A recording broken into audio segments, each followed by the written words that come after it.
Welcome everyone to tonight's meeting of the North Middlesex Regional School District. It is February 6th, 2025. It is 6:03. The meeting is being recorded. The next regular meeting of the North Middlesex Regional School District will be Wednesday, February 26th, 2025. In attendance tonight, and I'll take a roll call vote, we have Randy Rausch. Here. Lisa Bloom.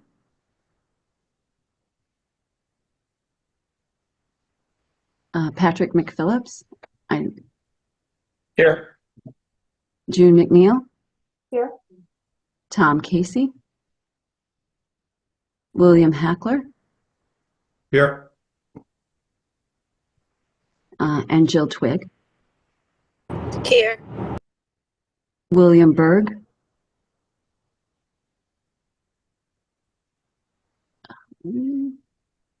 He's here. I didn't hear a here, but, and myself. He's here. You He might raised be. his hand. Sorry. And then we also have Brad Morgan, Superintendent, Nancy Haynes, Here. Gary Reese, Dr. Reese, Here. and Robin Ivey. All right. Tonight, we have two public hearings.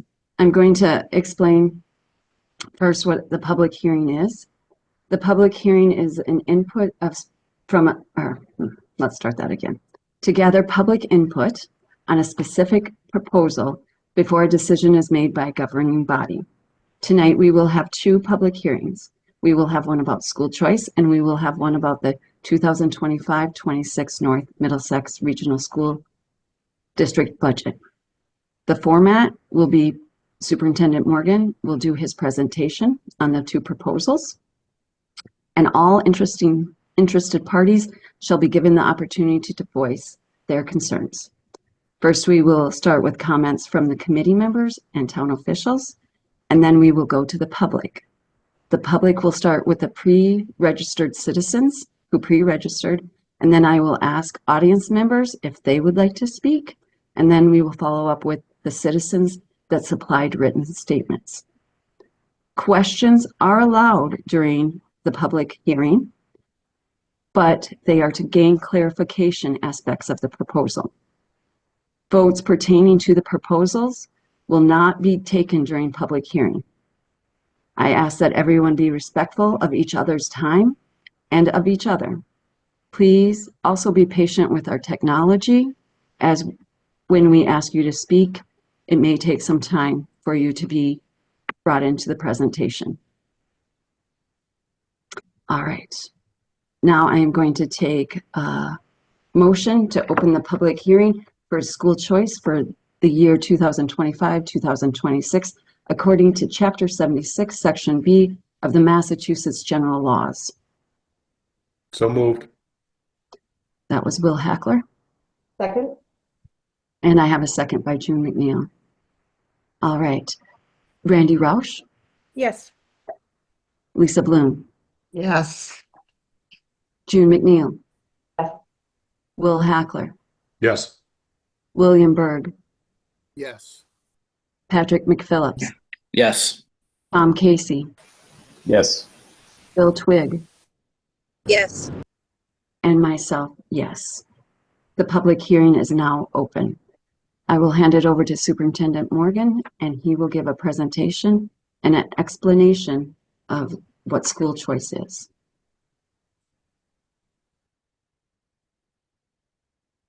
Okay, can everyone hear me okay? So school choice basically allows students from outside the district, if there is space, to come into the district, and the district receives $5,000 from the sending district. So if they reside outside of our three borders. In the past couple of years, we have not gone with school choice just because it really does not match up to the per pupil cost, and it has been used historically to fill classrooms. Where we're currently at a point where next year's budget is in flux, I am recommending that we not have school choice next year. The benefit of a no vote at this point is that we can change at any point in the spring and go back and allow for school choice. A yes vote locks you in and you cannot change from yes to no, but the no you can change to yes. So at this point, again, where the budget is still up in the air, we're not sure of what direction we're going in with regard to buildings. We're not sure what class size is going to be like. I am recommending to the committee that we not move forward with school choice at this point in time. Any questions from anyone on the committee? Randy? I completely understand and agree for next year. I would like within the next year to have an analysis done on the choice that we've had in the district to see whether it's actually worthwhile to think about in the future should we have room. We definitely had choice in our district for many, many years that we can pull some information just to see if getting that money actually helped us out or not. It would be a very interesting thing to do that if we have some room in, because we've had one space in this class, one space in that class over the years. And if we can bring in a few students and it actually benefits us financially, it'd be good to know that for the future. Sure, we can do that. Anyone else? Patrick? Yeah, I understand that you said that it $5,000 is clearly less than the cost per student. I mean, those costs cover the overhead at, and et cetera of every building. Does it actually cost, if we bring in a student, another $5,000 more than, I should say, $5,000 for that student? Because I mean, the teacher's paid for, the building's paid for. What are the actual costs there versus like, is there profit made or does that help? So it's really totally dependent on a couple of issues. First and foremost, and what this is something that was happening previously, is that if you end up, say, with a class of 28 students and a school takes in an additional 2, historically, the class would then be broken up into 2 classes and an additional teacher was hired. So you have to make sure that if you are bringing school choice students in, that it's going to pay for the additional staffing.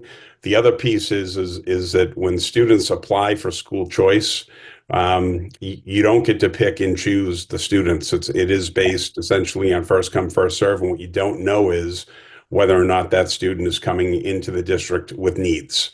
Okay. So you could have a student where the district gets $5,000 and, in a year or 2, we may have to place the student out of district. And that is going to cost far more than the $5,000 that the district is taking in. But once it's school choice, they're part of the North Middlesex community at that point. Okay. Thank you. Mm-hmm. Randy? Just a little known fact that I just learned this year, just so everyone knows, is we get $5,000 per student if that student has an IEP. All of that information does get reported back to DESE, and there is an adder for if they do have needs, and they are covered just like any other student for out of district placements. So the extra money we get for that does come in, which is why I asked for an analysis to see whether it truly is covering our costs and whether it's worthwhile for the district. We should have enough information from the years that we can do that analysis now. And unless I'm wrong, Nancy, correct me on this. If the student does come with needs, is that circuit breaker money that we would be awarded? We actually do have a sped increment submission that we would submit for the students, like out of district costs or other, things that are related to their IEP. So we can request through the school choice process for those to be reimbursed. And what about in-district programming? I think that's a little more difficult. Again, usually it's, I think you don't capture all those costs when you're doing that, but everything that you're able to capture, you can submit for reimbursement on them. So I think the issue is whether you tip over the number of students in a classroom. That's the bigger issue. Right. And then that student stays with the district all the way through middle school to potentially high school, right? So I think it may not happen classroom they're in currently. It's possible it happens when they get to, say, 7th grade or something like that, where the number of students hit the threshold and requires some additional teaching. Right. Any more questions from the committee? All right, and I see we do have one hand raised from the audience.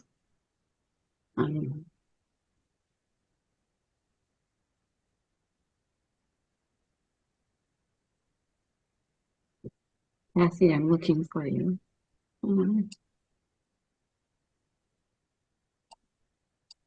You're all set. I allowed him Oh, to. you got it? Okay, Yep. thank you. All right, Kathy, just state your name and your Yeah. Can you hear me? address, please. Yes. Okay. Kathy Beloris, Erickson Road, Ashby. I have two questions. First is, if we prohibit students opting to come into the district, does that then also mean that that our students can't opt out to go to other schools? No. It's not a reciprocal thing? No, every district has the ability to opt in or out of school choice as a public school. Okay. Okay. So our students could still go elsewhere. Yes. Okay. Secondly, how would this impact how we use the school choice revolving fund? We would not have money coming in other than the students that are currently in school choice. Right. Currently. But we would potentially have to use some of that money and spend it out if we had students leaving, correct? Nancy, do you want to explain how it works when as a student choice is out, how it's funded? The school choice revolving fund is separate from what we're charged for our students that are choicing out of district. Okay. So they're not in one bucket, if that makes sense. Okay. We actually get an assessment for those students, which is in the budget. It's right down towards the very end of the budget, school choice assessment. Okay. All right. And Thank you. the money is coming in, going to a revolving fund. The school committee can use those funds for, educational purposes for the school district. Related. Yeah. Okay. Thank you. Sure. All right. I have an EM that has raised their hands.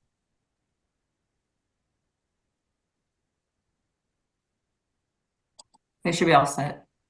Okay, thank you. Hi, can you hear me? Yep, just state your name and your address, please. Hi, my name's Erin Miner, 168 Warren Road in Townsend. Is there a cap to how many students, like does the town have any control over how many students can opt out, if they're applying for school choice, which with the condition of the district, I'm guessing is going to be a bigger concern at this point? No, we don't have any control over students opting out for school choice. Okay, so if a large amount opted out, would that still be covered by the budget line item for the kids that are going to be leaving? Nancy, do you want to take that or do you want me to? So during the year, if more students opt out than we're anticipating, or than what they were projecting right now, actually that's part of the assessment. Those numbers can change, they can be adjusted, and it's usually based on the final actual enrollments in those schools. But the gating item for people opting to attend another school would be that there has to be room, and they have to have an school choice hearing and allow school choice students to come in, if that makes sense. It does, yeah. And I know like Swallow Union has a pretty high application rate already, but other towns. Is it correct that a town employee has some advantage when they go into another town? So if, say, we had somebody who didn't live in town here in Townsend and it was a town employee's child, do they get any preference coming into North Middlesex? Are you speaking, say, of a teacher? A teacher, a firefighter, a police officer, or something like that. So teachers, we have in the past allowed students to come in if there is room. Again, we're not putting ourselves in a situation where where we're going to have to hire another teacher or additional staff. But if there is room, we have allowed for it in the past, just because the teaching profession has become so competitive and teachers are so hard to find that we do try to make it possible for them. Again, if there is space. The problem with that is that if we do not vote school choice in that year, the district does not receive the $5,000. Mm-hmm. Okay. Okay. Thank you. Appreciate You're it. welcome. Thank you. Anyone else from the audience?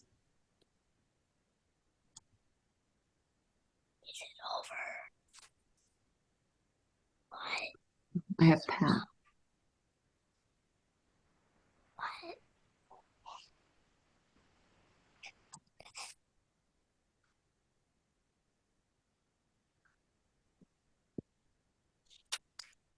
That should be all set. Okay, thank you. All right, Pat, just say your name and your address, please. Not unmuted yet. Okay, there we go. My question's pretty basic. Once they opt out to go to community choice, meaning to another, can they come back in the middle of the school year and then we have to put more money out, or do we still have to fulfill that obligation to the other school district and still let them back?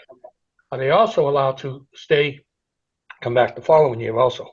So what you might have is an individual that might have taken school choice to another location and then they didn't like the commute, so they stayed back, they came back.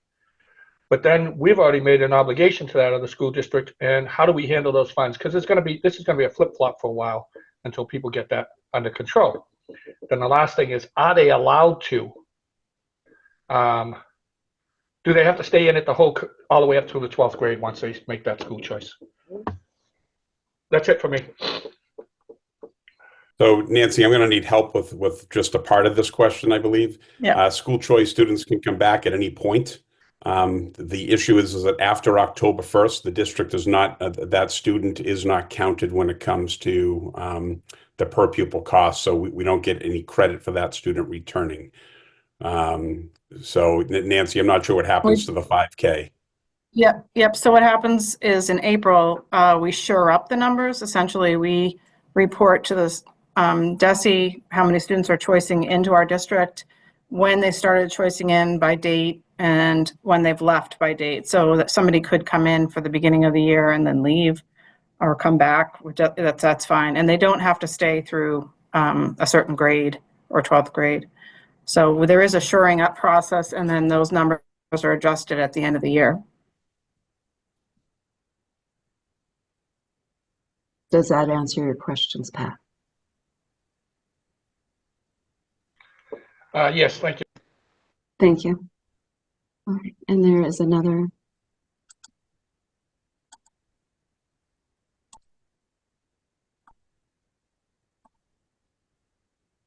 Amy should be okay to talk. All right, Amy, just state your name and your address, please. Hey, it's Amy Kadire, 172 Pierce Road. Question, if you have a student who's not yet registered in North Middlesex and you choose to have, or you applied to school choice them out of district, does the town still pay the $5,000 towards that other district, even though they're not in the, like, registered yet? If they're not registered yet, I don't believe so, because they'd have to accept the student in through school choice. I mean, registered at North Middlesex. So they're registered go ahead, Nancy. Yeah, so like go ahead. Yeah, so when when the child registers in another district, they would report that student. Okay. And if they're a school choice student, they would report it. Got it. And then, like I said, in April, if that student came back, we would report it. So it just depends on where the student is any given day up through April, basically, that would adjust those school choice funds coming in or going out. Okay, thank you. Thank you, Amy. Anyone else?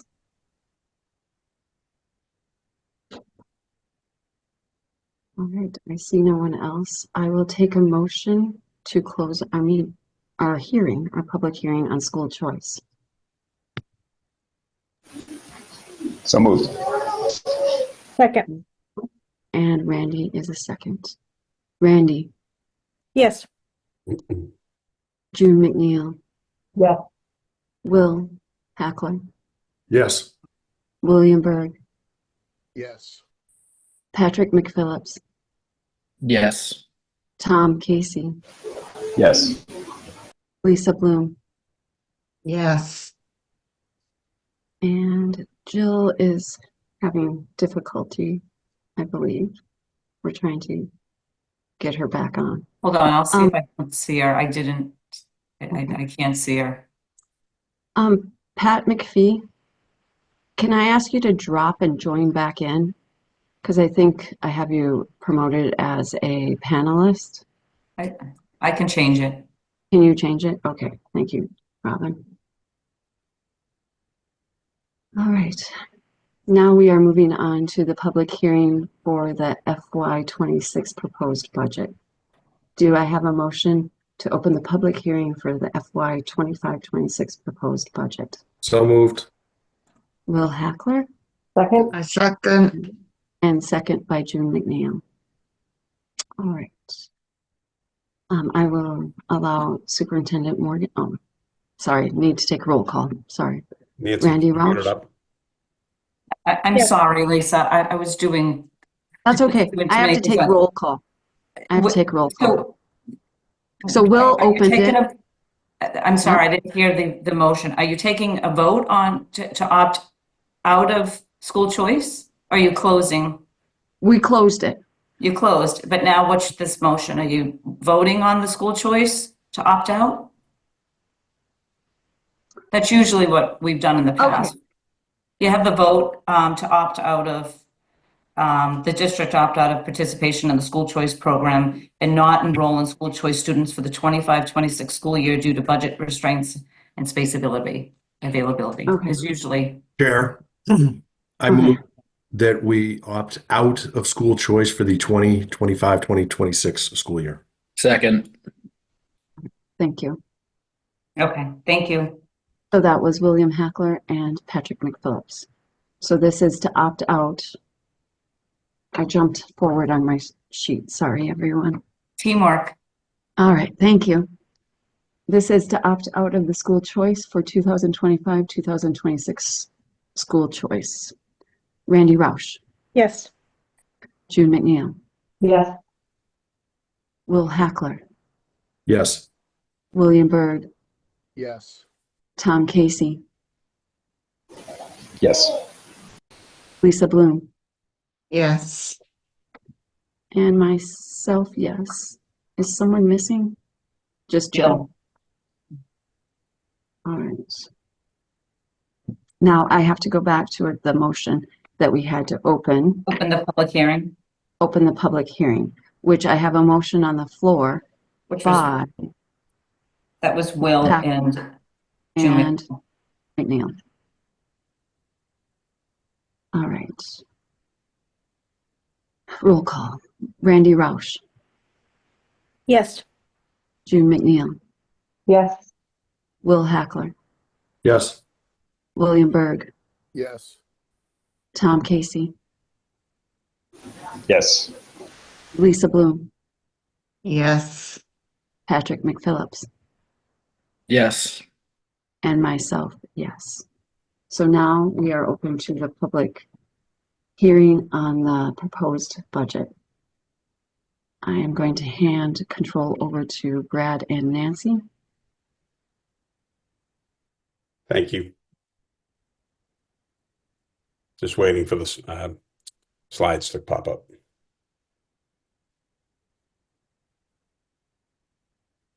Okay, thank you. I am going to read through the slides because I know we have several people that may just be listening via phone or on their computer, so I will just read through them just to clarify, so that if you're not watching, you are able to see them.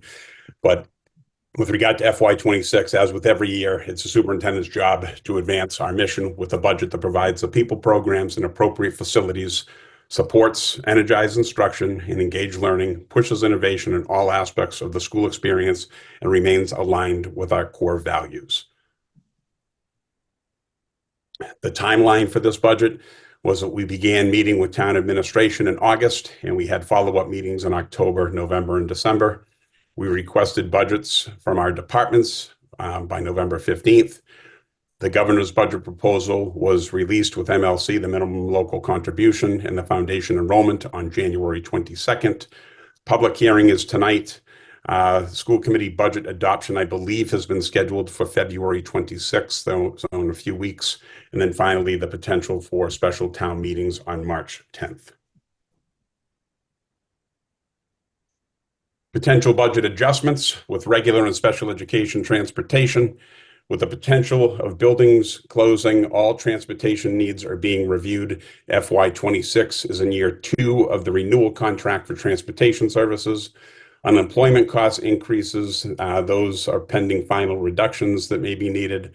Retiree health insurance through the GIC assessment is available and came in much higher than anticipated.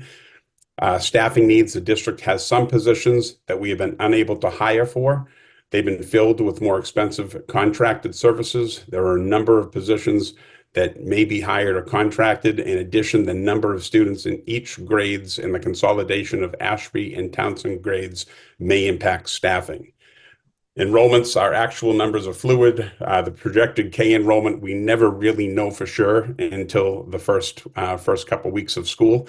That's a moving target. Homeschool returns. We did have several students return from homeschooling this year. And then we have move-ins over the course of this year and over the summer, and Department of Children and Family placements in the district as well, which could increase our numbers. Special education tuition, the increase in the number of referrals for evaluations and eligibility. This is something that has gone up over the past year. It's been particularly at the lower levels, it has gone up for students impacted by the interrupted and incomplete learning due to the pandemic. That is something that all school districts are still dealing with, and out-of-district tuition rates for FY26 are not available yet. But as you may have heard last year, those did increase by 14%. Our property and workers' compensation insurance are estimated to increase by 10%.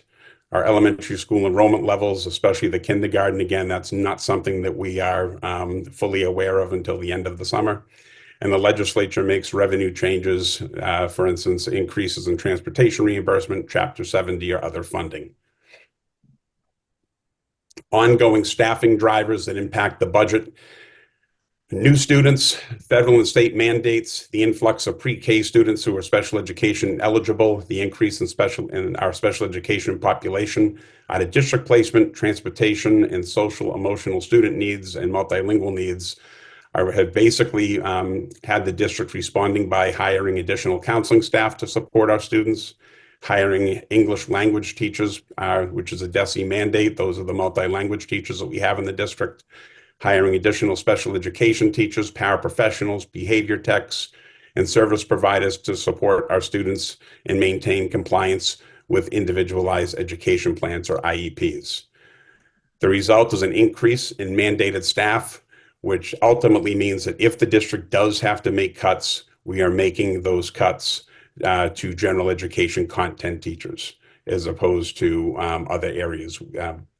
Cutting in special ed is not something that we can do. Cutting in multilingual is not something that we can do per state and federal mandates. If you look at our per pupil costs, we are still below the state average by just over $1,500 per student. You look at some of the comparable districts that North Middlesex has been compared to in the past, and that is how we measure up with many of those districts now. State average is, again, just over $21,000 per student. Initially, the budget we were looking at to provide level services. So not level funded, I just want to be clear on that. Our level service budget initially was at 5.58%, or a $1.6 million increase. We have reduced that to 3.16. So we have made about $1.6 million in reductions. It's an increase in over $2 million for FY26. and it results in a reduction of 10.36 staff members over FY26, which means a total of 440.6 full-time equivalencies in the FY26 general fund budget. The reduction of one building is also included in this budget.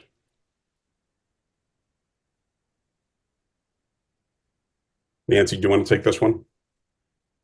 Yeah, am I on mute still? No, you're good. Okay, great. As Brad mentioned, the 3.16 budget increases in these following areas. And on the left are increases to the budget, and on the right are decreases that have happened for the projected FY26 budget. The vast majority of the increases relate to either out-of-district tuitions or salaries and benefits. So 2.77 of the 3.16 increase are salary. Out-of-district tuitions are 1.75. Transportation's going up 0.88% of the 316. Supplies, substitutes, athletics, costume changes, other lines are increasing 1.16. Our Middlesex retirement assessment is increasing 0.16. And on the right-hand side, things that have been reduced from FY25, we reduced capital funds and our stabilization transfer, so we reduced that as 0.29. We reduced curriculum and technology lines, 0.30. With the building closure being presented, facilities and utilities reductions of 0.36. An additional $400,000 due to the building consolidation, 0.61. Our debt service is lower at minus 0.1 or 0.83. And our charter and choice assessments are lower also at negative 0.17. Thanks, Nancy. So in looking at the reductions, how do we get from a 5.58% level service budget to 3.16? And I do just want to be clear that these numbers have been rounded. So just to make it easier to read. So in some cases, it may be a little more, a little less. And the total reductions made, it's listed at 1.6, but it's really 1.5 and change. Okay, so we are just using round numbers here. So generally speaking, we would be reducing our capital repair fund by $94,000. Capital repair would go into any type of upgrades that the building may need, any of the buildings may need. So we'd be cutting that by $94,000. Reducing technology and curriculum lines, that's $160,000. Eliminating our transfer to capital stabilization, again, our ability to maintain buildings by the $250,000 that we always target to put in, we'd be taking that out altogether. Closing one building would result in a $400,000 to $600,000 savings. That's dependent on what building ends up being closed as part of this budget proposal. In addition, that closing of building would lead to staff consolidation. Again, depending upon if it's a close to $400,000 building, a $600,000 building, that would determine the staffing that we would need to reduce, whether it be $400,000 or $600,000. So if we close a building that's $400,000, we would have to cut staff by $600,000 through consolidation. Vice versa, if we close a building that's $600,000, we would have to cut staff by $400,000. We have also seen also a savings there in homeless, retiree insurance, debt service savings, and choice and charter school assessment. So in total, this brings a savings to $1.6 million. Again, this is no longer a level service budget. And the impact is that it would reduce and eliminate funding required to support our lengthy lists of capital needs, making our ability to stay current with technology more challenging, and the loss of important supplemental curriculum and instruction and assessment programming. So they are all cuts that the district would feel. And when you're looking at things such as class size, it wouldn't necessarily have a large impact on class size at this point. It would lead to more equitable class sizes across the district through the closure of a building. But in some cases, we already have some high class sizes. I just want to put that out there. The impact of cuts to reduce, again, as I already went over, the total reduction of $2.19 million would provide the towns with a 3%, excuse me, I'm sorry, I jumped ahead.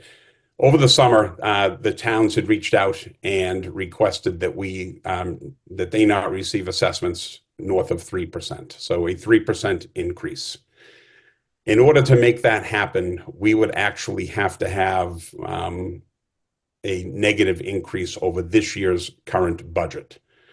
So to get us to zero, or to get us to a 3% town assessment, option one would be to make budget reductions, which would be 27 additional staff members, reducing a second building, or reducing a second building in 23 staff. So it would be 27 staff, or closing a second building in 23 staff.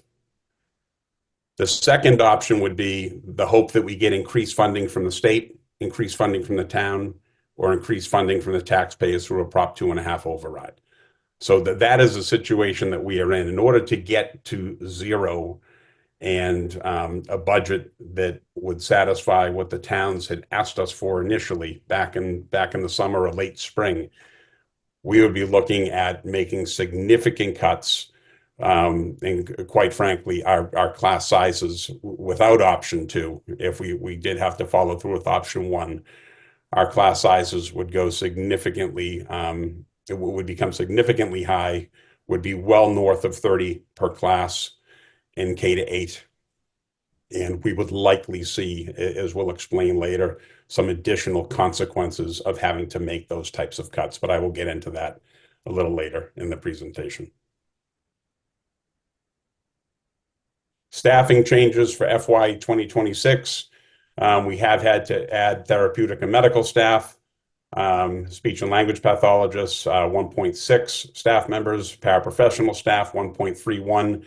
And again, this would be for FY 26, not this current year.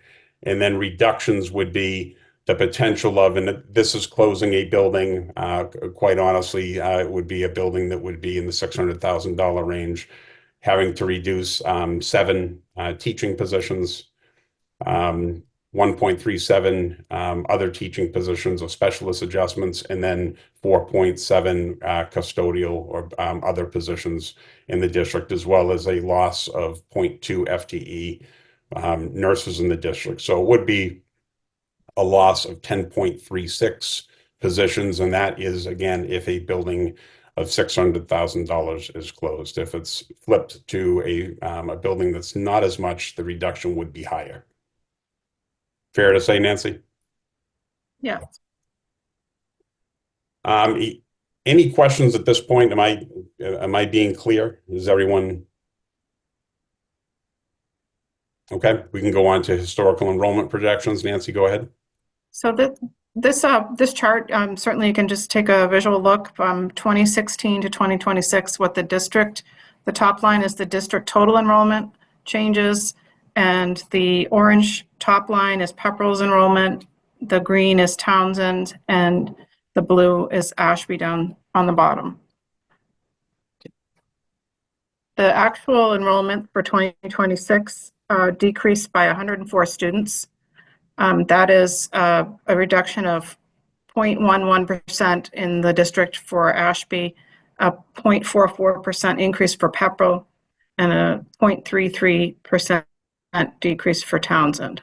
You can certainly see the overall percentages. This leaves Ashby at a 13% of the district, Pepperell 48.68%, and Townsend at 38.32% for FY26 calculations. We're sharing, each year we do a report. We send our October numbers to NASDAQ, which is an organization that can run this future and different scenarios on our enrollment. And this is just a chart that they provided us after giving them our enrollments this past October. It goes from 2025, the fiscal year 25, all the way to fiscal year 35 is their projection. So we can see that it's fairly flat. It has the actual reports are available on the district budget website, and they break out by town the enrollments, and it's kind of interesting to look at it that way if anyone has time and wants to dig into that data. So the budget has a number of sources of revenue. The first one that we look at is the state aid, which has three areas that we receive from the state: Chapter 70 and Chapter 71, which is our transportation reimbursement, and our charter reimbursement, charter school reimbursement.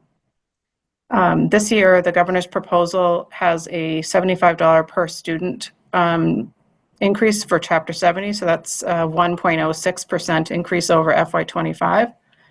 The Chapter 71 transportation sometimes we see changes in that depending on what the legislature does. That could change, but this is the proposed number that's in the budget right now. And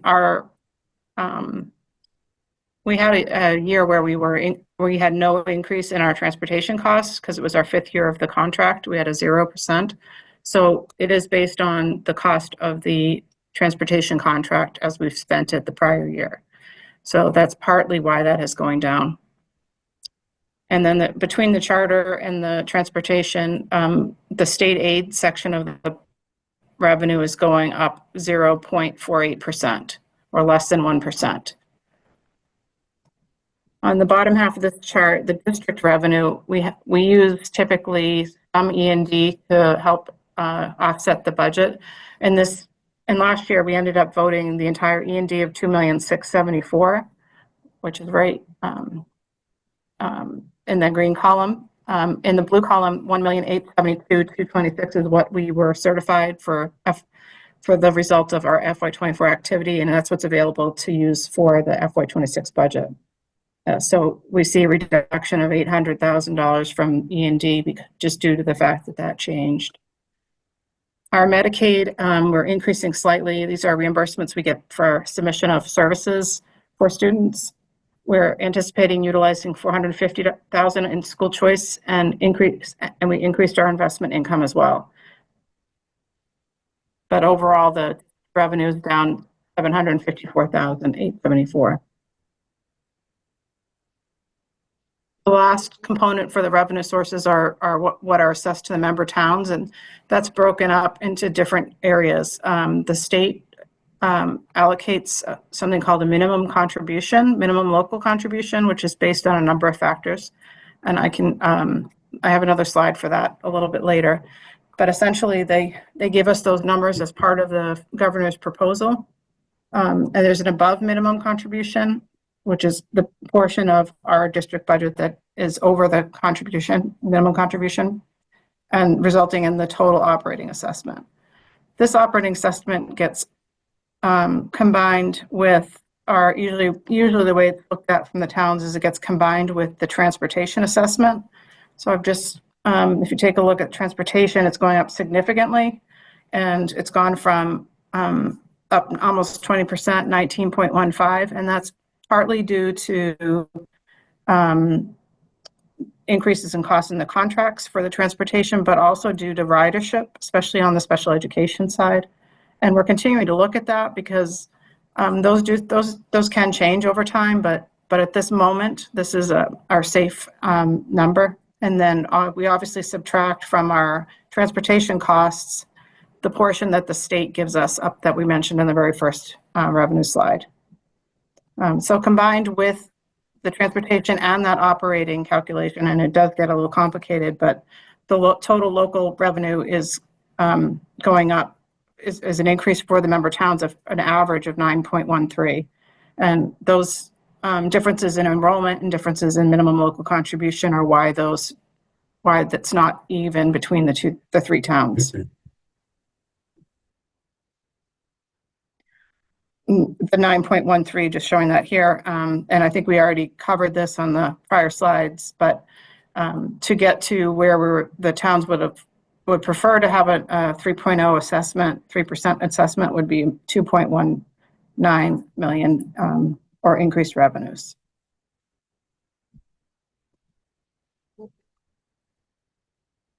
So I don't know how much detail I need to go in here, but the foundation budget that the state provides has been changed over time through the Student Opportunity Act. They do change, and like they look at where we are located for wages. Sometimes wages could be higher in certain areas of the state. They apply an inflation percentage to the overall budget so that they are accounting for the inflation. It's 1.93% for FY26. There's a number of assumptions and calculations that are adders to our number, and those are the areas where the Student Opportunity Act has added. So, for instance, special education students is 3.97%, or for our numbers, 118 students. But in actuality, our number of students that are in special education services is 686. So you can see that that's making progress towards assisting with those costs, but not fully covering, obviously. Our out-of-district students in the calculation for the foundation budget is at a 1% calculation of students, or 30 students for North Middlesex, and our out-of-districts are currently approximately 74. In addition to this, the foundation budget, again, the foundation budget is sort of like the minimum threshold of spending for schools. We are obviously above that. Most districts in the state are above that, so it becomes sort of a portion of the calculation, not the entire calculation. Other things that contribute to Chapter 70 calculation is the local contribution, and they look at a town's property values, the income of the residents, and a municipal growth factor. So municipal growth factors are essentially the sum of the local receipt changes. So if a town has a lot of cars purchased, that might impact their municipal growth factor. And that's set by Department of Local Services.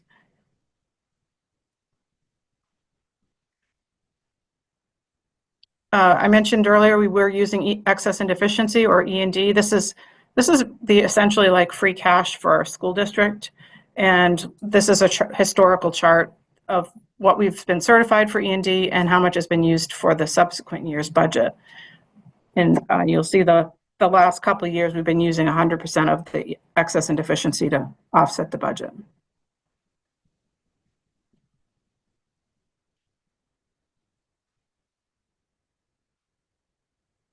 I did include a slide that shows what we're projecting for 2026 enrollment based on buildings.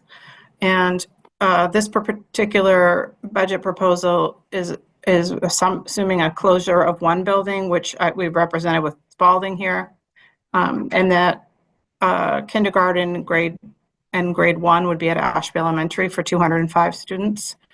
Varnum Brook would be K through 4 as they are now, 559. Hawthorne Brook would be 5 through 8, 448.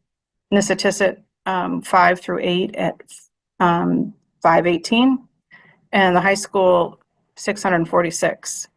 Squanicook would be Ashby Townsend grades 2 through 4 plus pre-K, so 452.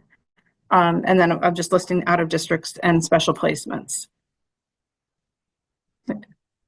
Brad, I don't know if you want to weigh in at all on this slide or keep going. I'm good right now. Thank you. So some of the challenges is looking at, we try to look at the impact of class size. And right now, until we're sure where everything's going to land, it's hard to predict the class sizes at the elementary level. But the middle school, these are average class sizes for Hawthorne Brook at the top. Grade 5, a 19.33 average class size for next year. Grade 6 is 17.83. Grade 7, 28. Grade 8, 28.25. Nissitissit, average class sizes. Grade 5, 28.4. Grade 6, 25.2. Grade 7, 21.17. And grade 8, 20.5. High school enrollment, we do usually look at the students in grade 8 and then adjust, because every year a certain percentage of students leave the district. Maybe they go to vocational school or charter school or something. So we have incorporated that possibility in these numbers, but the projected for next year for 2026 is 646.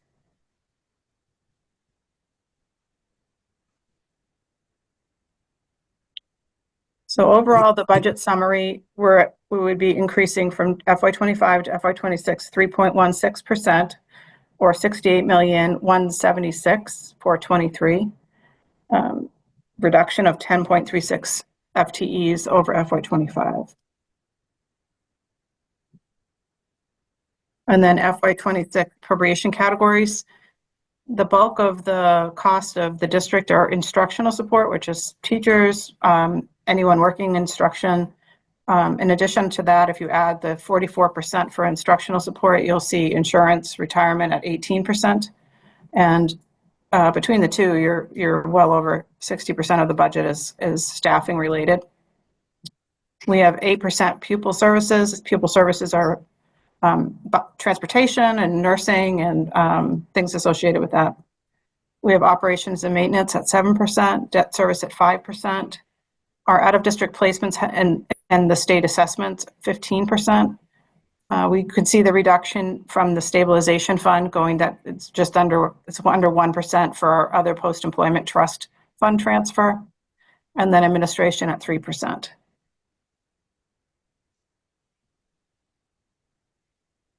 Thanks, Nancy. Sure. So just in closing, the FY 2026 spending proposal for North Middlesex represents our best effort to continue, and mind you, it is with reductions, a strong educational agenda and a challenging fiscal environment, continued examination of our priorities and beliefs, and at a time when where we are contending with costs of serving our students and families at a level that North Middlesex Regional School District demands of its public school system. And I talked earlier about the potential impact of having to make reductions beyond what we've presented tonight. We would be looking at large class sizes in K-8, making instruction and management extremely challenging with both the number and diversity of learners. The loss of experienced staff who during a national educator shortage will move to districts that do not face the challenges of a small regional district, which will impact our ability to fill those vacant positions. An increase in fees for extracurriculars at the middle and high school level. Continued loss of students who take advantage of better opportunities elsewhere. The loss of key curriculum, instruction, and assessment programming, which will impact student equitable access to essential high-quality instructional materials, resources, and supports. The inability to keep up with our lengthy list of capital and technology needs. And multiple building closures could handcuff the district if there is residential growth that does not line up with the NSDEC projections. And again, this is what could happen if we have to cut beyond the 3.15. So it is not, certainly not a good story or a good outlook. And we can go to the last slide. And it's on a positive note. I can say that as superintendent, I am very proud of the committed and energetic staff we have here in NM.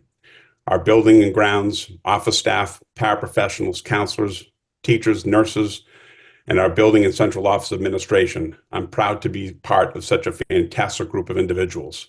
It's truly the best and most dedicated group I've ever been a part of. It is this group that give our most important assets, our students, the knowledge and skills to be successful both in and outside of our school walls. What is clear from both our school committee and community is that everyone on this call tonight, everyone that's participating in the meeting is passionate and supportive of our schools.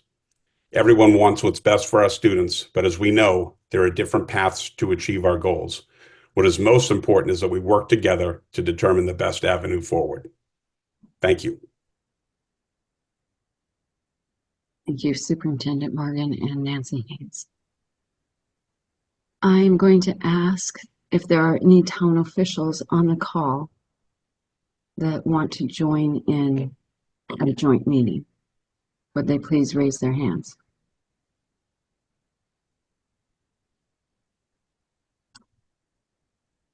I'm going to ask the others to lower their hands until we're done with the towns. Is that okay? Thank you. Yeah.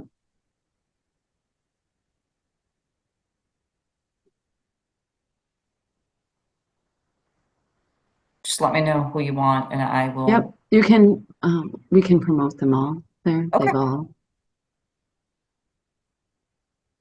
Mary should be all set. Andrews should be all set. Nelson and the select board chambers. all right. I'm going to ask if any of them have to open their meeting because of who has joined the call. Purple does not. Okay, thank you, Andrew. Select board chambers. Does FinCom want to open? We can, yeah. This is the Townsend Finance Committee, calling the meeting to order at 6:58 p.m. Everybody's here in the room. I don't see anybody in our team online, so we'll still do roll call attendance. Geraldine Mazik is here. Mary Jane Churchville here. Carol Hoffs is present. John Hayes present. That is a quorum, so we are ready to go. So we don't have any additions or deletions to our agenda, and so we're having the joint meeting with North Middlesex School Committee and the Townsend Select Board. So we are called to order. All right. Thank you. Mary, did you have to call any boards to order? I can't see if all of my board members are here, so I'd leave that to Dave Nato. Okay, Dave, Hi, thanks, Lisa. Can you hear me? I can hear you. I don't know if Mr. Lieb or Ms. Callan are on. If you could tell me they're on, then we would have to call it. I think we're all at separate locations. Jessica Callan is on. Okay, Yeah. so we will have to open the meeting. So I open the Board of Selectmen's meeting at 7 p.m. with at least myself and Ms. Callan present. All right. So we have their boards open. And Pepperell is okay. All right. Any questions from the committee members or from the people of the different select boards that have been opened, or finance committee from Townsend?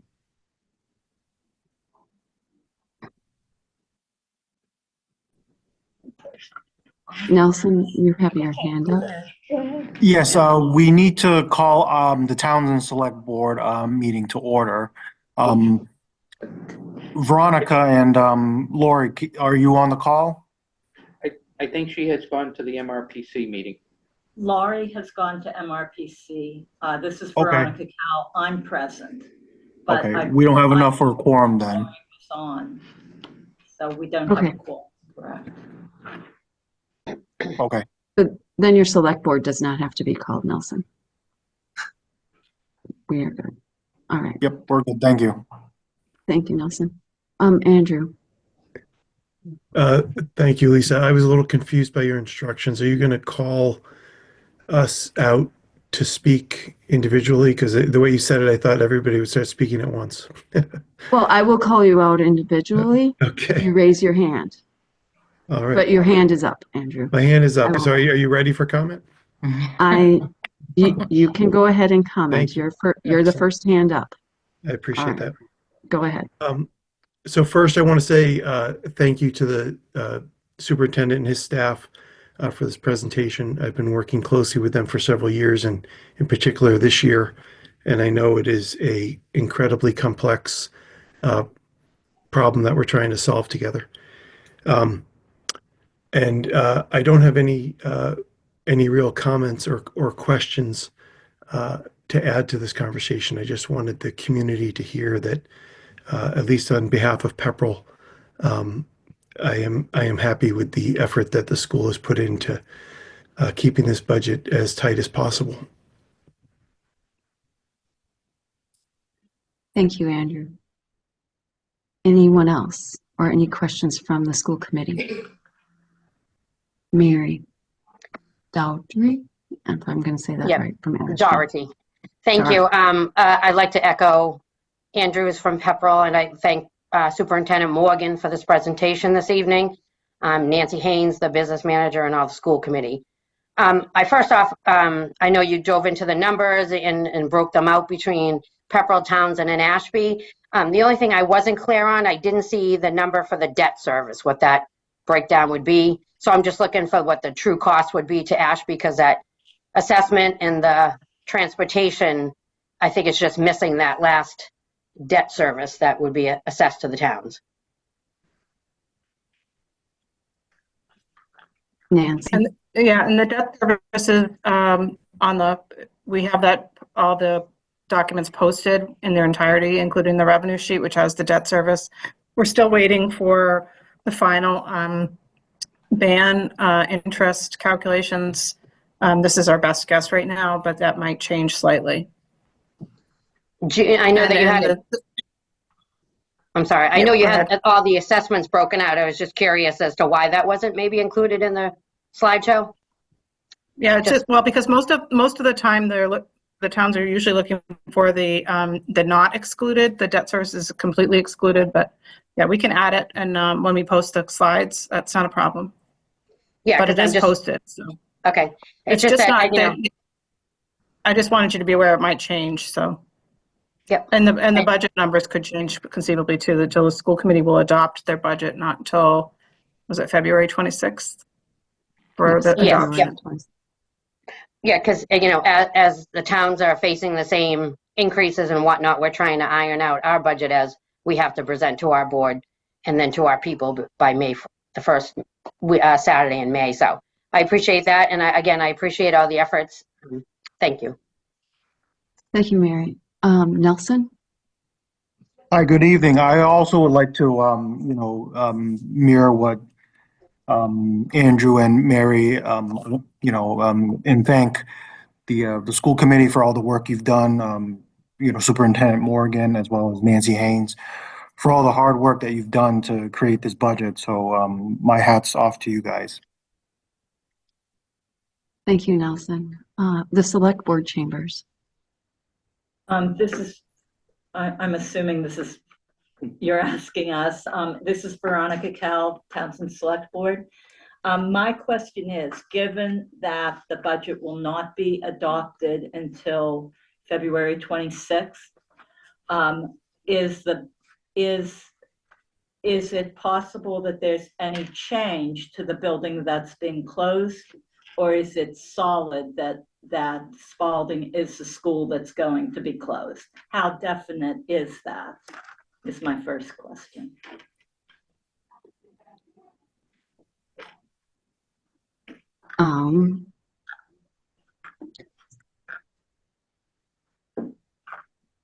Nothing is definite on this budget until it is adopted.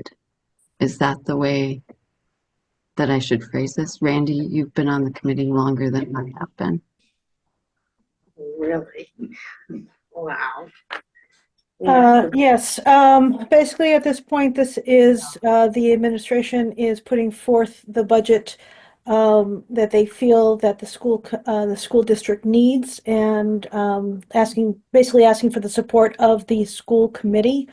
But the school committee has not voted, and I would say this year in particular, there are a lot of different views about what needs to happen, and we have not ironed that out yet. So nothing is definite until we vote.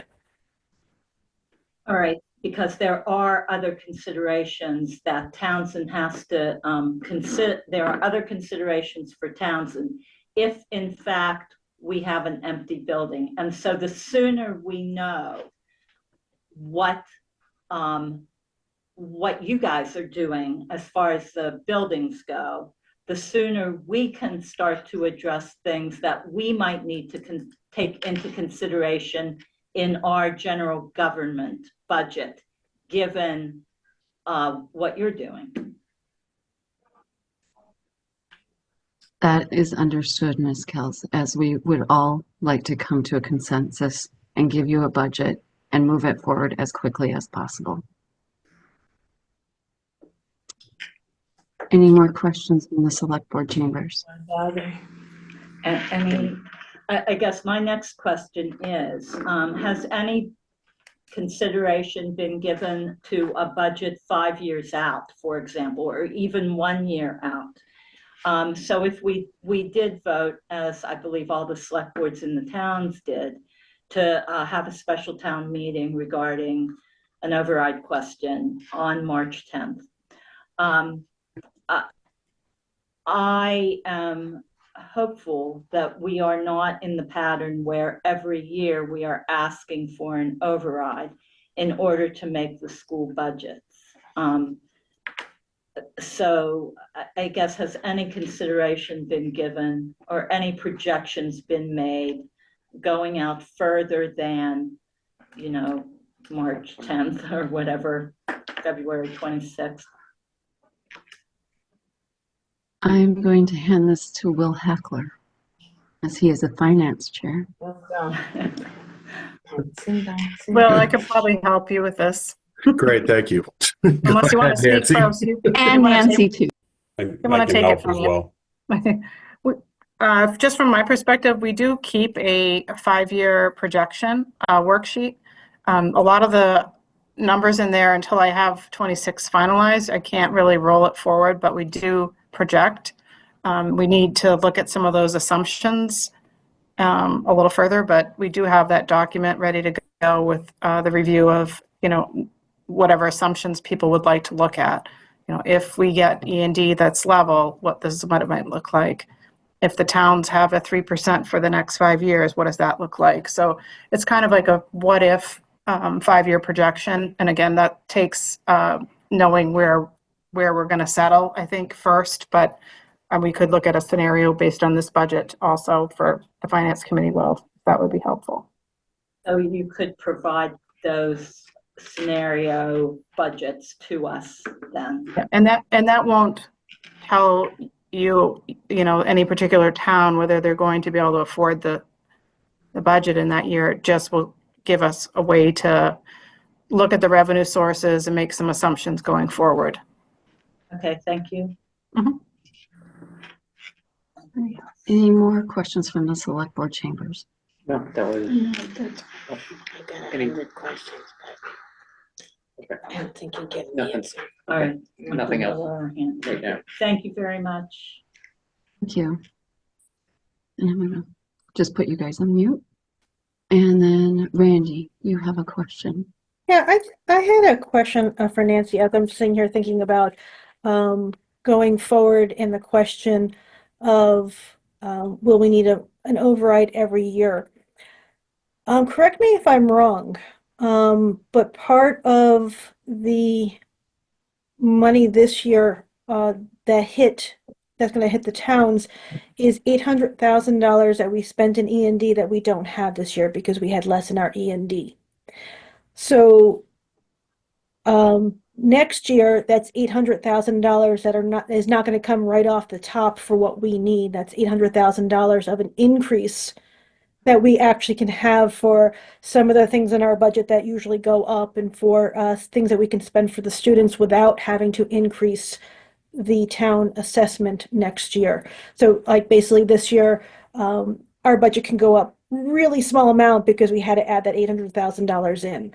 So that won't carry over. Does that make any sense? It does. I think part of the issue is trying to figure out where we're going to end this year, because that number for next year would be based on where 25 will end. And as you think we're all aware, the numbers have been challenging this year with special education and out-of-district placements, especially transportation. So they're all running way over what we were expecting this year.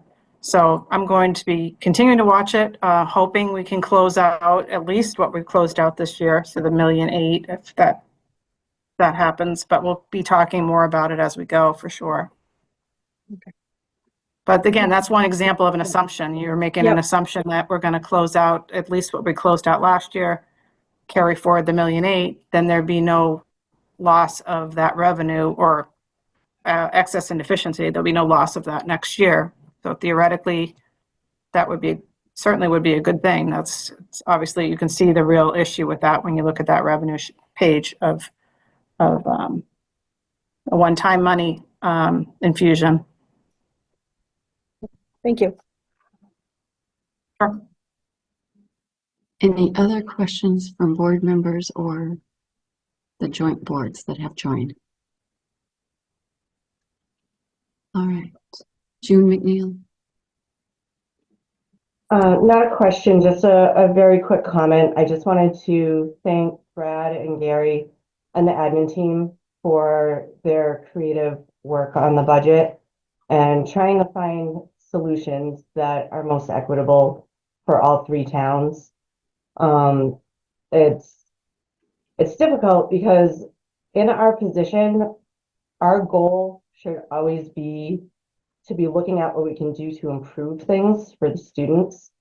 And due to the budget crisis we're in, our goal has been to have essentially the least of the worst impact on the students. It's a very tough situation when instead of trying to make things better for them, we're trying to make things like the least possible bit worse for them because our only option is to keep taking from the students. And it's not fun for anybody on the committee, and it's certainly not fun for the admin team either.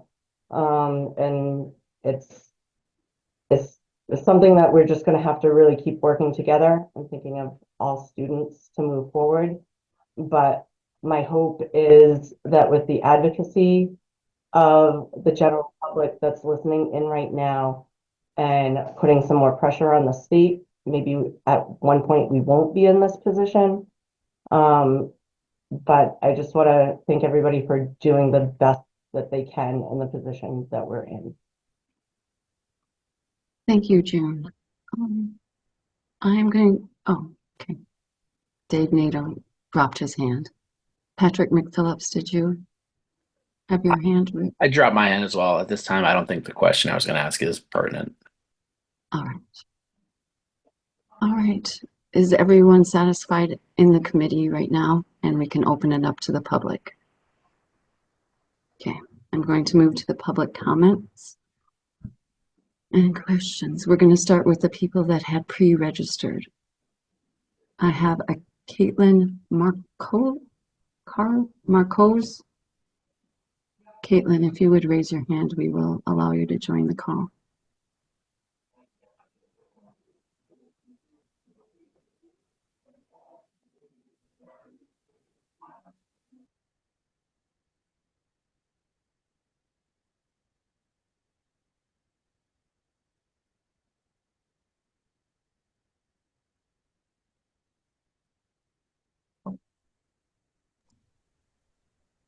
She should be all set.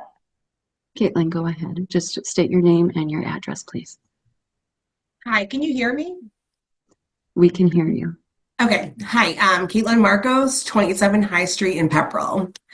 I'm speaking to you as a high school graduate of North Middlesex, a community member, a taxpayer, and my favorite role, a second grade teacher at Spalding. At NM, we pride ourselves by saying we are NM, which means that all of our students in Ashby, Townsend, and Pepperell should receive the same educational experience and opportunities. If we go with the option to close Spalding and move our K and 1 students to Ashby and our 2 through 4 students to Squannacook, this poses some inequities within the district. My hope is to keep Spalding a K through 4 school, but if we can't, my hope is that we can move our staff and students to Squannacook and still remain a K through 4 school. One thing about keeping us as a K through 4 model is that the teachers have opportunities to collaborate and vertical plan across grade levels, to discuss curriculum, excuse me, identify common learning goals, and coordinate lesson plans to ensure smooth progression of concepts. At the elementary level, each school has an instructional support team. We call it ISST. We tap into the expertise of the teachers from each grade level in order to develop goals and monitor student progress academically and socially. The majority of these students that we bring up are K1 and 2 students. If we aren't in the same building, this will impact our ability to communicate and ensure consistency for the next steps. As many of you know, transitions can be very challenging to some of our youngest learners and can directly impact their social, emotional, and academic success. It's possible Townsend and Ashby students could attend preschool at Squanicook, then go to kindergarten and first grade at Ashby, and then go back to Squanicook and attend second, third, and fourth grade at Squanicook. They could transition up to 3 times before attending middle school. Students could face a temporary setback as they adjust to new routines, expectations, and environments. The anxiety and stress associated with such changes can lead to a decline in their academic performance, focus, and motivation. This poses inequity with the model in Pepperell as opposed to the model in Townsend and Ashby. Pepperell students will have 5 years to develop rapport with counselors, teachers, admin, and other staff members before transitioning to a new building. I urge you to reconsider closing Spalding and taking the time to think through this pivotal decision that directly impacts our youngest learners. I understand that closing Spalding would be a recurring savings each year, but have you thought about the one-time cost it will create for the district to move an elementary school, to move our playground, to make the schools that we're moving into elementary friendly? I value class sizes more than anything. As a teacher, I know the importance of a smaller class size. I also value the teachers I work with. They are amazing. I don't want any cuts. I just don't think splitting up our school and breaking up our school community is worth the minimal amount of savings. Thank you. Thank you, Caitlin. Next, we will have Debbie McMaster.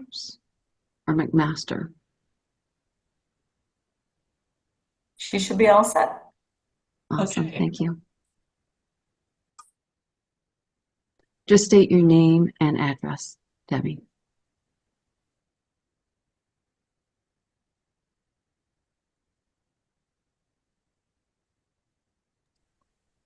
Debbie, You're still muted, are Debbie. you on mute? I'll try There we again. go. There you go. I had done it. Okay, Debbie McMaster, 77 Hollis Street, Pepperell. I was saying, dear school committee members and Superintendent Morgan, I'm a district resident, taxpayer, mother of 2 NM grads and a teacher at Spalding. I would like now to read a letter to you from the members of Spalding staff. As many of you know, Spalding was gifted and dedicated to the town in 1932 from Huntley and Roland Spalding, brothers who built the school as a tribute to their parents. A parade adorned the road in celebration as the school doors opened with anticipation and hope for all the students who walked through that day and ever since. Over the years, many renovations have occurred, always keeping in mind the importance of preserving the historic features of the school. There's even a small meeting room as you enter with the original doors and a vintage pine chalkboard hanging on the wall from one of the very first classrooms. Spalding is more than a building, it is part of the history, part of Townsend's history. But aside from the very personal connection we all have to Spalding, we feel it's vital to keep it open as a K-4 school for many educational and logistic reasons. A K-4 configuration at Spalding provides many benefits that have been found to be an important part in creating a sense of belonging, engagement, and care within our school. Spalding is an anchor in the town and has been a driving force for creating a strong family, school, and community partnership. The closer a student lives to their school, the more access parents have to the resources at that school, and the more involved they become. We are fortunate at Spalding to have such a high level of parent involvement. This has allowed parents to become more engaged in their child's education. It allows them to stay connected to one building for a longer period of time. It's difficult for parents with children in multiple schools to attend conferences, performances, PTO meetings, and volunteer activities. Having siblings in the same grade range attending the same school is so crucial. It allows for easier transportation for children. It also fosters social emotional support, especially for our little ones. It provides a sense of security and predictability. Kindergarten is a giant transition, and often children will experience some separation anxiety from their family. Having an older sibling in the same building offers comfort and encouragement during those challenging situations. This year, we had a little one having a very hard time the first month of school, missing his family quite a bit. It was tough for him, but we arranged for him to be able to see his sister in second grade for a few minutes every day. It made a big difference and gave him confidence to get through the rest of the day.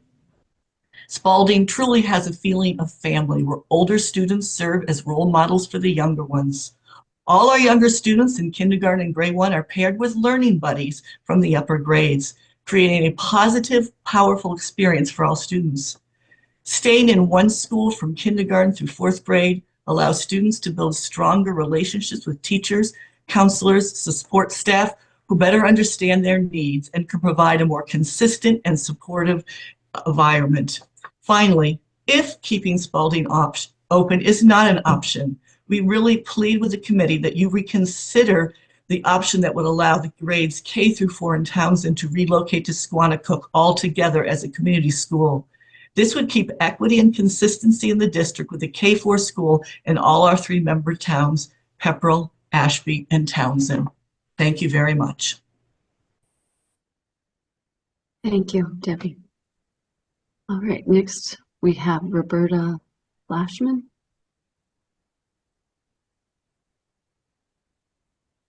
Roberta, if you can raise your hand. I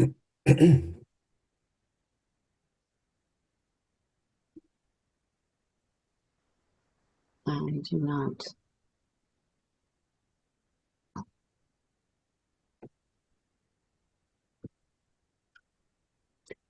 June, do you know Roberta?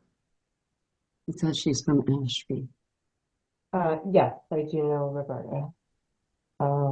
I don't see her on the list. Okay. Maybe circle back. Okay, we'll come back and see if she joins again. Pat McPhee. That should be all set to talk. All right. So I have just state your name and your address, please. Haywood, we're in this again this year, and we're talking about closing, whether it's Spalding or whether it's Ashby Elementary or whether it's another school in the district. What is the guarantee you're not going to do it next year to us also? I mean, you're asking for us to sacrifice this year down to 2 grades. What are you going to give us for a guarantee?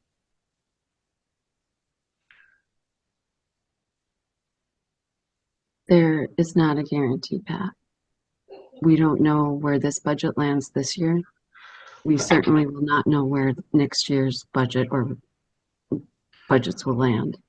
But there's got to be a percentage because we're always on the block with you guys. A percentage. There's got to be something that you got to say because every year you're putting us on the block and you're causing these reaction by 3 towns. And so you got to figure out something that's going to stop this. Yes, and a lot of it would help if the state would fix the funding formula. So, okay. All right. I just had to ask for at least a commitment, and that's all I wanted. Thank you. Okay, thank you, Pat. The next person on our list is Carrie Battersby. Carrie, if you would please raise your hand. Yeah. All right, go ahead, Carrie. Please state your name and your address. Hi, this is Carrie Battersby. I live at 391 Frost Road, Ashby. Thank you for letting me speak. I just wanted to touch on how grateful I was to hear that there were new proposals put out there by Brad. Thank you, Brad Morgan. That would keep Ashby Elementary open, even if it's not K through 4. I mean, obviously, I would like things to stay the same, but I obviously understand that we are in a financial crisis. With that being said, I also want to touch on the fact that by having those proposals put out there, it made me breathe a little bit of a sigh of relief because, as you all know, Ashby is the only school we have in our town. Closing that school would devastate this community. It is the hub of our community. A lot of parents volunteer, as you know, I'm sure a lot of parents volunteer in all 3 towns. But it would ruin property values. Families would not move here. And I understand that we are a small community, especially compared to Townsend and Pepperell, and I understand that. But I was really grateful to hear that we could possibly keep that school open. I have two kids. I have one in Hawthorne Brook, 6th grade. I have another one that is in 1st grade at Ashby Elementary. I like the fact of keeping Townsend and Ashby together at an earlier age, as it was a rough transition for my daughter going from K through 4 Ashby into Hawthorne Brook with Townsend kids. I'm sure you know that that age group can be a little rough, and combining those two towns can be a little rough. It was a little bit easier for my daughter because we do have Townsend Ashby sports, but not every kid plays sports or does any of that kind of extracurricular activity. So I liked the fact that there would be some cohesion between Townsend and Ashby, as we are already kind of intertwined with other things as well, like Townsend Ashby sports. So with that being said, I really just wanted to say how grateful I am and appreciative of all the hard work that you guys are all putting into this. And that is my piece. Thank you very much. Thank you. Patrick, do you have a question? Sorry, that was for the last Pat that was on, just to say that until the state fixes their funding formula for regional schools and until we do a better job in-house with all of our costs and transportation especially, this is going to be an issue every year. We said this last year that it was going to be worse, and it's going to be worse next year unless something changes. So regardless of what happens, this is going to happen again next year without a major change. All right. On to our next community member. It is Selena Arone. Okay, Vincent Arone. All right, you're adding them, right, Robin? Yes, yep. She should be all set to talk. Just state your name and address, please.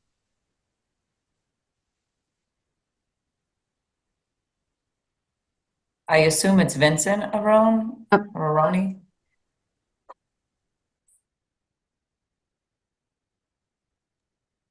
Are you on mute?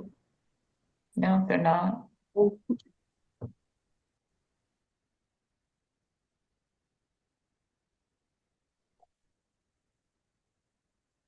We can't hear you.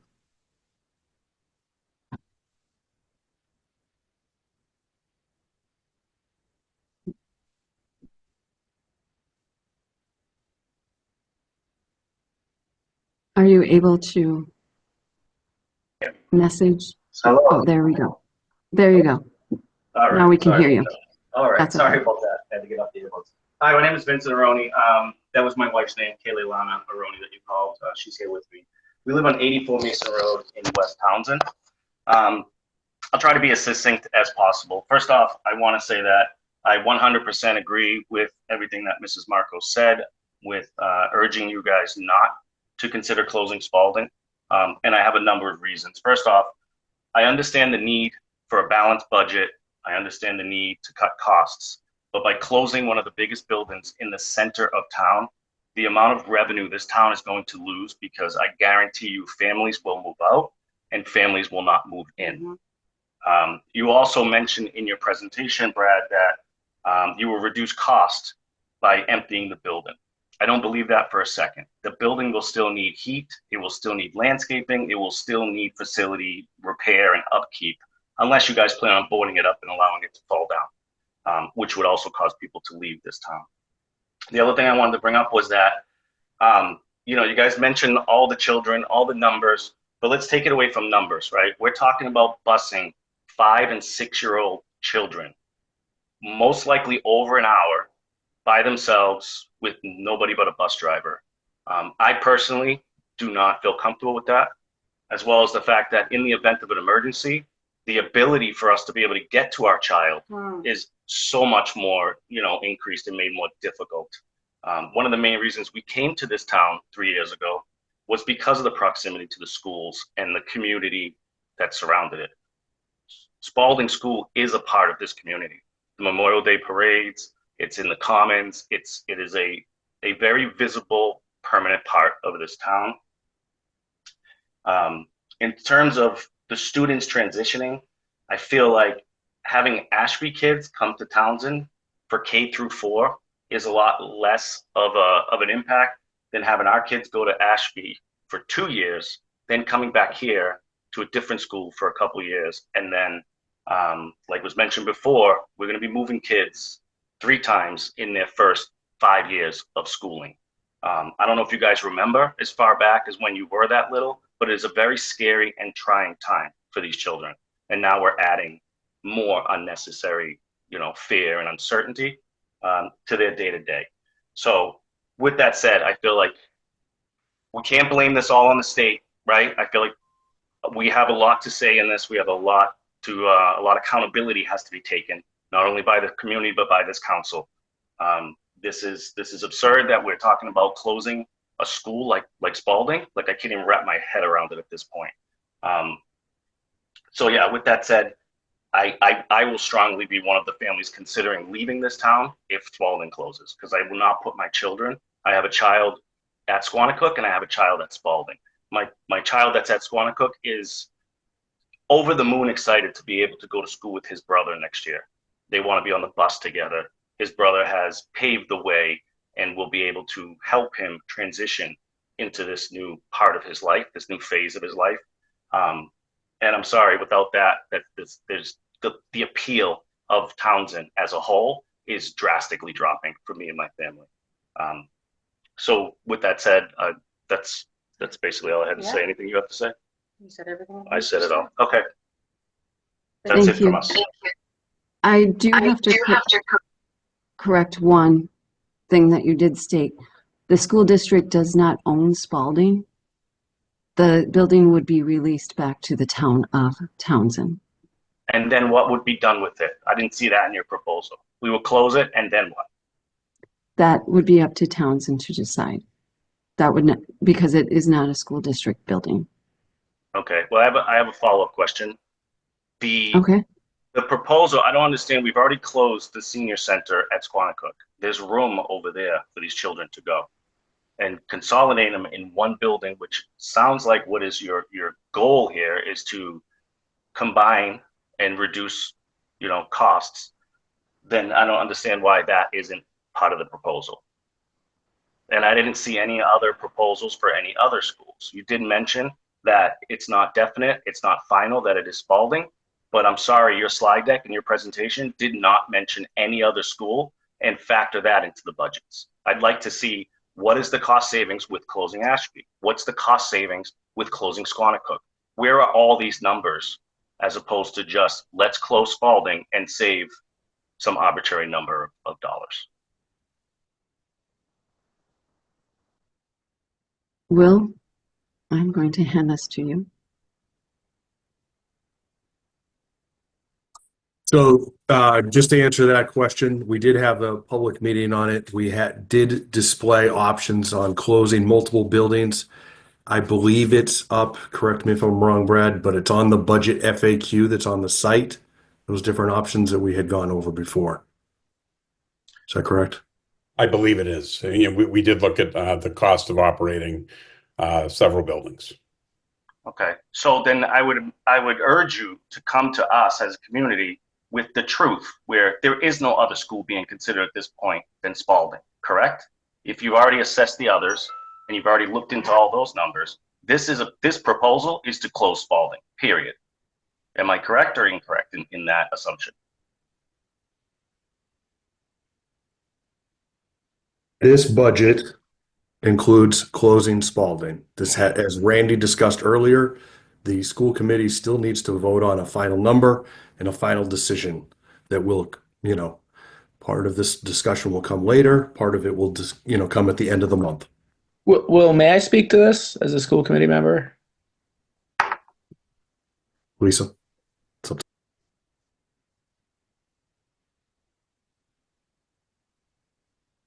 You're muted, Lisa. Oops, sorry. Go ahead, Patrick. I was saying go ahead. Okay, Vincent. So your question about all the other schools, we did look at that. We had 6 options available to us. We had a big open meeting where all the towns came and asked a lot of questions. We voted option 4. Option 4 would have closed Ashby as well as Spalding. It would have kept Townsend students in Squanicook through K through 1, and then they would have gone to Hawthorne Brook 2 through 5. Since then, at the last meeting, there was a rescission vote while all the members weren't present to put Ashby back on the table. So this does impact Townsend, but that, just to answer your question, is we have looked at all these numbers. We did have a vote in place. Those are all available online. You can take a look at that. No, I appreciate that, but the first person asked the question, and the answer was you didn't know that it was still a proposal, still to be voted on. But I just want I want us all to be honest here, right? You looked at those schools, great. You assessed them, okay. But this meeting, this topic is about closing Spalding, correct? It's not about anything else at this point. And I feel like you guys had misled the first community member that spoke up, who asked you point blank if it was going to be Spalding, and you danced around the answer. So I appreciate that, Patrick and Will, for finally giving us an honest answer and treating us like adults. That's definitely appreciated. But I don't understand if what you just mentioned, Patrick, is to me, moving children from first grade to second grade across the street as opposed to down to a different town is much less impactful than what you guys are proposing, right? Like, I don't understand how we wrap our heads around it. So, but that's it. I don't want to keep going. I am against That's this. fine. And it's a two-parter, because I understand why you're fighting for your town the same way I understand why Ashby is fighting to keep their school open. They don't want to send their young children to Townsend. And I understand that busing is a large concern. It's something that would definitely have to be looked into. But there was a large open meeting where we did vote to close Spalding a few months ago. So it is, yes, currently the building that is being discussed. I believe why Lisa was a little vague earlier is we're still, numbers could change. Something could happen. I highly doubt it, but it's not finalized until the vote, and we're not there yet. So I think that's why there is just a reprieve of, yes, it's definitely happening, but it's not looking great. You mentioned, last thing, you mentioned that you guys had originally proposed closing Ashby and Spalding, and then there was a vote where all of the committee members were not present, and then Ashby was taken off the table. Is that what I heard? That is correct. Okay, so how is anybody allowed to take a vote without everybody present? Did you have absentee voting? No, members that weren't there? we had a quorum. And that is how that works. When you have a quorum, you can take a vote. It was not a generally held practice to make such an important vote without members present, but they had quorum. It was, what they did was legal. Yes. Just to correct Vincent. Doesn't make it right. I'm sorry to cut you off. Legal is one thing, doesn't make it right. Go ahead. Vincent, it was not all members were not there. What the statement No, I was, understand that. Pepperell representatives were not present. We had 6 of 9. 3 of the Pepperell representatives that were elected from Pepperell happened not to be able to make that meeting. So there were 6 members of the full school committee. And which is quorum. And so to have quorum, we needed 5 members to help hold a school committee meeting. Understood. All I can do is urge this committee to consider all of the impacts, not just financially, but the impacts to families, to children, to the community. Like, this is, the ripples that are going to come from this are like overwhelming and ugly at this point. With that, I understand. Yep. I think we all understand the impacts, Vincent, and I thank you for sharing your comments with the committee. Thank you. Thank you. Moving on, we have Sandra Lord.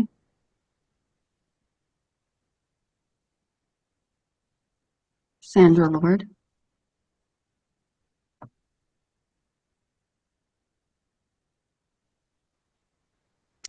I do not see her raising her hand.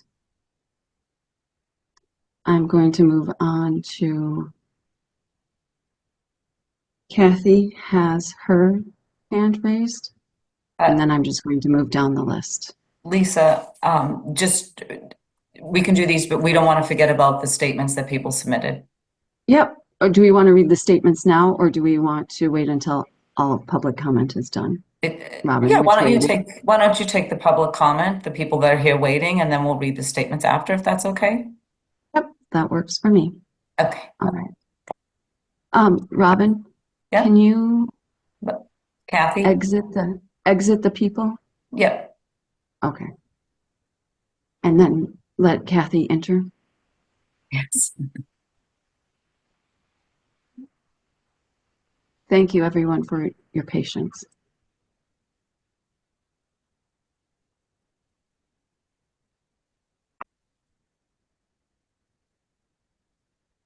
Kathy, you should be all set. Okay, Kathy, just state your name and your address, please. Yeah, you got me?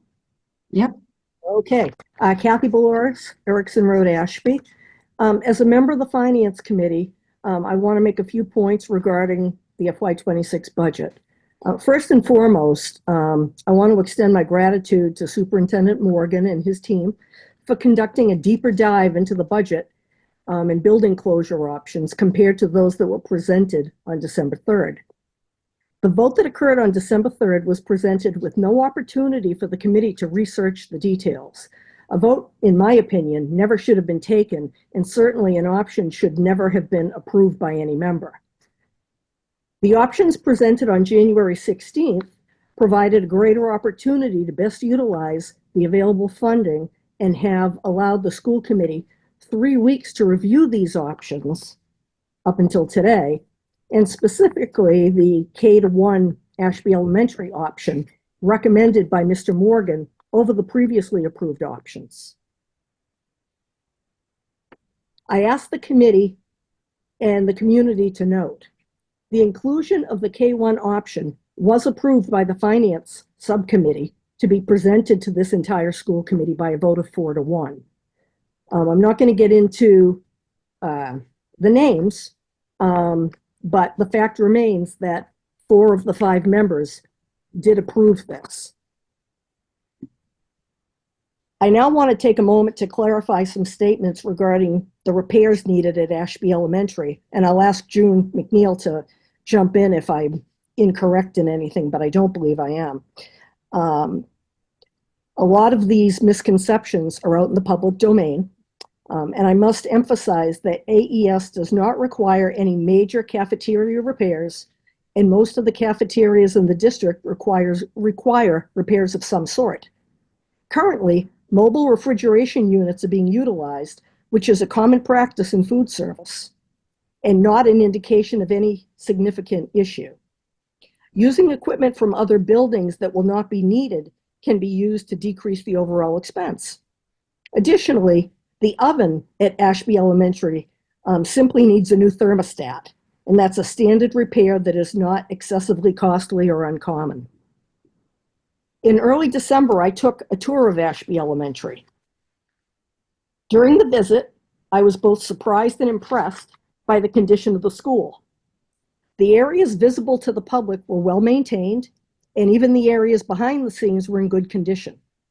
This firsthand experience reassured me of the school's current state and the practical measures being taken to maintain it.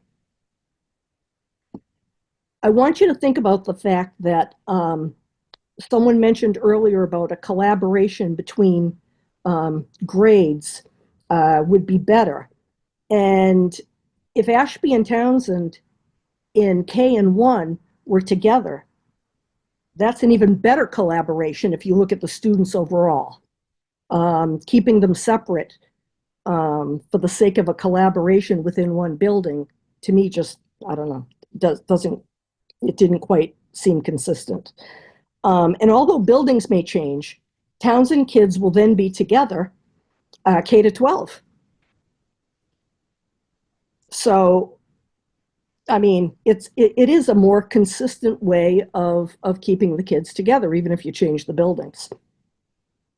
The other thing you need to consider is that the MBTA housing mandate that's coming through from the state was likely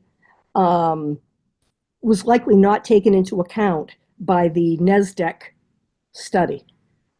By not doing that, if you close any school, but certainly if you close the only school in a town, you're not going to be able to reopen that when the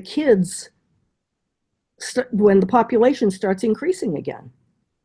Once you close a school, you don't just give somebody the key and say, okay, let's go open it back up. That's not how it works.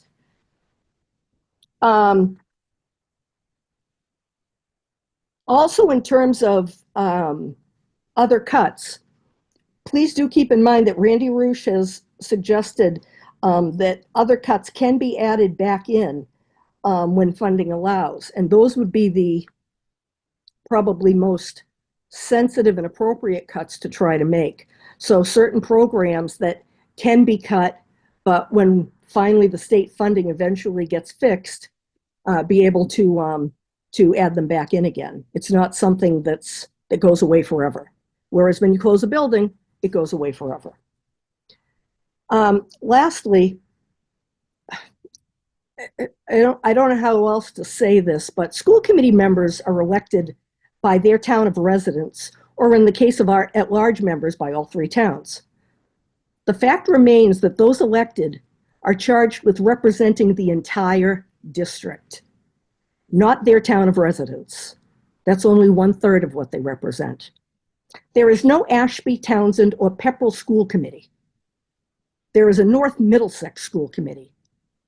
And I believe that each of you that I'm looking at here on my computer screen should take very seriously the suggestion that you're supposed to be representing the entire district. You don't represent just your town.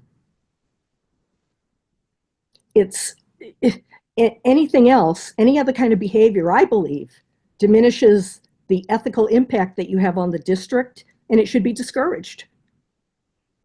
So, in conclusion, I believe that with the proposed budget and the prudent measures being presented, we're well positioned to ensure the efficient use of all our available resources. It's important to dispel any misconceptions and focus only on the factual conditions and the practical solutions that benefit all of our communities and students.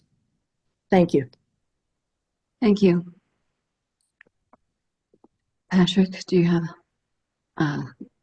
just some follow-up questions for Kathy? Have you, in all of your research on Ashby Elementary, have you read the Habib? I have it right here. The Habib and Associates Architects Facility Condition Assessment. Is that part of the college study? It's its own study.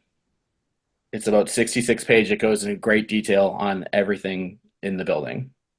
I've looked at, I took my own in-person tour. Do you That's have all these studies. Background? Do you have a Patrick, I'm going to stop you for a second. Okay. The Collins report and the Habib study is available online. Yeah. And that's what I'm going to ask people to look at. Those were studies that were done. The Collins report covered all of our towns and looked at all of our schools. Right. Habib was a report that was done how many years ago, Brad? Or Randy, do you remember? Done in 2020. Yeah. 2020. 5 years ago. 5 years ago. All right.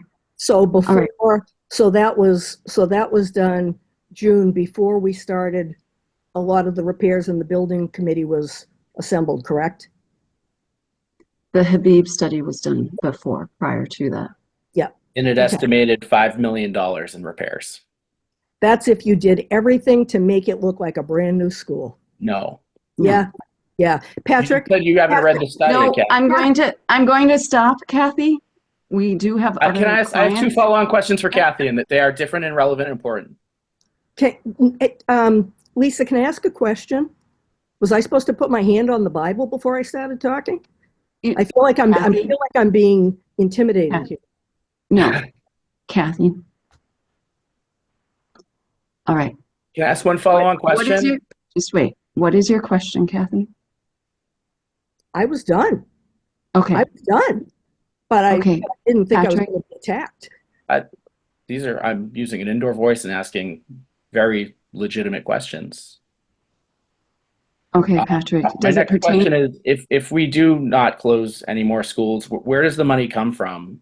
Do you expect there to be an override? Because I know in the past you were very passionate about no overrides. I was passionate about no overrides based upon the original numbers that were put forth. I felt that there were some cuts that could happen without closing buildings and without the total override that was originally put forth. There's a difference. If you were at the Ashby Town meeting when the override did pass, you would know that I stood up and I said, this was an honest effort to decrease, and Lisa was there. In fact, she came up to me afterwards. This was an honest piece of work to decrease the amount, decrease the override ask, and I encouraged people to vote for it.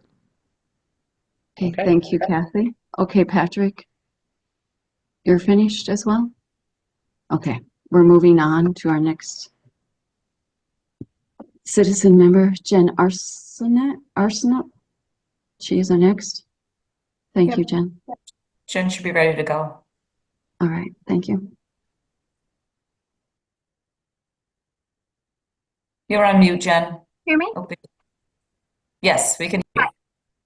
Okay, first I would like to say, much like Vincent from Townsend, I was disappointed by the recent meeting that was held to undo the vote that was taken back in December, when I was one of many parents and residents who made sure they had childcare to go and sit through a meeting and look at everything that was presented and walked away feeling as though at last, after listening to this be ping-ponged back and forth for a very long time, a plan was at least in place.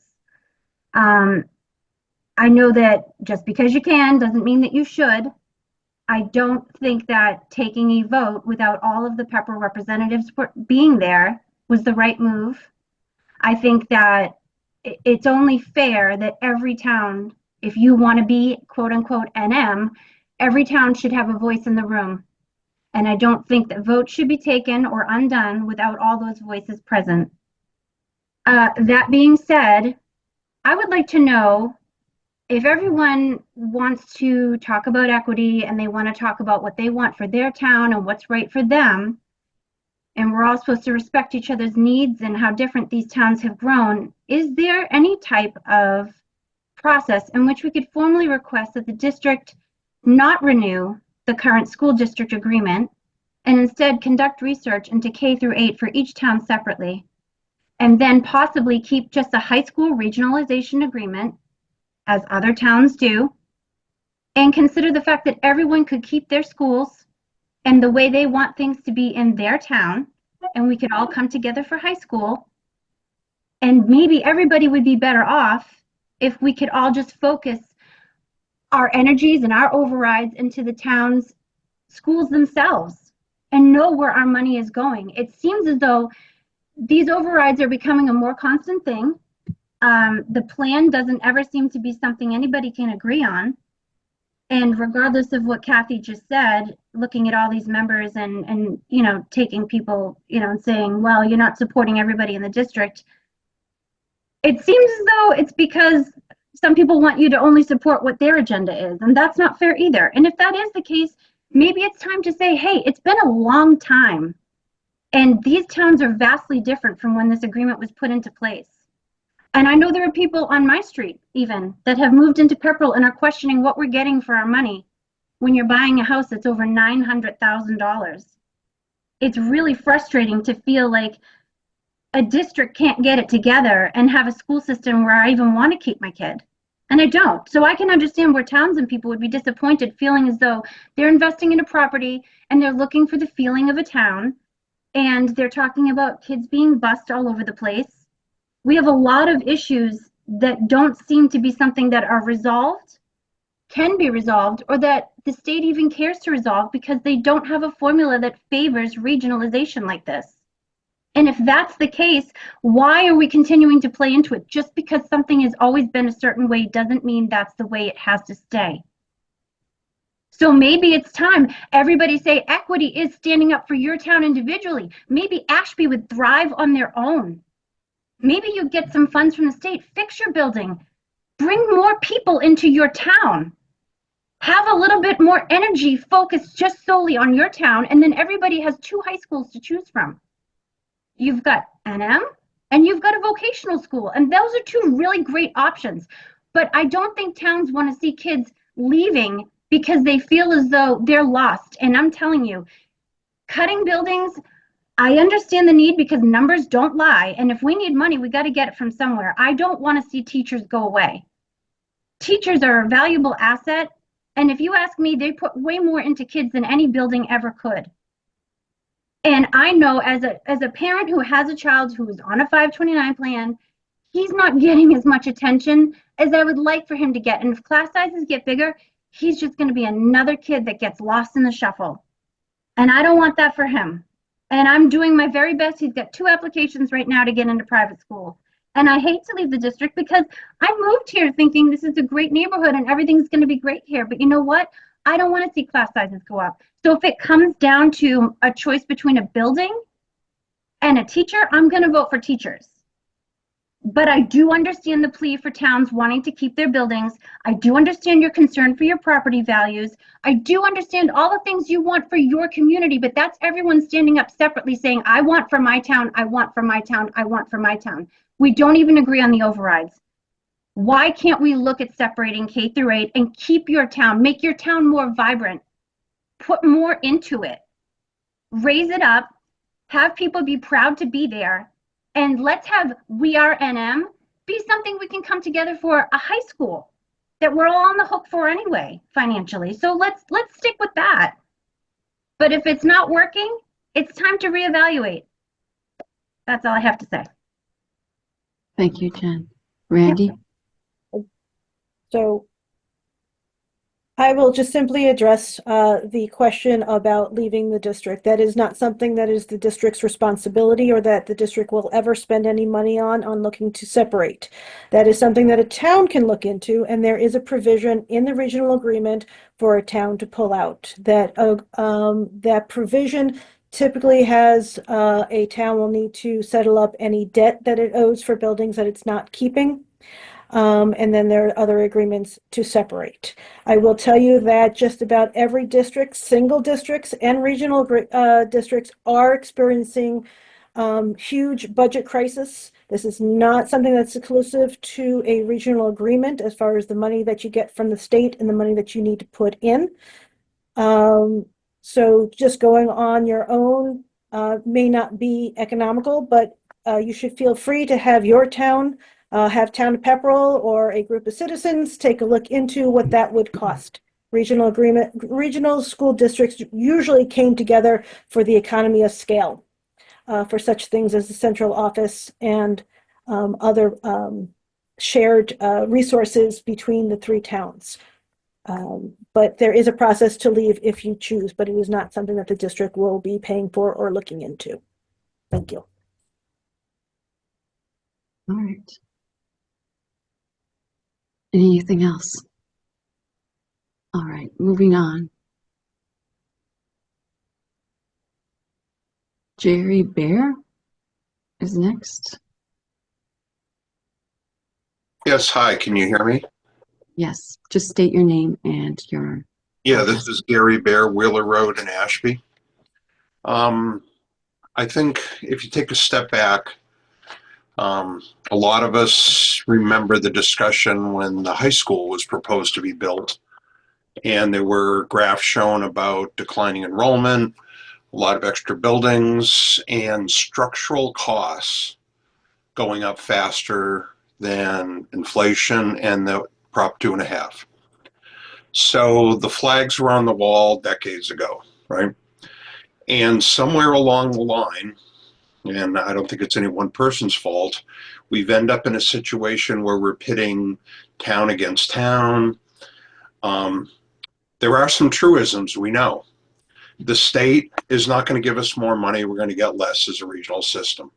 So if you do strategic budgets and you've run multi-million-dollar things, you can see what's coming. We know there's cuts coming from the federal level. We know, based on the presentation in Ashby last year, that the negotiated contracts that we're negotiating for salary, for busing and everything are going up way faster than the town 2.5 prop. So we've ended up in a place where many people that I've talked to in Townsend and Ashby and Pepperell have lost confidence in that there's any kind of strategic plan. We're just doing Groundhog Day and neighbors are digging in. I'm not saying that closing 1 or 2 schools is the right or wrong thing. I'm saying strategically, when you go to town meeting, there is no belief from the people I've talked to that any 1-year override is going to do anything but piss in the wind. So the problem we have this year is now we've got neighbor against neighbor. People are talking willfully that some state rep somewhere is going to convince the state house to do something. We all call BS on that. We know the federal is going to cut us like no tomorrow. And we know the towns, Ashby, when I first moved here, was at 30 some odd percent of our budget. This year we're at 47%. We've thrown pretty much everything overboard we can, right? And I'm not saying this from an Ashby voter, I'm saying from a person approaching 40 years here. So strategically, if you want to get the voters that I've talked to on town, there has to be a plan that say, realistically, here's what we got to do to right the ship. And if we do this, back to an earlier comment that Nancy said, we have a 3 or 5 year projection this will right the ship. Because anybody that's been through this know, if it's not Squanicook this year, it'll be Squanicook next year. If it's not AES this year, it'll be AES next year. And that's why the voters have said no mas. We're done. So the problem you have is a political problem because there is no credibility that the current options are going to do anything but plug a hole in a sinking ship. So if I go back to first principles that I've had to do when I've cut big budgets, you say, okay, first principles are, we all know that neighborhood schools are good for young kids and bringing kids together at some point in a centralized school makes sense. Great.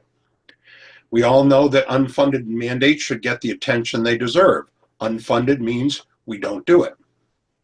We know when we negotiate contracts that are more than 2.5%, the school committee has got to take ownership for cutting so that the overall budget's back in the 2.5% envelope. So those are truisms that the voters are looking at and saying, if we have a plan that meets those strategic things, yeah, we don't want to cough up more money, but we will. But right now, I got to tell you, I've looked at all the options, and again, no disrespect for the committee. I know you guys have put in a lot of hard work, but none of the options say we're going to be back here fighting harder against our neighbor next year. That's what it's telling us. So that's why I'm saying, even if you put a plan together, you're going to come to town meeting and you're going to get cut down by a buzzsaw. So until we solve that problem, you're not going to solve this year budget problem. And a lot of us have talked to people in the 3 towns, and the common sense voter, I'm not talking about the people that are give the kids everything or the other people that are saying burn the schools down. You discount those people. But in the middle, what we have here is not a plan. What we have is Groundhog Day, and we're all tired of being Bill Murray. So again, I appreciate the work, but I think strategically, you have to take a step back and come with a strategic plan that this budget fits in and say, if there are 3 more schools closing, and if we got to lay off 20% of the staff, we don't like it, but this is the reality. So over the next 5 years, here's the strategic plan, here's where it fits in here.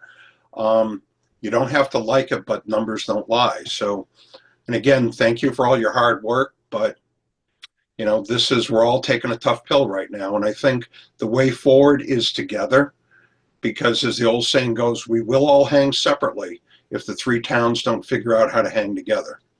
So again, thank you for your work and appreciate you taking my comment. Thank you, Gary. All right, comments from Randy or Patrick, which one was up first? I'll just be fast. Gary, can you send me a private email through my school account? It's available on the website. It's pmcphillips@nmrsd.org. Just send me a private email. I'd like to talk to you some more if that's okay. Sure. Most people know how to find me, especially the people I owe $5 to. Thanks. I'll reach out to you. Randy. First, I'd like to say thank you, Gary. One, I really appreciate your calm demeanor and how you present everything. It is a very welcome change to some of the stuff that I have heard. So thank you for that. One thing I would like to just kind of add in, it always seems to kind of get lost, is Year over year, if you take a look at the last 10, 15 years, the school district has presented a budget somewhere in the range of an average of 3%. We do fairly good at, after, doing manipulations in the cost efficiencies, some cutting here and there, getting our budgets to within 2.5% to 3% on average over the years. The problem is the state. Go back 15 years, and Nancy, you can correct me if I'm wrong here, if my memory is wrong. To go back 15 years, when I first came onto this committee, the state actually was giving us 60% of our budget. Year over year, we have gotten less than 1% of an increase in 60% of our budget. And so the towns end up making up more. We could be at 2.5%, but the towns end up paying more to cover what the state is not for that. We are currently now at 40% of what the state gives us in our budget because of that attrition and what the towns have picked up over the years. Honestly, as far as a year over year, increase, the towns would be so much better off if we already had the entire budget in their base. And all we had to worry about was, the school budget went up 2.5%, the town budgets go up 2.5%, and things would work a lot better. But we constantly are in trying to make up for what the state is not giving us. Eventually we'll get there, but that is one of the huge problems that we have. And I appreciate your comments, and I fully agree with you. But the reality is the state ain't going to make up the money. They're just going to cut us deeper, right? The town is required by law to stay within 2.5%. If a school is owned by the town, like several of my friends live in, yeah, you all meet and you come together with the selectmen, it's voted. When it's a regional, you have this kabuki dance that's like a circular firing squad, right? So the problem is you have to start from basics. We know the towns have to live in 2.5%, full stop. We know we have unfunded mandates, full stop. We know a lot of the contracts that were presented last way are way over 2.5%, right? And we know we have more buildings, we've known that for a while, than we have people and enrollments declining, right?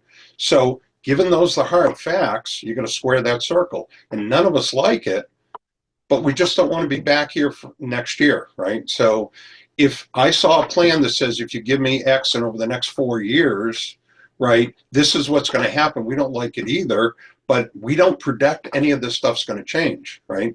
And we know inflation's not under control. So all that being said, this is going to be tough, and it's going to be tough for 5 years. The voters appreciate honesty. They appreciate a strategic plan, even if it's 3 to 5 years. And we might not like it, but we're all living that reality. We just want the North Middlesex proposal to have the same thing. We all have a budget for what's going to happen the next couple of years. We have a budget for, oh shit, this year, right? So again, I appreciate all the work, but I think that's politically where we are at town meetings this year. The voters are in no mood to say, yeah, here's 3 million, 2.5 million, and oh, by the way, no guarantees we're back here next year, right? That's going to go down in flames. So I don't have the answers. I just know what the constraints are. And having run, multi-million-dollar budgets, this is the time where those constraints are going to hit us in the side of the head, and nobody's going to like it. I don't think anybody in any of the towns are going to like it. And again, thank you very much for all the work you're doing. I appreciate it. Thank you, Gary. And I may have to reference your saying about kabuki dance to this budget. So. And thank you for the conversation. Thank you. All right, EM, you are next.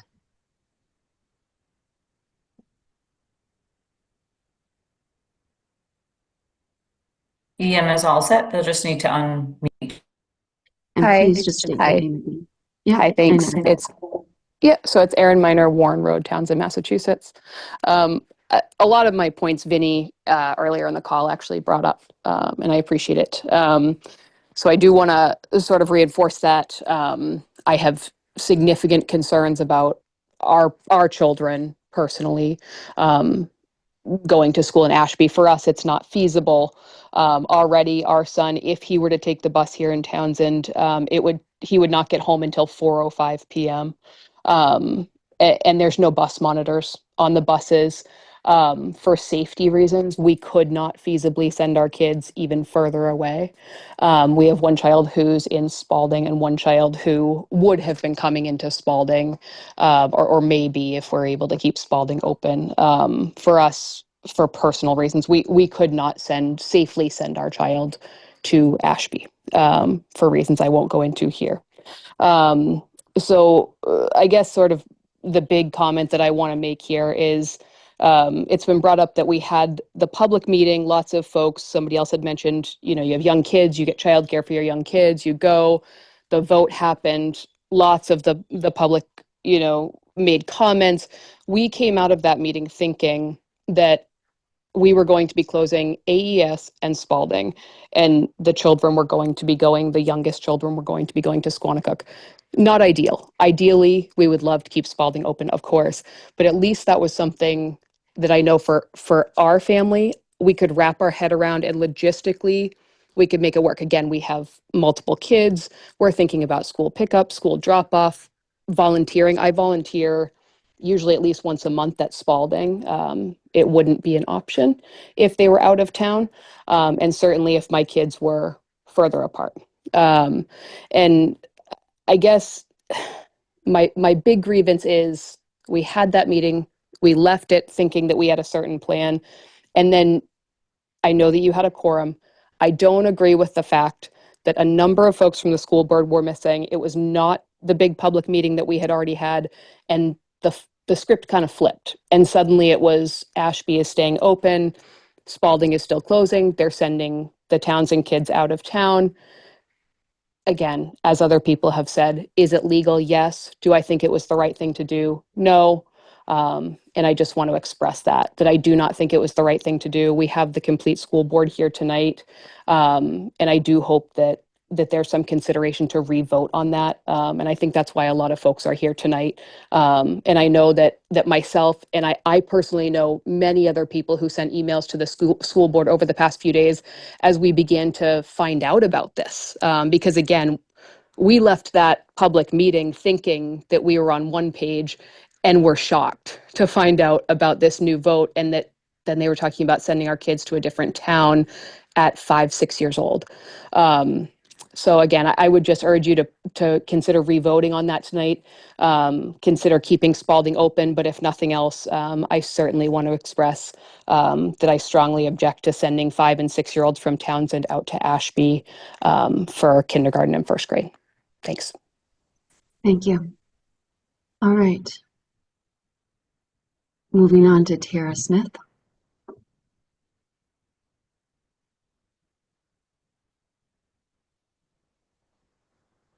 All right, Tara, just Hi, can you hear me? Yes, just state Hi. Yep. Tara Smith, I live on New Ipswich Road in Ashby, and I apologize for my voice. I appreciate all of the information that you've provided, and I appreciate that this has been a much more, I feel like, dignified meeting than the last one I attended. Looking at the actual financial statements that you have audited and presented on your website, I'm seeing every year over year for the last 5 years, there being a negative net position of $7 million, or coming up to $7 million. So that's year over year. We're short $7 million in the North Middlesex District financial net statement of financial position. What difference is $600,000 going to do to that? And it's not going to be a lasting change, right? I'm from Ashby, so I'm thrilled that currently the school that my 2 boys are going to start going to school to shortly is still going to be there next year. But are you going to exit the next year for a 1% change in the negative net position you have every year? Like this is, again, a Band-Aid, right? Like this is not solving the problem that we have here. And so my question, so I actually have a question, sorry guys. Is there some kind of like law that says you have to have a balanced budget in order to go to the next year? Like, is there something that says is the state going to instantly not give us funding next year? That's what I want to know. Like, we're sitting here and we're going to permanently close a building that clearly those in Townsend are, really passionate about and I feel for no lasting, change. Is there something that's stopping us from just moving forward and maybe putting more of our efforts towards getting the state to give us equitable funding? That's my question. Patrick, you raised your hand. I just wanted to take a second and say that I agree with that statement, that this is a Band-Aid on a very long-term solution. And just to answer something that I'm going to bring up later on in the school committee meeting is cutting transportation costs by not listening to the state, not having seats for every single student, because there's so many empty seats. It's a waste of money. It's something I'm bringing up tonight. So I am thinking of ways forward that may irk the state, and I know I've discussed it in the past, and Brad has said it's not an option because the state says no, you will have a seat for every student. But maybe it's time we just say, you know what, state, we've had enough. If you're not going to fund it, we're not going to do it. And that just seems like the least impactful way to kind of fight back. It's not impacting special ed services. It's not impacting anything of that nature. Just empty seats. It's just logical. All right. Anyone else? All right, moving on to the select board chambers.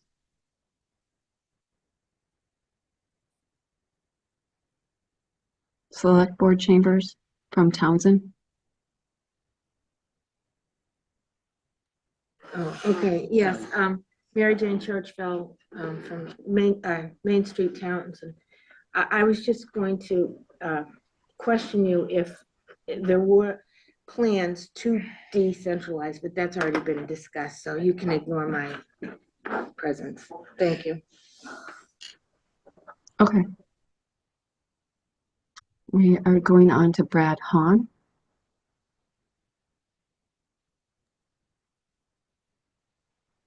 Brad. Hi, are you able to hear me?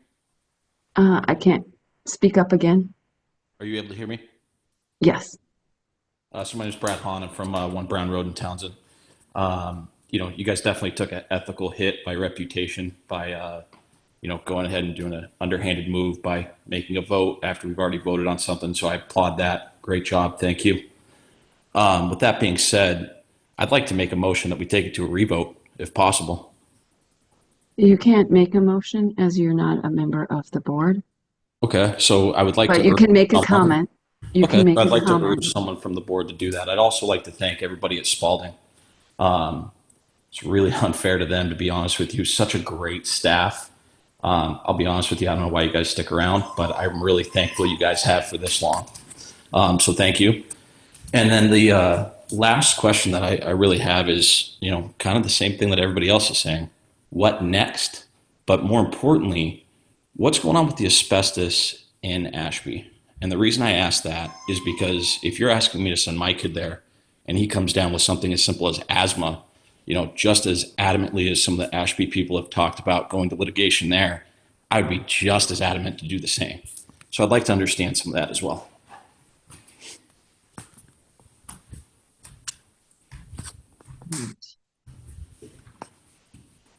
We have a facilities question. June? Regarding the asbestos, the tunnels were just abated. So the tunnels and the hallway had pipes for plumbing and heating. And one of the big questions was what condition were those pipes in? And we would not be able to access them if they were not abated. So the town of Ashby did just pay a few months ago to have all of that abated. And so we could get in there. And it was actually good news when we got in there because the pipes were in better condition than anyone realized, because no one had been down there before. So that's all set. If you're referring to the asbestos in the old wing is sealed off. Students haven't been in there for many years now. The town of Ashby has expressed interest in repurposing that wing at some point. So no decisions have been made by the town as far as whether they want to take down the wing or repurpose the wing yet at this time.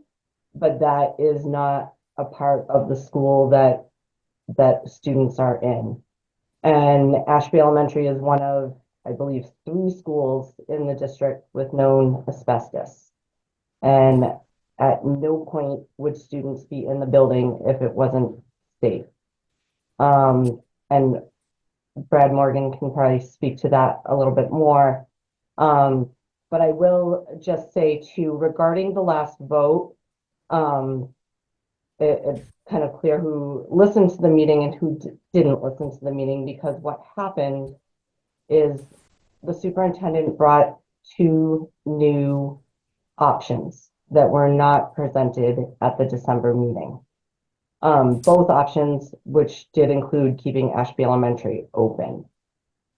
He said he recommended that option over the previous option. So the committee, having a quorum, rescinded the previous vote. Another piece of that discussion was the vote did not make sense time-wise, because the wording of it was to proceed with option 4 as plan B if the override didn't pass. And the reason it was pushed to hurry up and try to decide this vote is the state would have to be informed by March 1st. There is no possible way to know by March 1st if an override would pass or not pass. So the actual wording of the vote did not even make sense. So by rescinding the vote, we did not make any new decisions. We just took a step back and said, there are more options on the table. We asked a lot of questions, such as, is the possibility of Squanicook closing rather than Spalding being explored more? And personally, that would be my hope, because if we could sell a district building, then there would be revenue from that sale. The problem is, or as of 3 weeks ago, we didn't really know where that money would go from the sale. There's special legislation required. The building is also tied to Hawthorne Brook. So there was a lot of information to find out, which we were told we would not have that information for at least 3 weeks. So there's still a lot of factors at play. By rescinding the vote, it was not voting that we would close Spalding. It was not voting that we would not close Ashby, and it was not voting that we would not close Ashby or not close Spalding. It wasn't any of those. It was taking back that vote to put the options back on the table to get further information based on the recommendation from the admin team, who has been working tirelessly on the side trying to figure out the feasibility of these options and the added costs of these options. So at this point, it is not set in stone in any one way or another. The finance subcommittee did have a meeting about a week ago where 4 of the 5 members of that voted to proceed with recommending the budget as presented tonight for Superintendent Morgan to present. With that is the approximately $600,000 from the one school closure, Spalding, and $400,000 of a reconfiguration, which was the option that the admin team recommended. But again, the school committee has not yet chosen and not voted on. So Jim, with all that being said, why wouldn't we move everybody from Spalding over to Squanicook and then leave Ashby as is as it stands today? Well, it's it's bad funny you say that. I actually just sent an email. Unfortunately, it was a little close in time before the meeting because I was trying to get more information about that same thing. And ideally, it sounds good. So, And just before you answer that, if we're going to close a school, why would we close one that's in pristine condition like Spalding is? Especially when you're telling me that there's a wing of Ashby that does have asbestos, and we're all in the same boat with this MBTA community. If you think that's not going to drive more families with kids here and we need room for expansion, you're sadly mistaken. And then again, we're going to be back in the same boat with piss poor planning. okay, let me answer your question. First of all, I don't want to close any building. So let's start there. Closing buildings is not a good option. We're not in a good situation right now. Every building in the district could use 5 million in renovations. There is not necessarily one that's in much worse condition than another. Hawthorne Brook has a great need right now. Ashby, we did address any of the safety concerns with the asbestos in the hallway, under the hallway, excuse me, where the tunnels were, and with the boiler redundancy. But there aren't any other major, there's no safety concerns at Ashby at this time. And there's, as far as the amount of money for the building, every single building has a wish list like that. So going back for just a second to your idea before, and I'm looking to the side because I was just trying to pull up the email where I said this, but I really would like to explore a different option that we haven't talked about. And explore, let me see, additional exploration of sending West Townsend only to Ashby, K through 4. So let me tell you why, because it would help with the class size balancing, which is one of the perks of the configuration that they were talking about, the K through 1 and then 2 through 4. Part of the issue is with Ashby, you may end up with classes with 16 students based on, say, maybe 2 classes or a class of, like, say, 32 in a grade that were broken up. So you might have some really, really low classes at Ashby right now, or you might have those maxed out classes, like 30, say, in a class, where Townsend having, being able to spread it over five classes or so per grade can keep a more balanced, say, 23, whatever. It can be more balanced where we don't have that option in Ashby right now. So the potential to just add some more students in there can help balance that. But let me just see. So with that balance is the staff reduction. So that's where that 400,000 comes out of the budget that was presented today, because balancing the classes could reduce some staff kind of organically that way without overflowing the classes. And with that option, bus times would stay in check. We wouldn't have people on the far side, like the Shirley end of Townsend, coming all the way to Ashby. We wouldn't have people on the Ashburnham side of Ashby going, all the way to Townsend, or worse, Pepperell, which was what the option was voted on in December before. So I really would be interested in the savings of that option as well. So it's something that we can discuss. Typically, during the hearing that we're in right now, that's the opportunity for everybody to give feedback. And then for us to the school committee to whittle down what our options really are is based on discussions in our regular meetings. So I believe later tonight, we'll be discussing some of the pros and cons, and we may not vote on any of that tonight because we're still gathering more information, and we might have more questions for the admin team. June, I appreciate it. I just want to say thank you. It sounds like there are some more options that we can explore. So maybe it was a little bit premature to put up on a slide that Spalding's going to be the one that's closing like we did today. So I really appreciate that, and that there are some other options. I would really urge you, as people have talked, if you want to go far, you go together. You want to go fast, you go alone.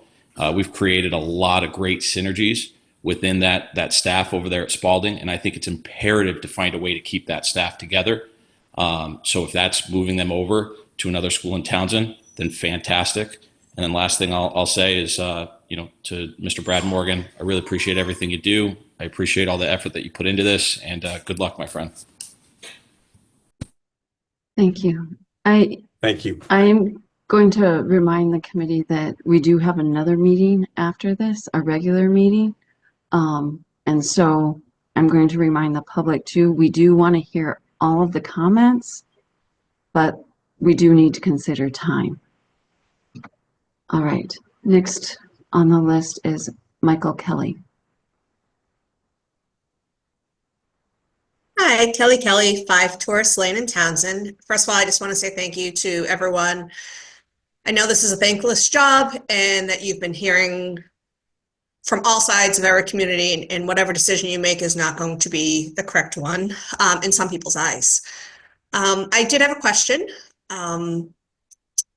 First of all, a comment that I will always stand by my belief that teachers do have to come over buildings. And whatever we can do to mitigate as much of the loss of teachers and staff as possible is the route that, in my opinion, has to be done, because we can't teach these kids if we don't have teachers.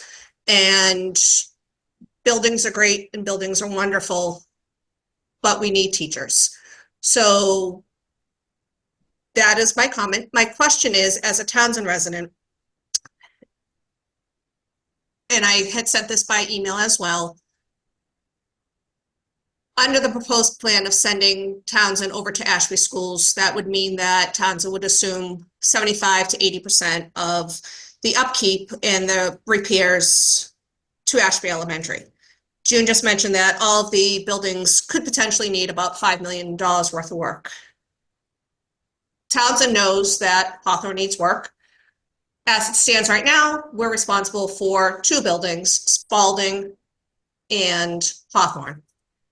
In the new reconfiguration as proposed, we would be responsible for 80% of Ashby, 80% of Hawthorne, and 80% of Squanicook. Have the Townsend reps considered the financial implications this would have on the Townsend budget? Because those debt exclusions would massively impact Townsend, where we are now would be responsible of taking on the repairs of yet another building, the lion's share, the vast majority. And so I caution the Townsend reps to be very, very cautious about how much we're willing to take on in terms of repairs of other buildings, and really consider that impact that it will have on Townsend's budget. Thank you. Thank you. Was there a question, Kelly? Sorry. Primarily just a comment, and whether or not the Townsend reps have really looked into the reports and have an understanding of what Townsend would be assuming if we went through with sending Townsend K-1 over to Ashby, how much of a financial stake they would be putting Townsend into if we are going to be assuming that building. Are we looking at also now taking on, if we're using June's $5 million, $4 million unexpectedly of building repairs for Ashby Elementary, in addition to $4 million for Hawthorne Brook and $4 million for Squanicook? I know that's broad numbers, and I'm going to assume hopefully that Squanicook doesn't need $5 million, but again, if we are responsible for 80% of now 3 buildings, that will affect the finances of Townsend long term. So I'm just asking, I guess, the Townsend reps, have you considered that? Anyone want to answer that from Townsend? Randy. I am an at-large member, so I am from all 3 elected from all, but I do live in Townsend, and we all do represent every single town. Yes, that has been taken into consideration. There are a number of different options we can take a look at to do that. As I understand it right now, all all the buildings are safe to operate. All the buildings are aging. All the buildings, due to that natural aging, will have things that come up that either should be on a list because they could break. Some things our maintenance are keeping repaired, but parts, because of the age of some of these things, may need to be upgraded because they can't find parts anymore. And that is for every single building in the district, bar the high school, as far as aging and not finding components because that was just recently built. Given that those repairs are not something that is anything that we have to do right now, it's something to be cognizant about, because when you get to a certain point, having a coordinated project is easier to get some of these things completed, but there is nothing on the horizon that absolutely has to be done right now. I know Hawthorne Brook is one that the district is very much looking forward to. I believe that's the next one on our radar that needs some major renovations, and that will be shared by Townsend and Ashby, because those are the students that go there. Ashby also is a smaller building than either Spalding or Squanicook, and they will be joining and taking on about 25% of those costs. Is it one for one? Hard to say, because we never know what's going to be done, but there is some comparison there, as well as Ashby has been paying for Hawthorne Brook for decades now. And they've, in any of the roof repair, I believe was in 2005, they voted and paid for that. They've also had repairs on their own building. In 2012, they did a roof and windows project that they paid for. Townsend paid for Spalding. It kind of washes out. I can certainly take a look into it, and we can also take a look at possibly having a 5-year reprieve that Ashby doesn't pay for Squanicook or Spalding, wherever their students wind up, and Townsend doesn't pay for Ashby for the next 5 years for any capital projects. There are ways to work this out. I think it really kind of washes out in the end with the size of the buildings, but we can certainly take a look at that. Okay, just as a Townsend taxpayer, in my head, I was prepared for Hawthorne. Everyone in Townsend kind of knows it's due for some upgrades, and to now also realize that we could be sitting at town meeting voting for substantial repairs to Hawthorne at the same time as voting for substantial repairs to Ashby is kind of hard as a taxpayer. And while I agree that Ashby has been paying into Hawthorne, they've been attending Hawthorne for 4 decades. So the building has aged as their students have attended. So it makes sense, whereas we're kind of being picked up in the middle here and now being responsible for repairs that have accumulated over the last 40 years where our kids haven't been attending. So I do understand your point where hopefully there's ways of balancing this, but as a Townsend taxpayer, it's a little concerning that. It also is just as likely that you're voting on Hawthorne Brook and voting on Squanicook for repairs. We don't know what's going to end up happening. Squanicook has repairs that can be done and has things that are aging and that will need to be done at some point as well. There is nothing on the horizon right now. We're not doing any studies at Ashby to find out costs to go forward with any projects. We're not looking at Squanicook at the moment, as far as I know, for any studies to go forward with any projects. And it's a very long process usually, because we have to get a feasibility study. Then we usually try to go to the MSBA for money, which could take a couple of years, and then it comes to a bigger study and then votes. So there's nothing that's going to be coming anytime soon. Well, we might not be planning on it, but I think we all know these buildings need repairs. So just because I might not be looking at the roof doesn't mean that the roof that we all. Just because we're not acknowledging that repairs on paper need to happen, I think it'd be foolish of us not to realize that repairs are going to need to happen to these buildings. And for Townsend, right now we're responsible aside of the high school for 2 buildings, and this new plan makes us responsible for the lion's share of 3 buildings of repair. So I just want to make sure the Townsend reps were aware of that and what you're voting on and the financial implications that you're voting on, because yes, while as a representative, you should be thinking of the entire district and all the kids and all of that, but the individual reps to also answer to their taxpayers of their specific communities. And that's why each community also has reps specific to, I don't fault June for advocating for Ashby. She's a phenomenal rep for Ashby, and she is advocating for Ashby. And I just the town's reps also need to remember that by and large, they are elected, not talking about the at-large reps, but the Townsend reps were elected by the Townsend taxpayers to represent their interests. That's it. Thank you. Patrick.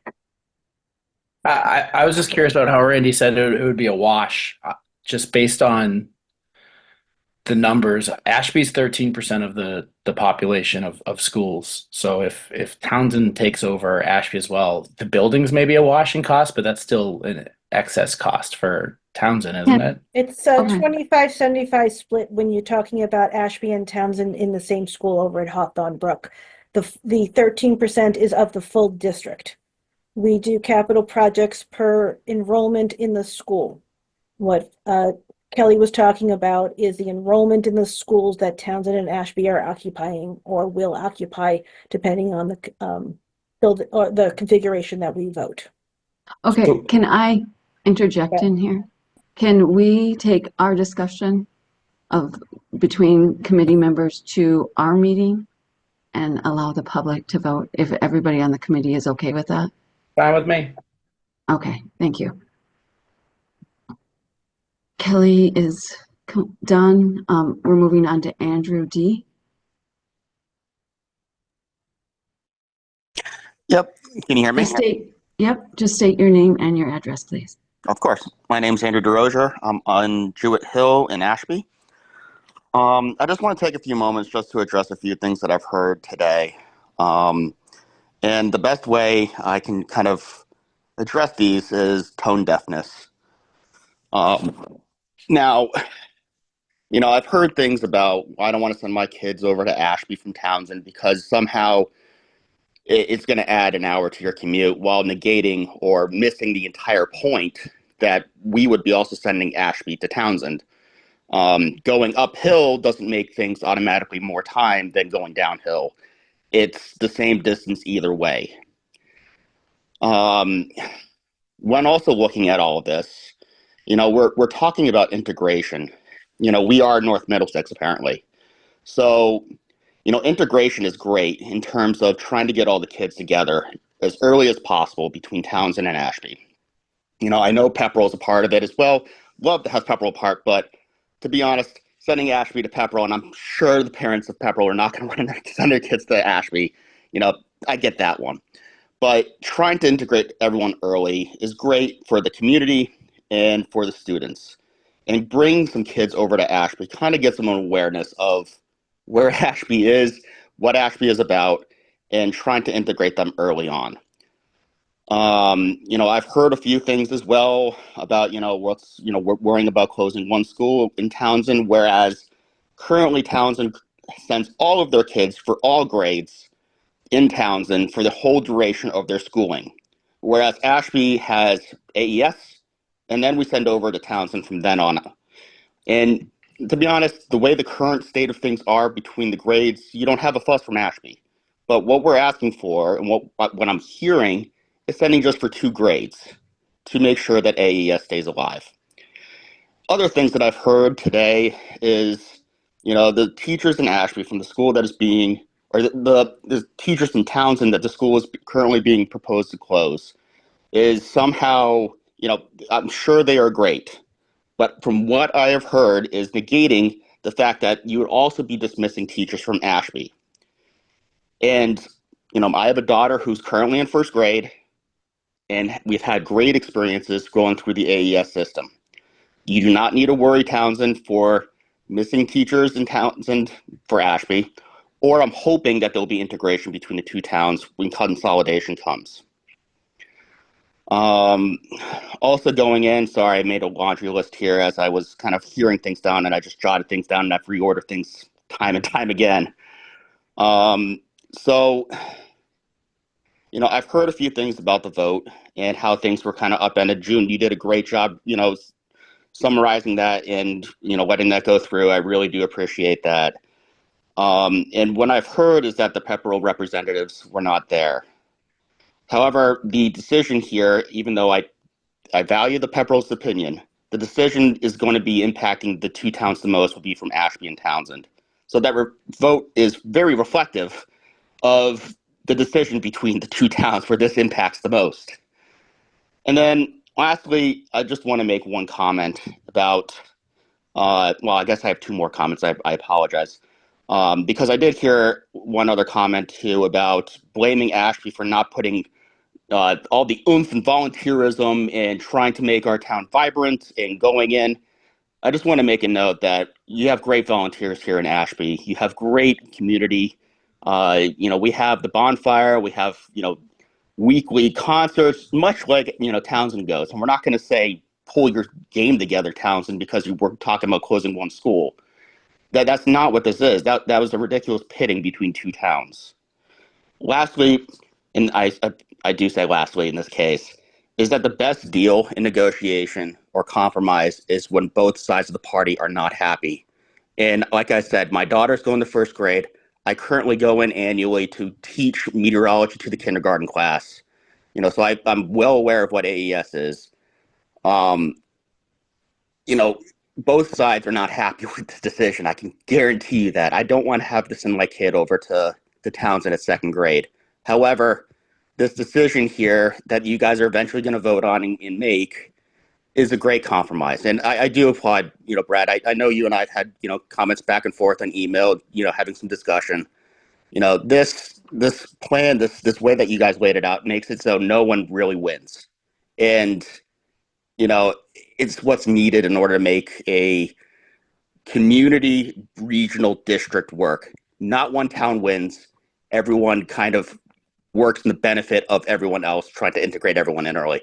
So I just want to say thank you, and just want to leave it there. Thank you. All right, we're moving on to Caitlin.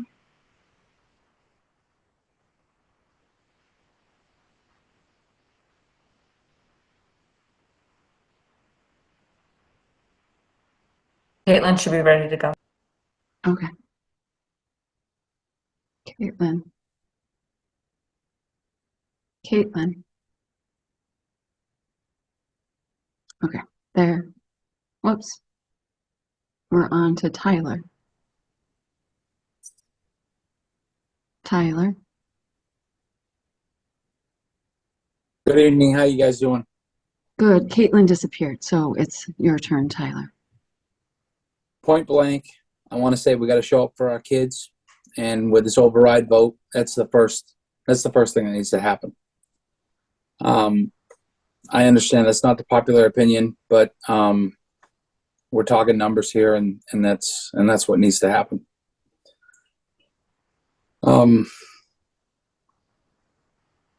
In terms of school, Tyler, can I ask you a question? What town are you from, or what is your address? Townsend. It's Townsend? Yeah. Okay. I guess when it comes down to decisions that need to be, well, the other thing I want to talk about is the 3 members that didn't show up to the last meeting. I'm not sure who they were, but that seems shady. I'd like to know who were the 3 that didn't show up to the last meeting for the vote. It was Tom Casey, Patrick McPhillips, and Jill Twigg. Okay. So essentially, when we have important meetings like this to discuss decisions that impact all 3 towns, I just think it's a priority to show up. Anyways, end of the day, I just want to know what makes the most sense to close Ashby, versus, because that's what it seems like it's at. It's like town versus town. It's like Ashby versus Townsend. And like Pepperell's not on the block right now. So what is the cost associated with closing Townsend, and what is the cost associated with closing Ashby? Tyler, those are disclosed in the options that were presented earlier in different meetings, and those numbers are continuing to be developed as Brad and his team are working on them. Randy or Patrick, which one would? Randy, you can go first. I just wanted to just address as far as 3 members not being able to attend the meeting. Life comes up. We're volunteers. I don't hold anything against anybody who can't make a meeting. And votes were not necessarily on the agenda to be done. We were talking about things. So unfortunately, things came up and it seemed like an important thing to vote on at that moment to open up the options, because the administration needed some direction, just like they needed a direction in December on what to start looking at. They needed direction from the school committee about whether they can go down the new recommendations that they had due to things that they found out and more information that they had.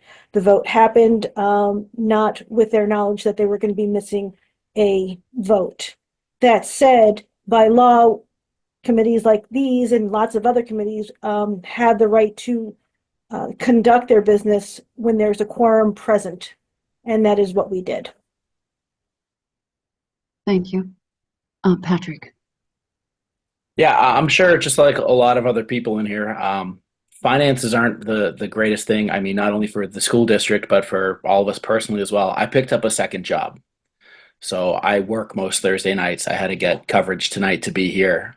If you go look at my track record, I've been at a large number of the meetings, if not close to all. I did check the agenda. I called ahead and spoke to Lisa. There was nothing of that on there.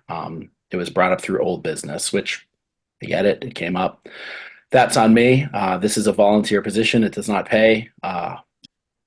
Trying my best. I've spent well over a couple hundred hours just researching every budget, every meeting, between reading the policy stuff. That this is a lot, and like everyone in here, nobody wants to close schools. I want to be voting on who gets the next playground upgrade. We have no funding. There's no money left. That's what I've walked into for 2 years in a row now. So Tyler, I'm sorry I wasn't there. Had I known that vote was going to happen, I would have taken work off and been there. And that would have made the difference, but that's my answer. So, As a Townsend resident, in both decisions, Townsend was voted to be closed. It's just that,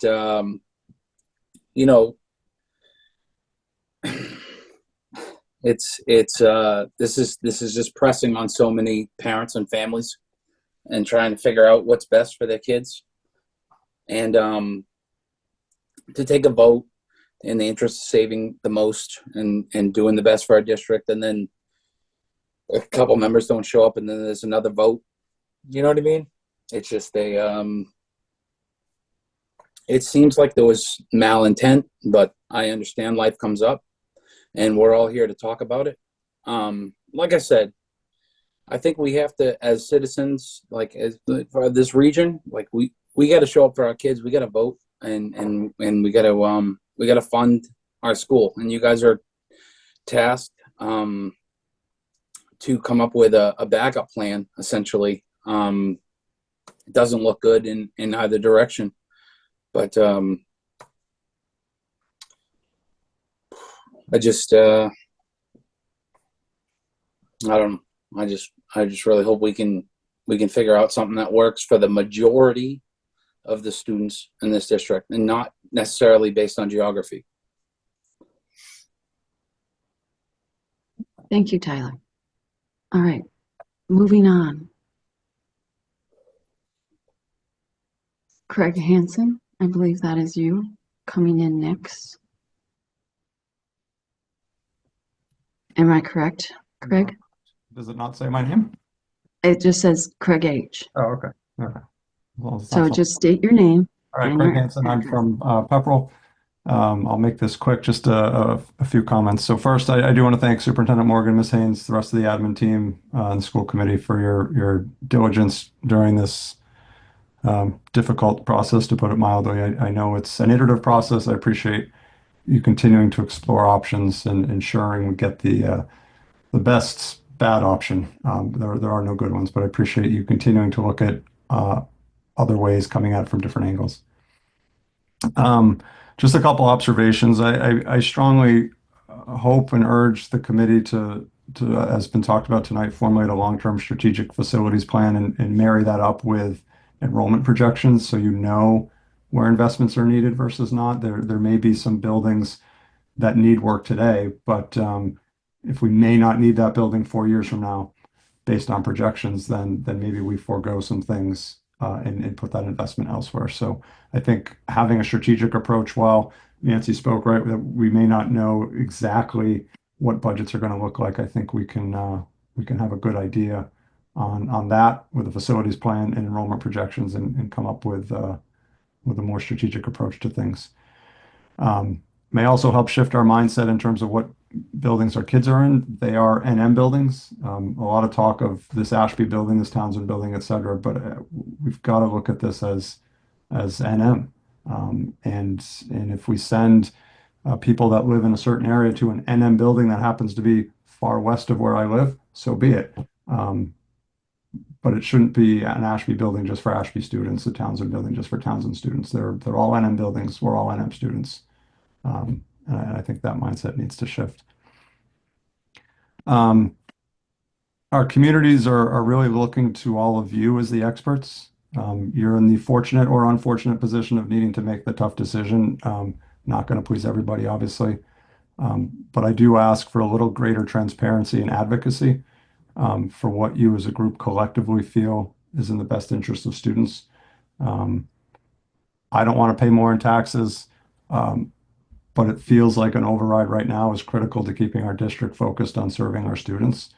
Without it, as we talked about the state funding issues, I mean, something has to give, and I'm concerned that there are no even close to good options right now.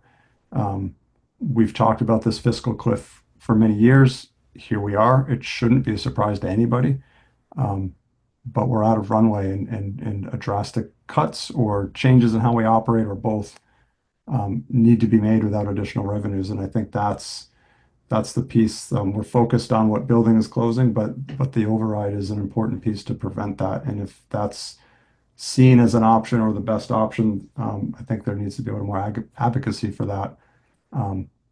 Because without it, a building will have to close, it sounds like. So I think that just needs to be a little more clear. And I guess lastly, just from what I've seen tonight, maybe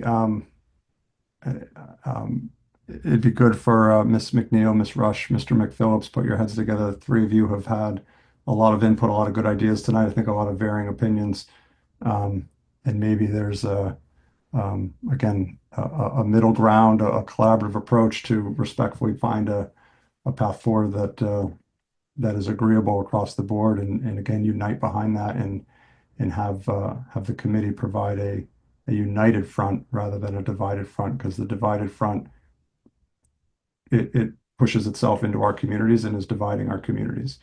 We're looking to you again as the experts, and if you're united and you unite behind a recommendation, I think you'll get some folks from all three communities to be behind you. So I thank you for all you do. I've been on that side of the table for years, so I know it's not easy. Your efforts are appreciated. Keep fighting the fight for our kids. And again, I appreciate it. Thanks. Good night. Thank you, Craig. Thanks, All Craig. right. We are no more hands raised. We are going to the public statements that Miss Ivy is going to read. We have 4 of them. The first one is by Jen Silva of Townsend. Are you ready, Robin? Yeah, let me just find which one. I'm just going to read them in a row that I have them, so, you know. Okay. And it's late, so forgive me if I make a mistake. This one here is from Jen Silva, resident of Townsend. Dear members of the school committee, I'm writing as a parent who is deeply invested in the well-being and education of my children. I want to express my concern about the impact school closures and reallocations may have both academically and socially for our children. I am the mother of 2 girls, a 2nd grader and a 5th grader. Both of my daughters have been lucky enough to attend Spalding Memorial School. They have developed meaningful connections with their teachers and peers. The teachers at Spalding provide a safe, nurturing environment that makes children want to come to school. I would hate to see such wonderful community of teachers and students be broken up. Additionally, my 5th grader has had a wonderful experience beginning middle school at Hawthorne Brook. Her teachers go above and beyond to teach with enthusiasm and passion, often using project-based learning and real-life experiences. As a teacher in another district, I cannot say the same about other schools and communities. While I understand that difficult decisions need to be made, we must consider how displacing these students from the nurturing environment they've built could hinder their progress and cause unnecessary anxiety. These school closures would result in long bus rides, separation of peer communities, and large class sizes. It will force children into schools that are not built for their ages. It is not fair to send young children to a school with no playground. I ask that you carefully consider these factors as you weigh your options. Thank you for your time and consideration. I trust that you will take the necessary steps to ensure the best interests of all students are kept at the forefront. Sincerely, Jen Silva. The next is from Lori Kingston. Good afternoon. This is Lori Kingston, 65 West Street in Pepperell. I would like to submit a comment in support of the North Middlesex Regional School District budget for fiscal year 25-26. I would prefer if the total amount was smaller, but I know the board has done a tremendous amount of work to maintain level services within budget constraints. Those budget constraints are not going away. It was extremely difficult to pass a town budget override in 2024 and downright impossible in Ashby. The school committee should do everything in its power, including closing facilities and consolidating resources to provide the best education possible for our kids while living within a very tight budget. I fully believe we will not pass a district-wide tax override vote again in 2025. We continue to need more funding from the state, which I know is in progress. Thank you for your time. The next is from Carla McLeeman. Hello, first I would like to thank you for being part of our school committee and for doing what's best for our community. I would like to express my opinion about the rescinded vote about keeping Ashby open and shuttling our Townsend students kindergarten through 1st grade to Ashby. I grew up in Townsend my whole life and decided to buy a house and start my family in Townsend. I have 2 children. One will be a kindergarten next year. I would like for him to go to school in the town that we live in. My expectation was when I bought this house that my children would be going to school in Townsend from kindergarten to 12th grade. I understand that residents of Ashby still want a school open, which I get because I have a young child who I would not want to shuttle to another town, but logistically, shuttling all the Townsend kids up to Ashby doesn't seem to make sense. It seems like there would be more busing costs associated with this option. Thank you for your time.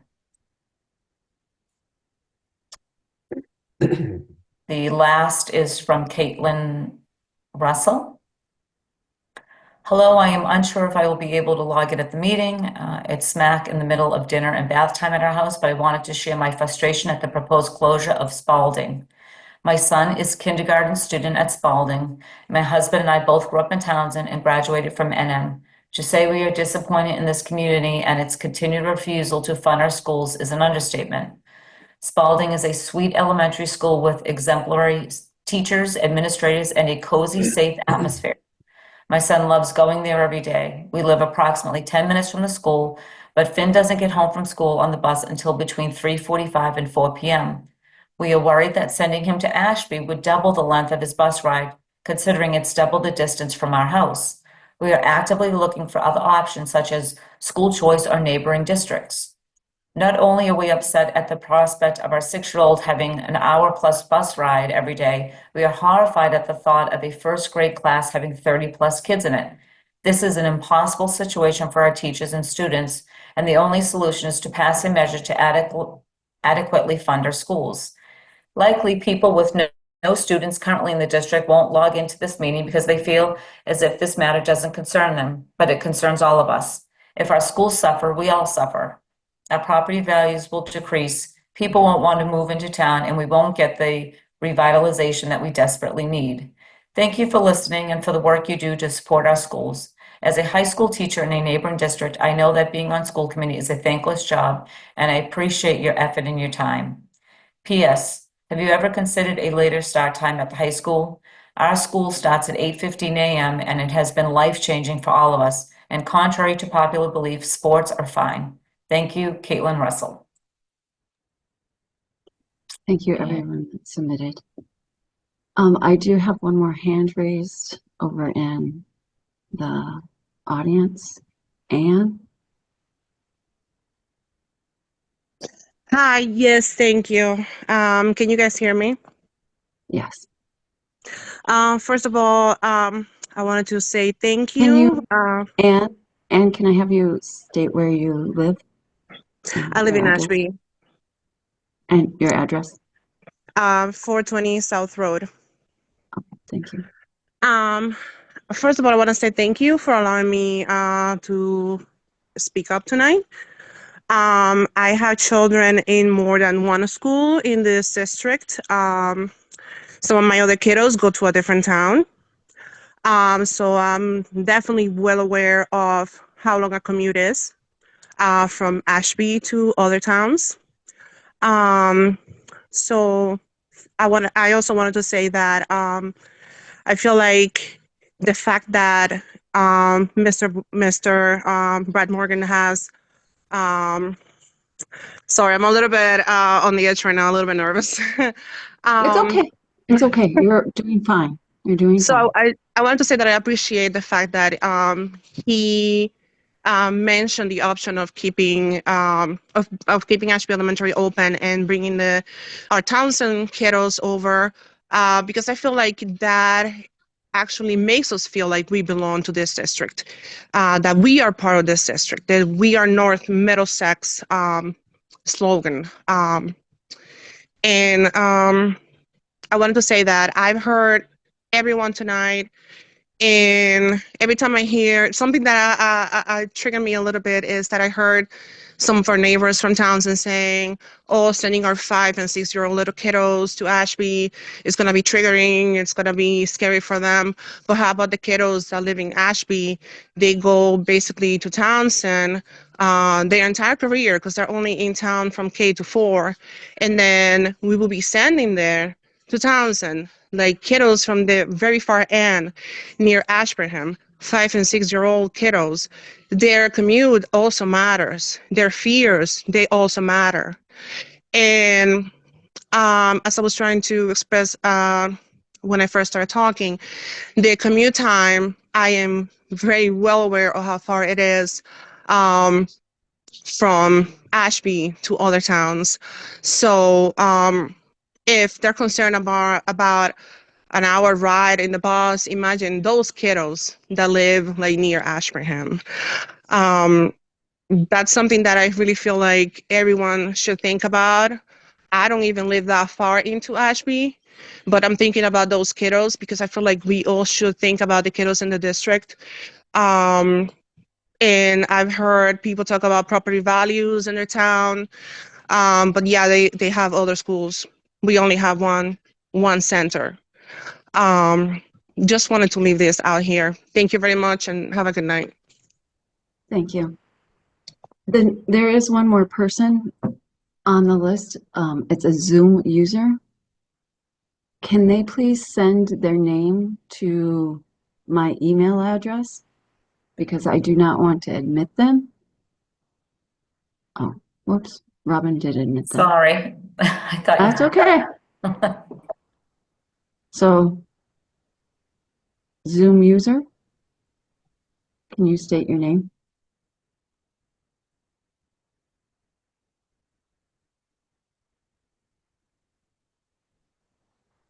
Are you on mute? No, they're not on mute. Can you hear me? I can hear you now. Hello? Can you state your name, please? Yep, I'm Terry Gardner from Turnpike Road in Townsend. Okay, thank you. So I'll be quick. I know it's been late, or it's getting late. You know, I just paid my second mortgage payment here in Townsend. We just moved to town. We just we settled on Townsend. I don't mean to say settled, but we were lucky to find Townsend a nice house with a nice piece of property that we wanted to raise our family at.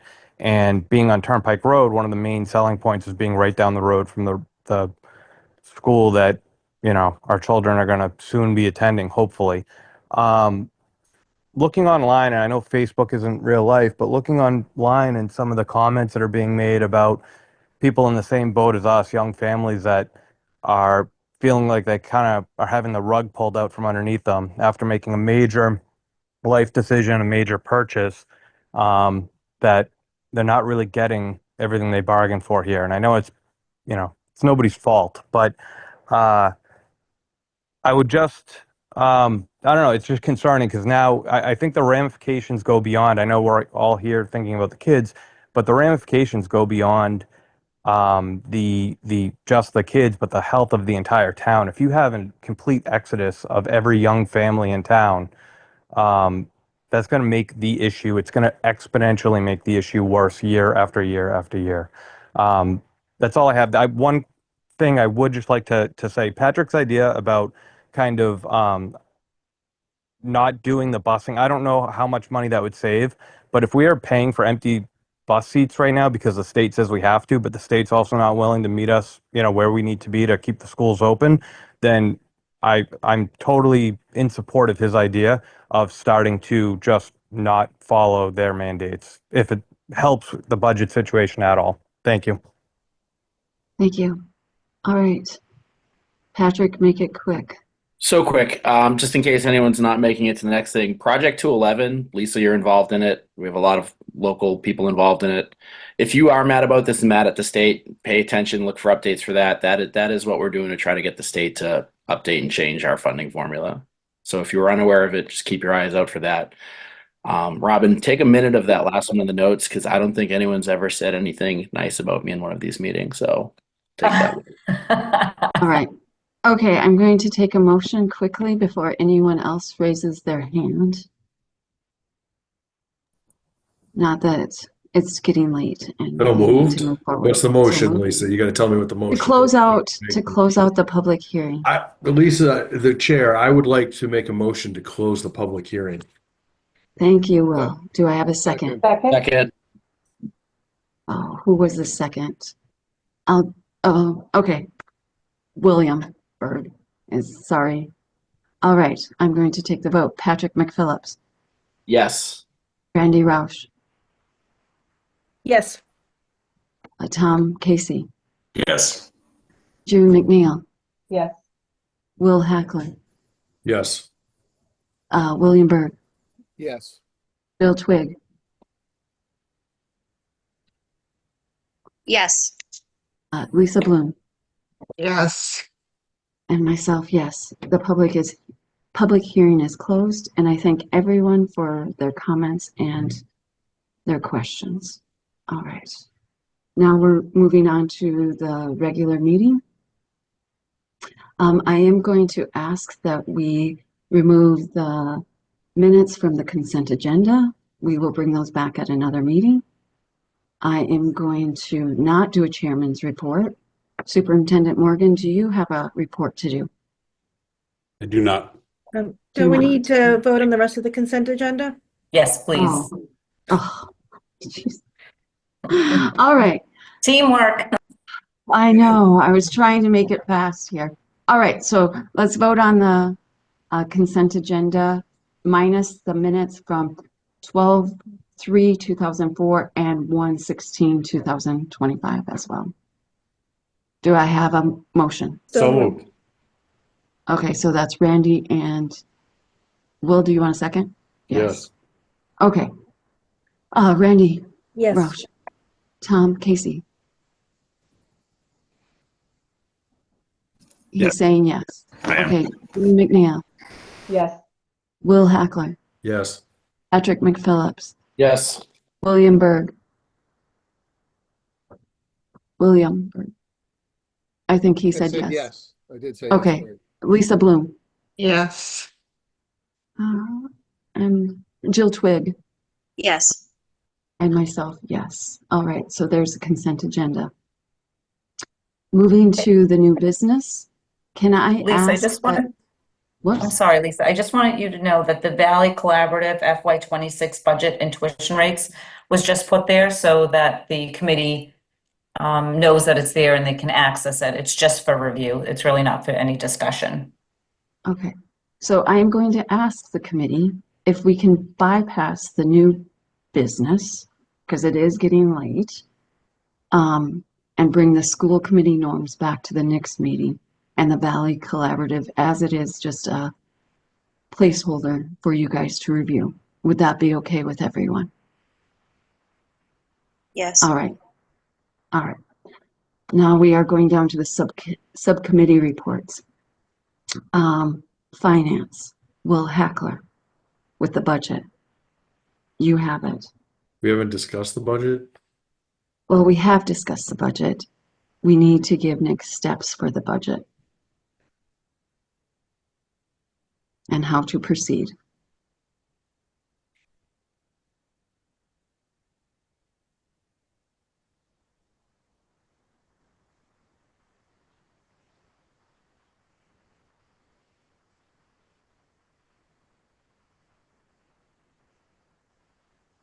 All right. So, Finance Committee meeting last week, we were discussing the 3.16 budget that was proposed by superintendent today in his message.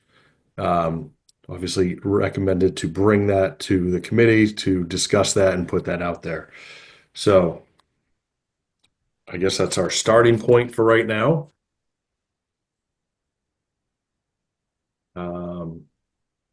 I have lots of thoughts, but June McNeil. So we have been receiving a lot of feedback from multiple towns, both in favor and not in favor of the new configuration. And I spoke to it briefly earlier that I had another idea that we hadn't talked about, but I think it's smart of the committee to kind of entertain every idea and look at every option and gather as much information as we can to try to find a solution that essentially works for everyone. Again, this is not one town against another. We really need to find a solution that we can work together to move forward. So I did have an idea, and again, it's not perfect, and we would need a lot more information from the admin team if we were to explore a whole different idea. But my idea was to take the West Townsend students, which is approximately 60, give or take 60 to 70 even students to add to Ashby Elementary, K through 4 model, and then keep Townsend K through 4 model in one school or another. I know there's probably not enough room in Squanicook for a full K through 4. So we might need to get creative for potentially moving central office, moving the preschool. I'm not really sure if it would work, but my idea would still help balance the class sizes, which may still allow for that class reduction. It would still keep reasonable bus rides, possibly even shorter bus rides for some students. We wouldn't have people come from far side of one town to go to a far side of another town. It would still include one building closure. And I just think it's worth discussion, and I really hope, whether it's this idea or any other idea, because anything's kind of on the table at this point, but I really hope that we can have some discussion about the pros and cons of different options. And that if there is more information needed, that we can allow the admin team the time to look at that and not necessarily have to take a vote today. The budget has already been presented to the towns at this point at a certain number. So we would want to hold it to within that number, or, you know, bringing it down further is favorable for the towns as well. But I think everything should still be everything should still be fluid while we're gathering information. So anyway, I just wanted to throw out that new idea because it does check some of the boxes. It might open up a new can of worms. It might open up more issues that we haven't considered.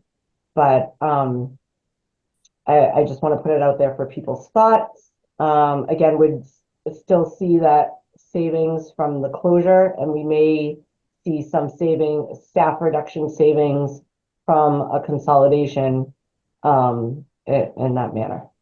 So I just want to start by just putting that out there.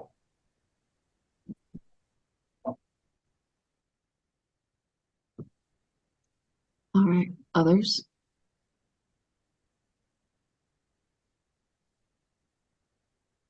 Others wanting to make comments? Tom, Casey. Thanks. So Brad, it's more for you. So it's February 6th now. We initially voted kind of 2 months ago on, kind of moving forward. And I know you were looking for a decision, pretty quickly in December. 2 months later, you still don't have it. Definitely want to consider all the options if there's things out there, but like where are we at? Because I know from last meeting, there was discussion about, notifying MSBA, and like logistically, what do you need for a decision timeline wise to move forward? So I think the timeline is important to make a decision sooner rather than later.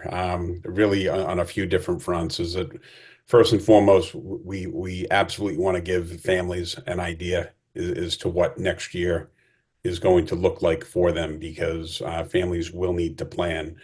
Secondly, we want to give our staff the ability to plan as well, if in fact this consolidation is going to lead to any staffing reductions, to make sure that we don't leave people in a situation where it's too late to start looking for a job, because jobs are being posted now. And thirdly, I think the other piece that we have to consider is that MSBA does ask for, or does require, a 6-month notice prior to closing a building where a project or any project work has been done. So again, all of those types of things are I think, to me, are more pressing. I think the option that June brought forth is something that we could probably plan in short order.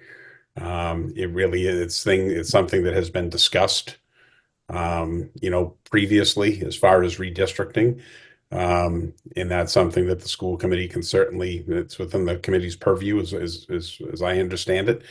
But at this point, I do think that we do need to start planning for any building closure is going to involve some planning. I don't see anything we've discussed up to this point.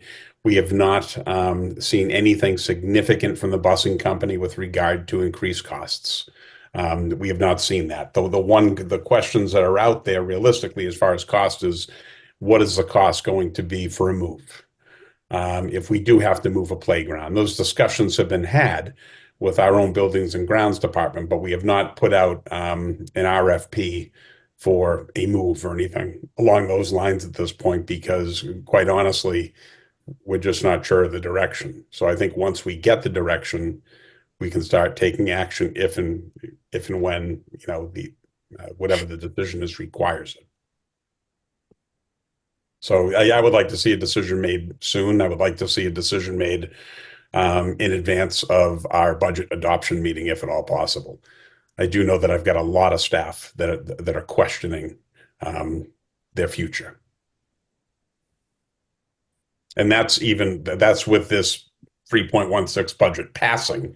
If that budget doesn't pass, and it's not adopted and an override is not successful, if that's the route that's chosen by the three towns, then I'm going to have a lot more questions to answer and a very uneasy faculty and staff. All right, Patrick McPhillips. I'll defer to Randy first, if that's okay. Okay, Randy. Sure. As far as the busing, you asked about the closing the two schools and busing over to Pepperell for all three towns. That did not increase any transportation issues, and what were the times for that? And are times going to be over an hour for any of the options? Oh, so it's our understanding that it's not going to increase cost other than potentially one additional bus. But so that would be an additional cost, just based on the ridership. As far as rides being over an hour, both options that the school committee has in front of them now, there are going to be rides that are over an hour. Both. There are 8 options, unless we just take a look at the option 4 that was voted and the 2 new ones, and that would bring it down to 3. But so the only options I'm talking about at this point are the initial option that was voted, that option that closed 2 buildings, and the option that was discussed at the last meeting, that seemed to be the one that would at least balance the class sizes out to the best of our ability. There's D-Bus feels very strongly that the students that live on the Shirley side of Townsend would be looking at minimum a 70 to 75-minute bus ride, the K-1 students. So I think many of these options are over an hour already. okay. But Ashby doesn't have over an hour going to Nissitissit for middle school? Oh, they would have over an hour. Yes. Mm-hmm. All right. And do we know how many buses it would be to get everybody under an hour? I don't think it's possible to get everybody under an hour, just with stops. I mean, there are certain things that the bus company has to consider right now. You For put few enough kindergarten kids on drop-offs, they do. You put few enough kids on a bus and you can get there under an hour. That's usually how it works, is you just add another bus, you have less kids on there, there's less stops, they can make it there quicker. Yeah, that's not something, I don't honestly believe that would even be affordable for the school district to be adding that number of buses. Okay. So that's not something that's been explored, because quite honestly, we're trying not to add buses and add tiers, because that's going to come at a cost, and it's going to make closing buildings a moot point over time. Randy, can I jump in with you on this one here? Sure. As a team player? I agree that a bus ride for Ashby or Townsend students of that length is unacceptable. What I was discussing earlier, maybe shifting some buses around, that if you're not using seats, like, I understand it's a state guideline currently, it's not working. It's a cost. It's a wasted cost. We're talking about closing schools when we have buses with empty seats because we have to have a spot for every kid. I mean, if the state's not going to pay attention to us, maybe they will if we break a rule. I don't know what else to do at this point. So I really think as a school committee, it's something we consider. And I know it's not going to be a fun, popular option, but it's a common sense option. Logically, why do we have seats for kids that aren't taking the bus? I mean, the high school alone, how many cars are in the parking lot? Every one of those cars has a spot on a bus. That's 2 or 3 buses right there. That'll help Townsend and Ashby kids all day. Just my 2 cents on that. Thank you, Patrick. June McNeil.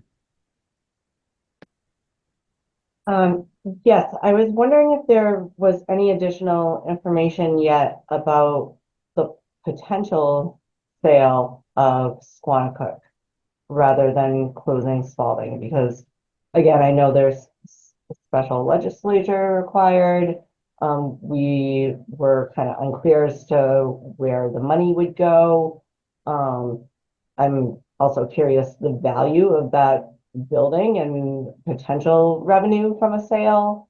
Do we have any additional answers since the last meeting on that front? I reached out to our legislators, also reached out to the MSBA, and I know that our legislators are looking into it on our behalf. I don't have an answer at this point in time, but I did do the outreach and reached out to MSBA as well. Did you find out any additional information about disconnecting the lines? I know that's a concern too, as far as electricity, water, whatnot. Yeah, Or if it would have to be disconnected to sell, or how that would work. So it's my understanding that that the lines cannot be disconnected. It is a shared line, but it would not be something that would prohibit, like if we're talking about Squannacook being used for another purpose, and then drawing up some type of language around usage. So it's not something that would prohibit, the sale of the building potentially, or the leasing of the building. That's my understanding. I did reach out to a couple of people on that, and it does not appear as though that would be an obstacle. Okay, thank you for that. And I mean, I guess, do we have any sense of a time frame as to when we might hear back regarding the legislature piece? We don't. I can certainly reach out again, but I know that they've reached out on our behalf, and I just don't have an answer at this point. But I mean, because overall, if a solution again that would be favorable for everybody, for all three towns, would to be to close a building that's, I don't want to say not being used, but it would be likely easier to shift central office to perhaps the high school, and shift pre-K to maybe each of their own towns again, or the high school with some kind of cool co-op program where the high school kids could have some, hands-on with the little kids, something like that. And then essentially Ashby could stay in Ashby, Spalding could stay at Spalding. It's just, I really want to find a solution that can work for everyone. So I don't want to leave that untapped. And again, the bonus to selling a district building would be the revenue. Again, only one-time revenue, but we would not have that expense of the building anymore, and then bring in the revenue from the sale. And that might be enough to help us through a little bit of time anyway. If the money could come back to the district, or if it was going, to all three towns somehow, and they could use it to help offset some of the district costs, something like that. So it would really be great if we could get more answers. And I know, trying to get answers from the state, what that's like, but that would be so helpful to find out. I can reach out again. All right, Patrick. I don't want to be negative off of that, but we have meetings sometimes where we talk for 2 hours and plan to vote at the next meeting on a thing. How many years do you think it would take us to actually sell a school building? I just don't see it being a possibility even in the next 2 years. Yeah, actually, I know there's been multiple offers for that building, for at least made inquiries made to the Townsend Senior Center for that building for Squannacook, for a I think it was not elderly, but the assisted living. Senior housing, yeah. Yeah, senior housing. There has been multiple over the years. So. I'm sure there'd be lots of suitors for it, but how long would it take to vote for it, get the towns to vote for it? They get it, I'm sure, approved at the legislative level. I assume that's not something that happens before we need this budget approved. That's all. It's unlikely we're going to have the documentation that we need to sell a building before the budget moves forward. But it is my understanding that that property, there is some interest in it. as far as housing goes, due to its proximity to the police department, the library, and the senior center. And in the short term, we get exactly what we're going to get out of closing Spalding if we have to wait a little bit to get the money from the building. We have the reduction in the operating costs like we're counting on for Spalding, just with potential of having money. Do we have like a resale value on that building? I'm not aware of the building's worth.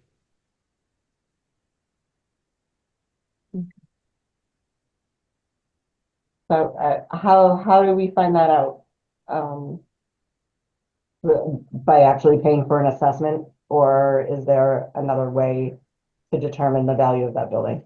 I would imagine that there's an assessed value at the town hall. Okay. But I'd have to look into it. We can certainly do that. I mean, I think it would be worthwhile. I think it is an option that, again, could bring somebody back to the district. We could take that building offline. And I don't think anybody from any of the towns would be overly upset about it. It's an idea, but I'm glad this dialogue is happening and that we can, kind of bounce off different ideas and really try to come to a solution. All right. Anyone else?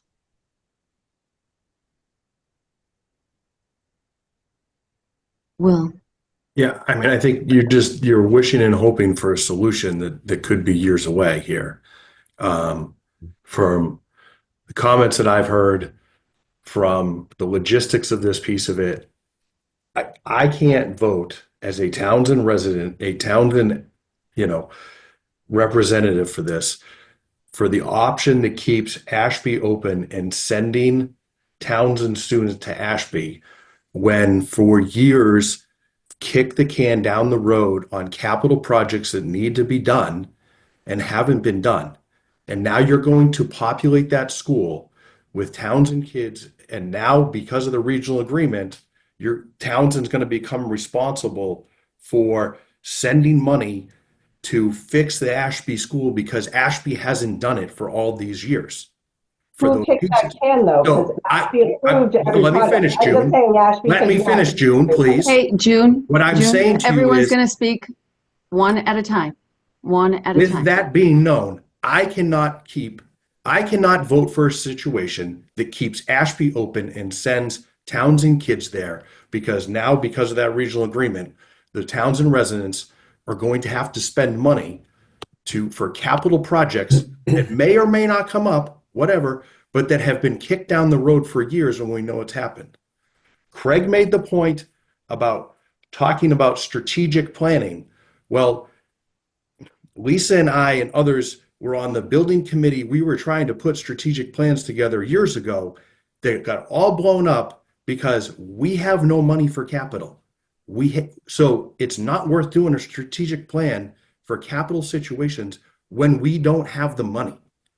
So I'm just letting you know, I'm not voting for an option that keeps Ashby open and sending Townsend kids there.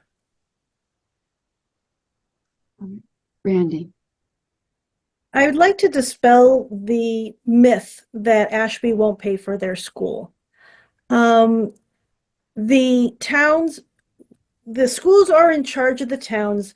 The towns, we bring capital projects to the towns. The towns don't come to us and say, hey, I know you've been in our building for 20 years. We want to go ahead and do a big project. We don't know what needs to get done. We're not in those schools every day.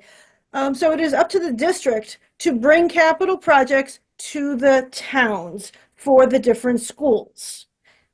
That being said, in the last 15 years I know of, and probably maybe before then, okay, there hasn't been a capital project that a town has turned down with the exception of adding the turf to the high school project.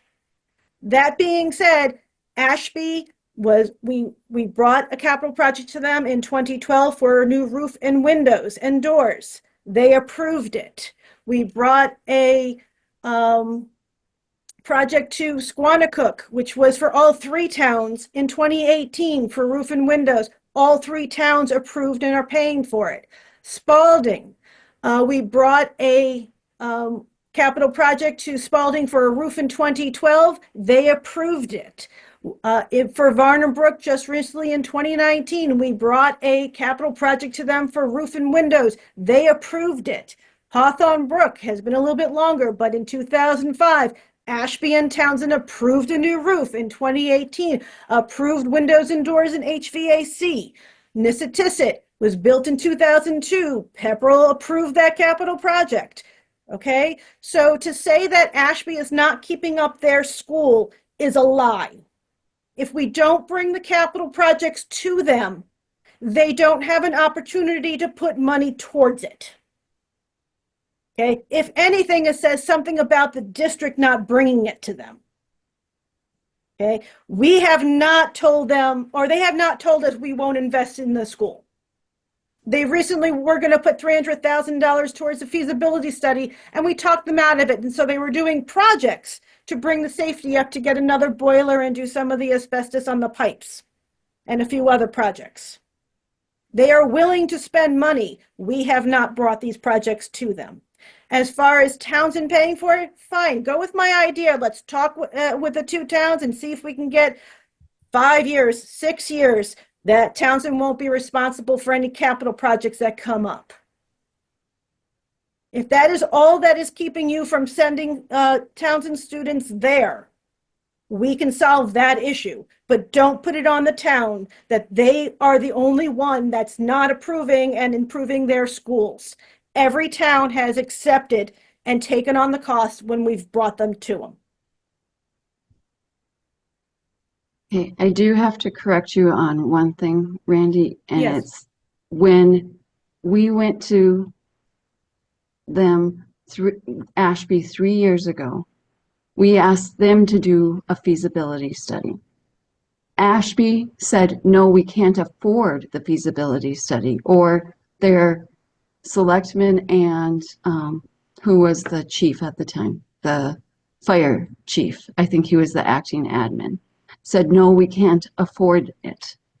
Please, we will give you the ARPA money and move forward with that. And that's when the building committee was created in Ashby to move forward with those projects. So we have talked, the district has talked to Ashby saying they do have, you need to take care of this wing. We need you to look at it. The wing has been shut down for how many years? 12, several years. That wing has come up in discussions with facilities. Ever since I have been on the board, that wing has been brought up. This district has put money into the wing to keep it from falling apart. They've replaced the roof or helped patch up the roof. We've put the siding or the windows, which I know was paid out through Ashby, putting the plywood on the windows. So the district has done things in Ashby. And Ashby, when we asked them to do a study 3 years ago, they said no, that they did not need a study. Then they became reliant on Nancy Haynes and Dave Amari to be project managers, which has taken away from the rest of our district because we have had 7 buildings to be responsible for. Nancy and Dave are great and will do anything for the district, but they are not project managers that can control one huge building project. So I don't like to hear that the district has not paid attention to buildings, because we have. And we have asked people, and they have turned around and said no. So I'm going to clear that up from that. And you can go back and you can look at the recordings and even the big presentation that Ashby came to us and said, we will give you this ARPA money if you don't do a study on our building. All right, that being said, I'm going to June McNeil. Okay, that's not exactly what happened, but the building committee did recommend a feasibility study. It was going to go before the town. The acting town administrator at the time and a select board member, perhaps select board chair at the time, met with Superintendent Morgan and discussed, what are the biggest concerns right now, discussed the safety concerns, and essentially came to an agreement that if that Ashby could supply ARPA funds to address the safety concerns, and that it was something that they mutually agreed on to bring before the committee to present to the committee. The committee was in agreement with that, but again, the townspeople never had a chance to vote on it. It was not that the town said, no, we don't want to do a feasibility study, because the townspeople did not have that opportunity. It was town leadership saying, hey, why don't we address any concerns for the students now and make a plan to go forward in the future? And it was something that everybody was in agreement with at that time, but we still have not gone back to the town and said, okay, we've addressed these concerns, let's do a feasibility study. It's never, ever come before the town to vote on. Anyhow, that wasn't why I put my hand up in the first place. I put my hand up because at the last meeting, Brad made or brought forth the two new options. And at that meeting, I asked, do you recommend this option over the option that was previously voted on? And they said, yes, they would recommend not closing two schools. So at this point, I would like to turn it to Brad and to Gary to elaborate on the options before us. They've been exploring the feasibility of these options, and I want to hear more about why it was recommended, the plan that was presented to the finance subcommittee, that again, the finance subcommittee approved to bring forward for this presentation. So Brad, if you could kind of run through the options again and the benefits, pros and cons to them, so that everybody on the committee can have a full kind of glimpse of this, and everybody who is on the call still, please. Sure. So I was asked by a few school committee members to come up with an option that kept Ashby Elementary School open. So I met with a small group from central office, and we started looking at some potential options. And the option, I just have to change my screen here so I can go back to it. We were looking at two potential options, the first of which would be keeping Ashby open, using it being a K-1 Ashby Townsend model.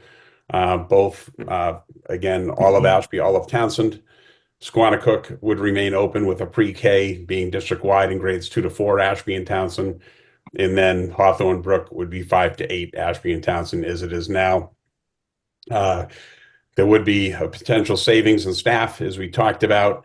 There would have to be a staggered start time with the shared campus of Squannacook and Hawthorne Brook, but it would be a singular bus run, grades 2 to 8. Again, keeping that pre-K centrally located is pretty important in that it allows us to ensure that we have typical students in our pre-K programs. They max out at 13. You have to have 7 typical students, so students that are not on individualized education plans, and 6 students that are on individualized education plans in order for it to be considered an approved integrated program by DESE. Again, another potential positive would be merging students early would create more of a community between Ashby and Townsend. there would be no changes in the structure at Hawthorne Brook. It may help eliminate the annual question around closing Ashby. The other option that we presented was the keeping Ashby K-5. Again, that really does not eliminate the issues around equity when you look at Ashby and compare it to both Spalding Memorial and Varnum Brook. Keeping Squannacook pre-K district-wide, and then K3 Townsend. And then Hawthorne Brook would be 4 to 5 Townsend, 6 to 8 Ashby Townsend. And again, this would, increase Ashby's enrollment, much like the first model, but not by as much. You'd be short about 20 students. A potential savings of 4 staff as opposed to 7 in the first model. Keeps Ashby open, but little changes and less savings. And then Ashby and students will be entering Hawthorne Brook at different grade levels in that model, because again, Ashby would be K-5, all Ashby. So Ashby students would not enter Hawthorne Brook until grade 6, and Townsend students would enter Hawthorne Brook in grade 4. So those are the two things that were presented. Part of that was, certainly still concerns around the Ashby Elementary lease with regard to the water supply having to be tested, which comes at a pretty significant cost to the district, and then the vacated wing still being on the lease, as well as other parts of the property that the district does not use. School committee would have to take action on policy JCA, student assignment to schools, in redistricting in at least an option 1. And again, the first option I shared provides more equity with regard to balancing class size. The second option really doesn't. It just adds another grade level. Moving West Townsend would likely, again, it certainly would fill Ashby Elementary, but I think it's moving West Townsend. It's not an exact science every year. I think we'd have to look at it from one year to the next to make sure that we're not putting ourselves in a situation where we're going from Ashby can really only handle, if you're going K-4, 2 sections at each grade level.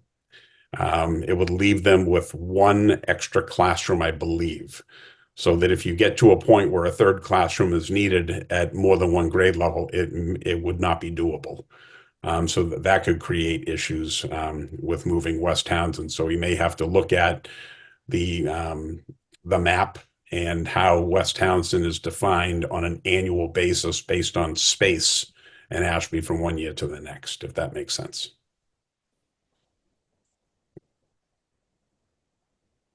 Patrick McPhillips. What concerns me most about what Brad said is that we'd already voted on this, and then other members have just decided that Brad should give us more options. I mean, I feel like we had to pull off a Band-Aid that was, for lack of better words, a shit decision. It was what we voted. And just to have to do it again now is just very frustrating, to have this talk again when this is such a small part of the budget, when we have millions of dollars that we have to find for teachers and staff and cuts to IT. Like, I'm just annoyed that we're back here. Can I just say something real quick, just as a point of clarification? I'm often asked and have been asked by multiple school committee members on multiple occasions through this process to look at various models. So in looking at this model, it was no different really than any of the other models, that have come up in conversation. I'll get emails here and there, consider this, and we consider all options. So I do think in this particular case, in coming up with 2 new options, it was no different than anything else. I've been asked to look at options, and if a school committee member, quite honestly, asked me to look at an option, I'm going to look at an option. I feel it's my job to do that and to exhaust all options.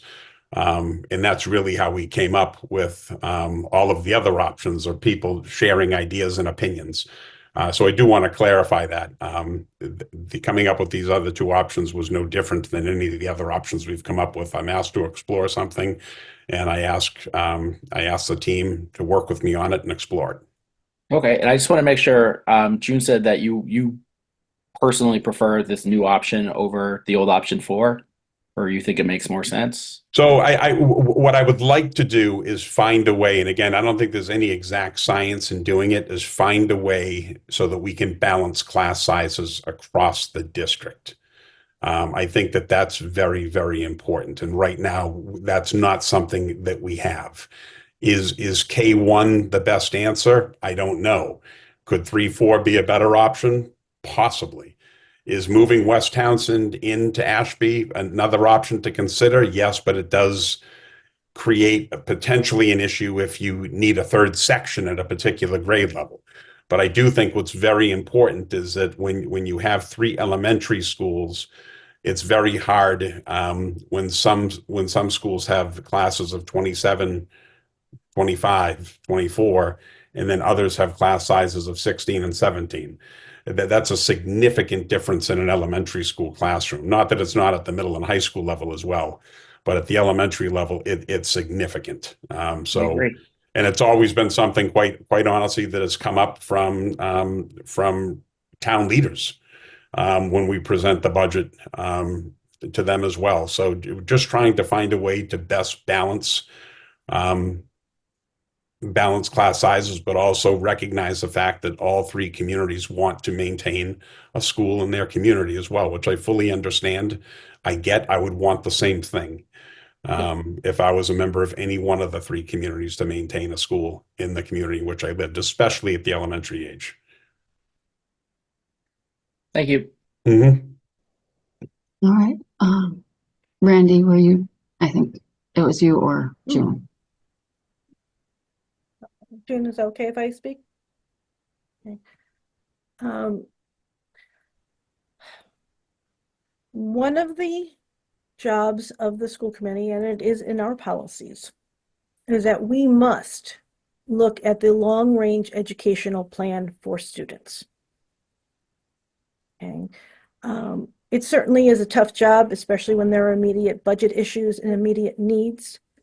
But it is our task and our task alone to make sure that the long-term feasibility of quality education can occur 5-10 years from now.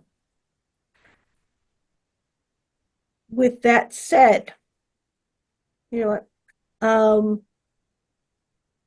that said, we need to take a look at that. So my 2 other comments after this basically pertain to that. Is one, in December, we had very little information on even having time to sit down and take a look at what the capacities in the district were. We were given a document, but even to be able to sit there and look at what that meant for the future, we didn't have much time. There's been 2 months since then.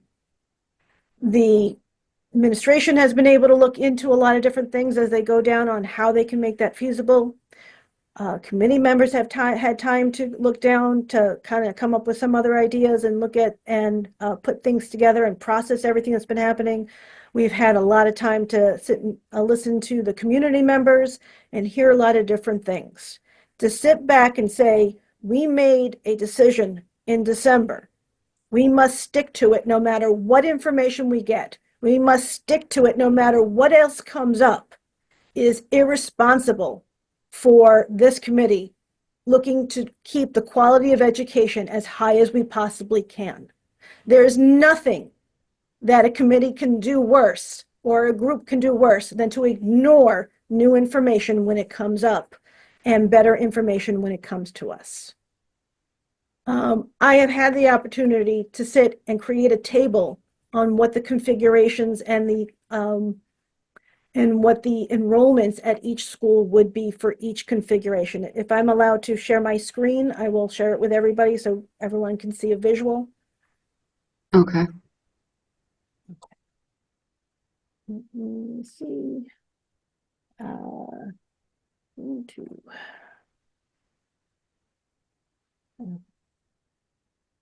right. I believe everybody can see that. Is it big enough for everybody?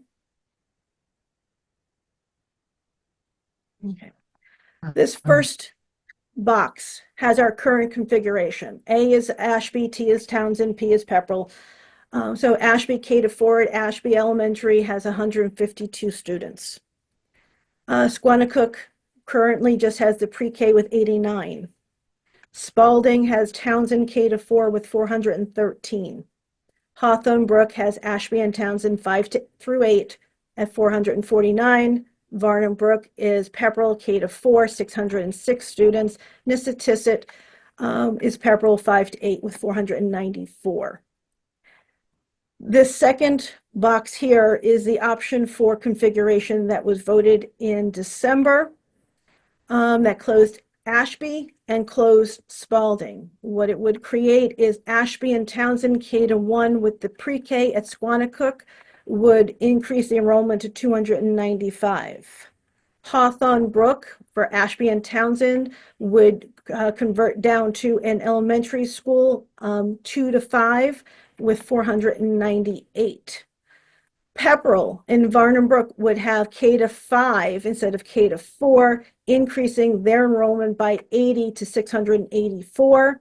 And a district-wide 6 to 8 at Nissitissit would increase their enrollment by 200 up to 702.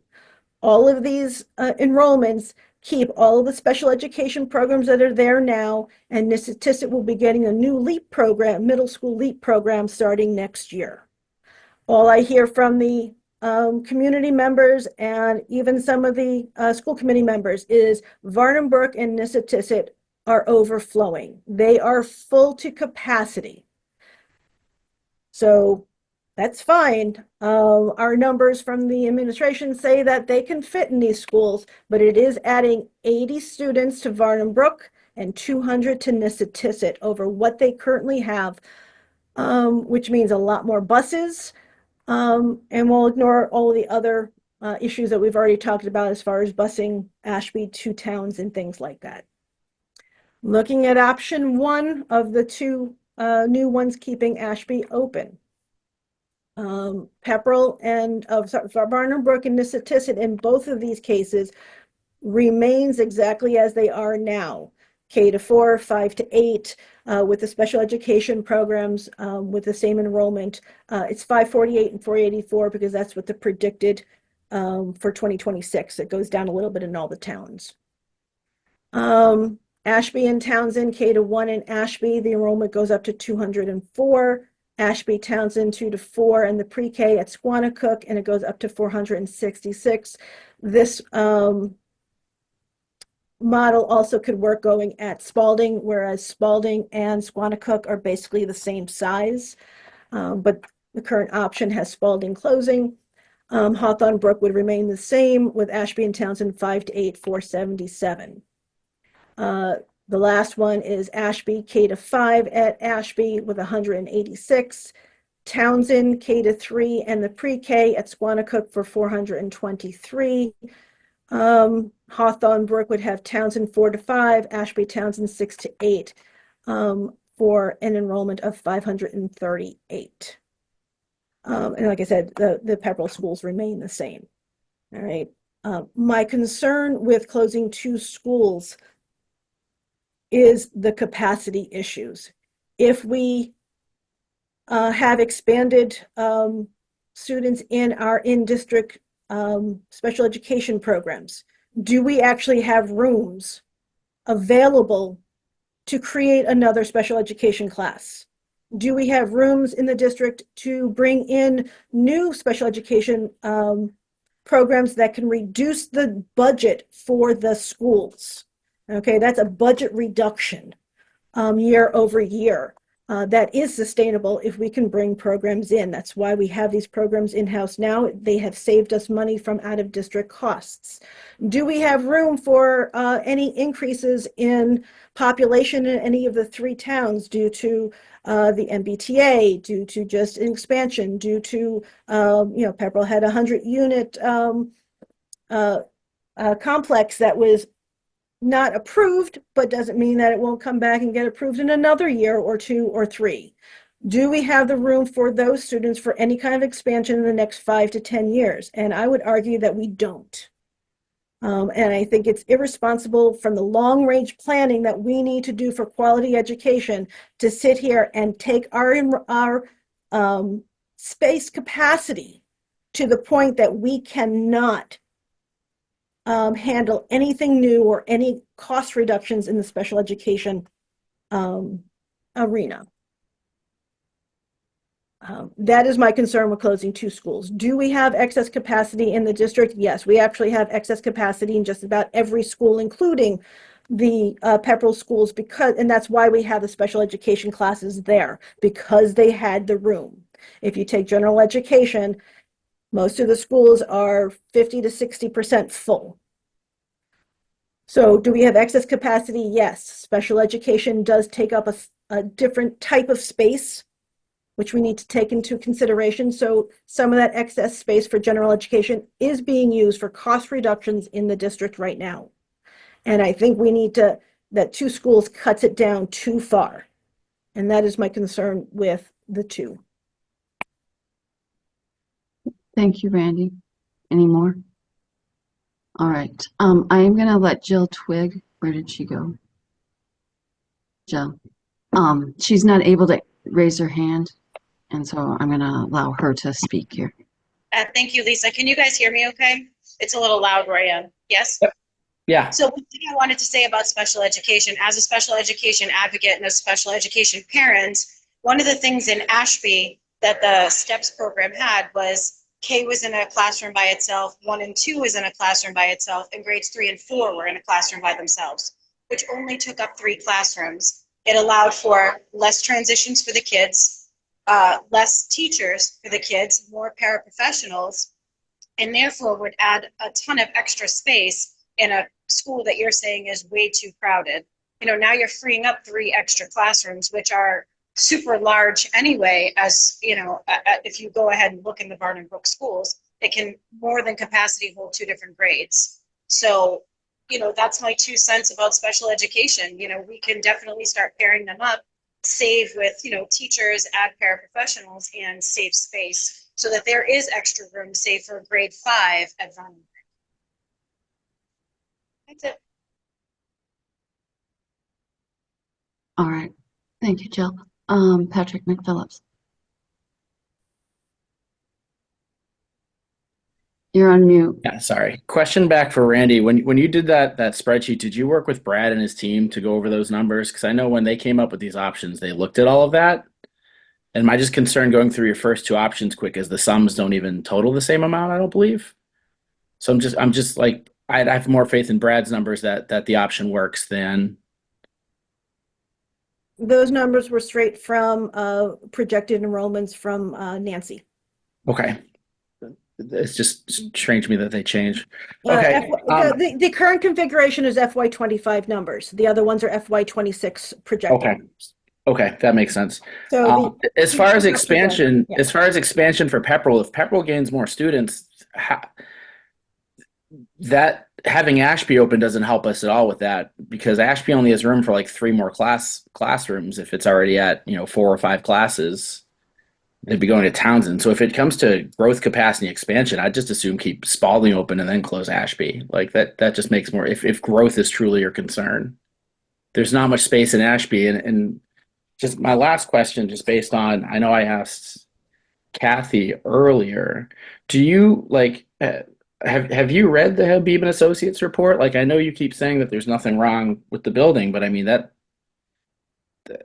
seems like a pretty, I've read the whole thing several times now, and it just appears that, like, I feel like what is being said, that the building doesn't need work, versus what a third party, engineer report says, are completely different answers. And I acknowledge the other buildings also probably need work and repairs, but if they hold more students, it just makes more sense. I'm sorry, was that for me? Yeah. Yes, I have read through that as well. And there's a couple of caveats in that. It was a preliminary study. And it said so that it people did a walkthrough, and then had documents as far as the age of things, and they had interviews with people in the district and then in the maintenance. So that wasn't a full going through and doing a full study. That was a preliminary study. Two, they had 3 different scopes. Scope 1 was needed but not imminent. Okay. There were only 1 or 2 actual safety issues on there, and those have all been addressed, and there's some others that are being addressed. So all the rest of them are staying in there as needed, not imminent, which pretty much all of our buildings are in that state. Once you get up to scope 2 and 3, you start getting into more would be nice things to have or to change or to enhance. So yes, there was a lot of things in there, as well as scope 1 on what is needed was only $2 million. Okay, and then you had the others on would be nices. So yeah, I have it open here. It's scope Okay. 1 was necessary, not yet critical. Scope 2 is recommended, and scope 3 is does not meet current code. So scope 2 is 2 million. Scope 3. The current code was in there because when you hit a certain threshold in renovations over a 3-year period, you have to bring things up to code. Yeah. So those are all grandfathered in. There's nothing wrong with those things unless we hit that threshold in that last column. But the code exists for a reason. So I mean, yes, you don't. It's grandfathered in. You don't Can I necessarily. ask when your house was built? I'm in a fairly new build, so that's not Okay. going to work. I understand what you're saying, and I understand how that works. Yeah. But some of those things that are code that we are grandfathered in on could still be a safety issue. If they were a safety issue, they would have been called out as Okay. a safety issue. Well, this report's still 5 years old now, and post-COVID construction's up 40%. So these numbers are larger now than they were then. Like, Okay. it's just a risky building, and I feel like all the buildings have those things in them. You have, I believe, Varnum Brook just had a major renovation, and they still weren't able to address the front of the building. Yep. And that may be coming up for another study on more money to put into that building because that couldn't be done. Pepperell tends to vote yes for their buildings. They Okay. wouldn't have an opportunity if we don't put it in front of them. Okay, we're going to, You've been here for we're 15 going- years. Why we're haven't going you to put it in front stop. of Ashby? Yep, we're going to stop right there. It is getting to, it's 10:15. We need a plan to how this committee is going to move forward, because the clock is ticking, and our families and our teachers and especially our students need a decision on what this committee is going to move forward with. That being said, I'm going to hand it back to Will. That's what a chairperson does, is they hand it back to whomever they feel is the best suited to help with the situation.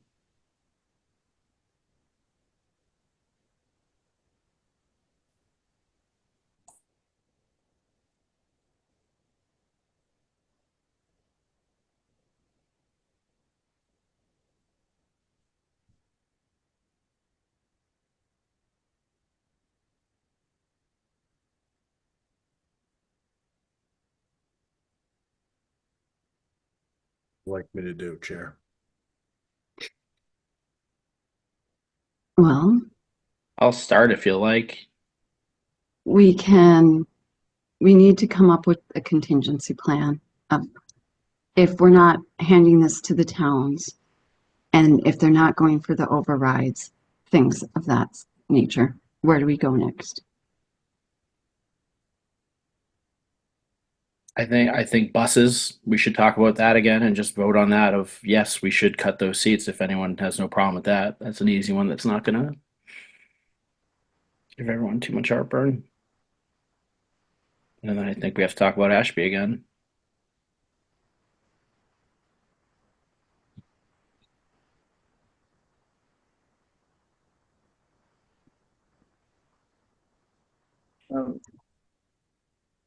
We have a budget that was put together by the superintendent for Ashby and Townsend at AES for K-1 option. we know that budget will reduce $1.6 million down to a 3.15% increase. We don't have, the only thing we have as far as the option 4 is that a possible $900,000 reduction. I don't know what that would be. Kind of hard to compare apples to apples as far as if you're just going to look at dollar signs. I would argue that when you're looking at education, dollar signs cannot be the very first thing at the top that you look at, because you're going to end up just cutting off your nose to spite your face. You're looking just at the immediate for the money. I think there's other places that we can cut and that we should look at cutting that we can actually easily get back if we get more money versus things that are permanent and that impede us in the future. June, you have your hand raised. Yes, at this point, we did put some more questions to the administration. It's nearly 10:30. I don't know about you guys. I've been sitting in front of the screen for, gosh, over 15 hours at this point. I think we need to get any other answers that we've asked for, and stick with our standard process, which is the hearing night. It's kind of put out there and presented. We have this discussion or the continuation of this discussion when it's not very late and we haven't already been talking for 4.5 hours. Whether it is at another meeting prior to the adoption meeting, or whether it is at the adoption meeting. For the adoption, the committee has to vote by a 2/3 majority, correct? Yes. So as of the last option, we were kind of split almost 50-50, you know, a 5-4 split regarding the options.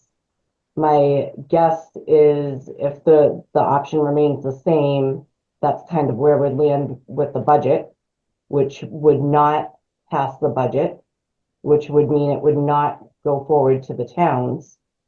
And then we're really kind of spinning our wheels a lot more.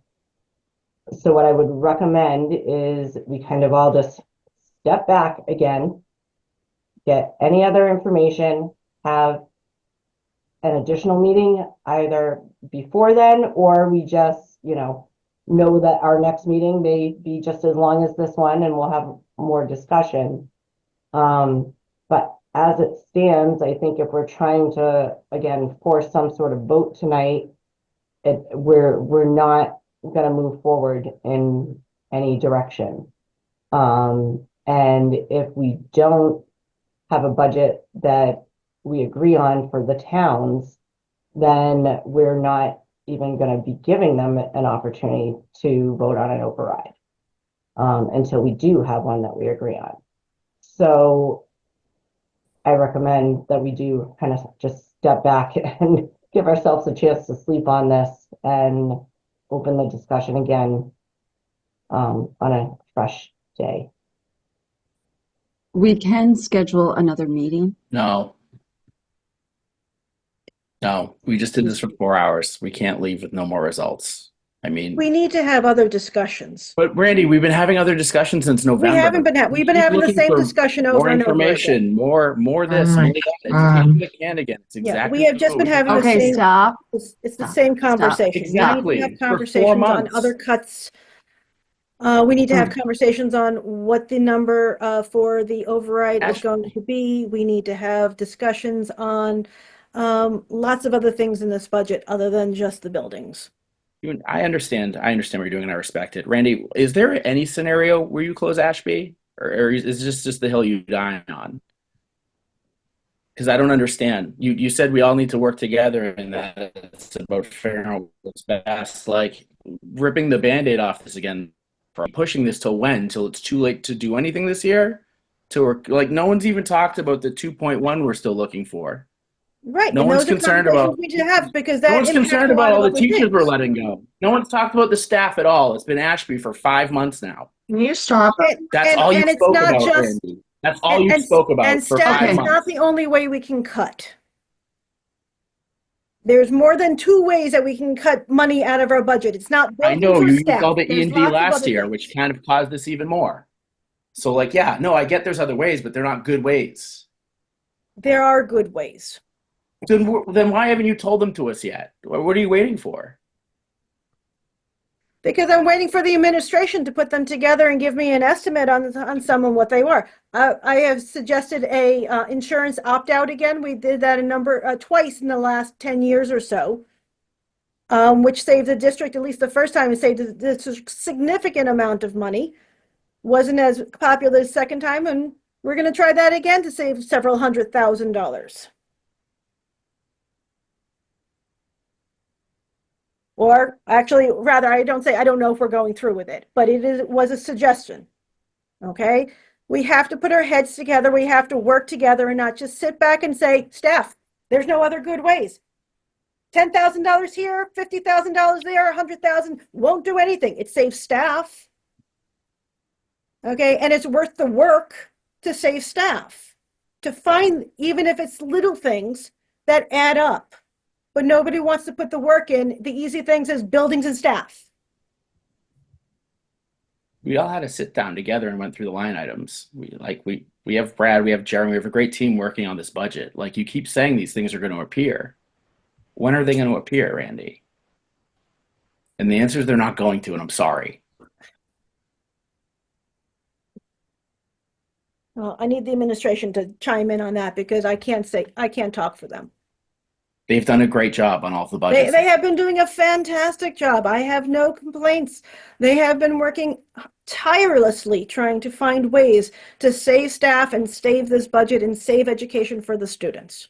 So let's start with an easy one. So for next year, for 26, do we want to look into the option of foregoing the state and busing differently? Is that something we want to consider? That could be a big money saver. We can consider it. I'm not sure how much of a savings. I would need to find out from the administration, because if there's no bucking savings, that means we don't get the reimbursement, then that's going to be a bigger cost. I agree. But how's it going to look when the state's not funding and we're closing schools? And that's what they're going to pick a fight on? Again, I'm willing to talk about it if I have the details. I'm not going to go ahead and vote for something as a purely first time thought up thing without having the details.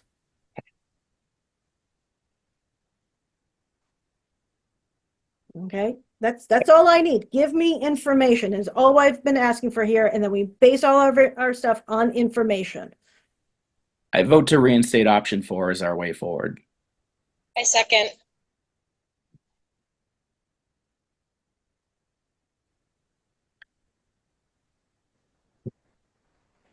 There is a motion on the floor to reinstate option 4, which was to remove Spalding and Ashby. Or close. Okay. And all those towns and parents who didn't want to send their kids to Ashby are now going to be sending their 6th, 7th, and 8th students over to Nissitissit. I want to make sure that all of the towns and residents understand that. And I want to make sure that all of the Pepperell residents understand that you're getting about 208 or about 200 more students in your schools, 200 at Nissitissit and 80 more in Varnabrook. So 280 more students coming to your school for closing 2 buildings in the other towns, and it won't do anything for the following budget. Okay, because next year we won't have capacity. Next year we won't have buildings to cut. Next year we're not going to have anything.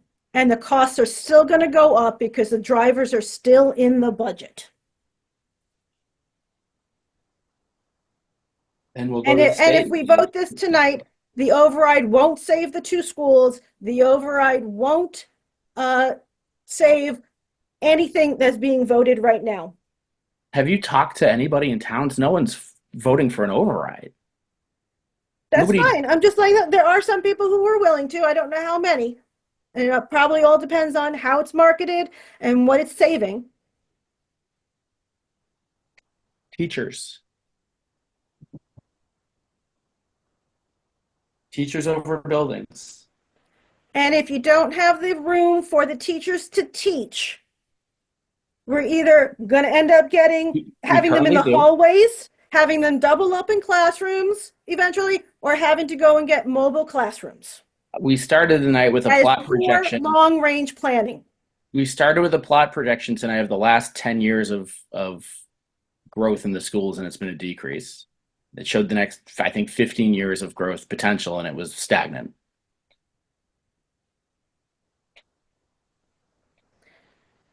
And we've been filling the space with bringing special education in district so that we can have them in the district, which is a benefit to them, so that we can save on out of district costs. We bring these programs in so that we can save money. We're doing that currently? We're bringing a middle school LEAP program in, yes. Bringing, yes. Not It'll be currently. here next year. I understand that. Okay.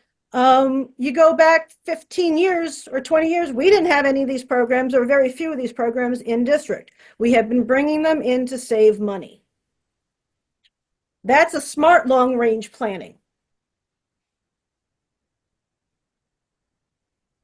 June?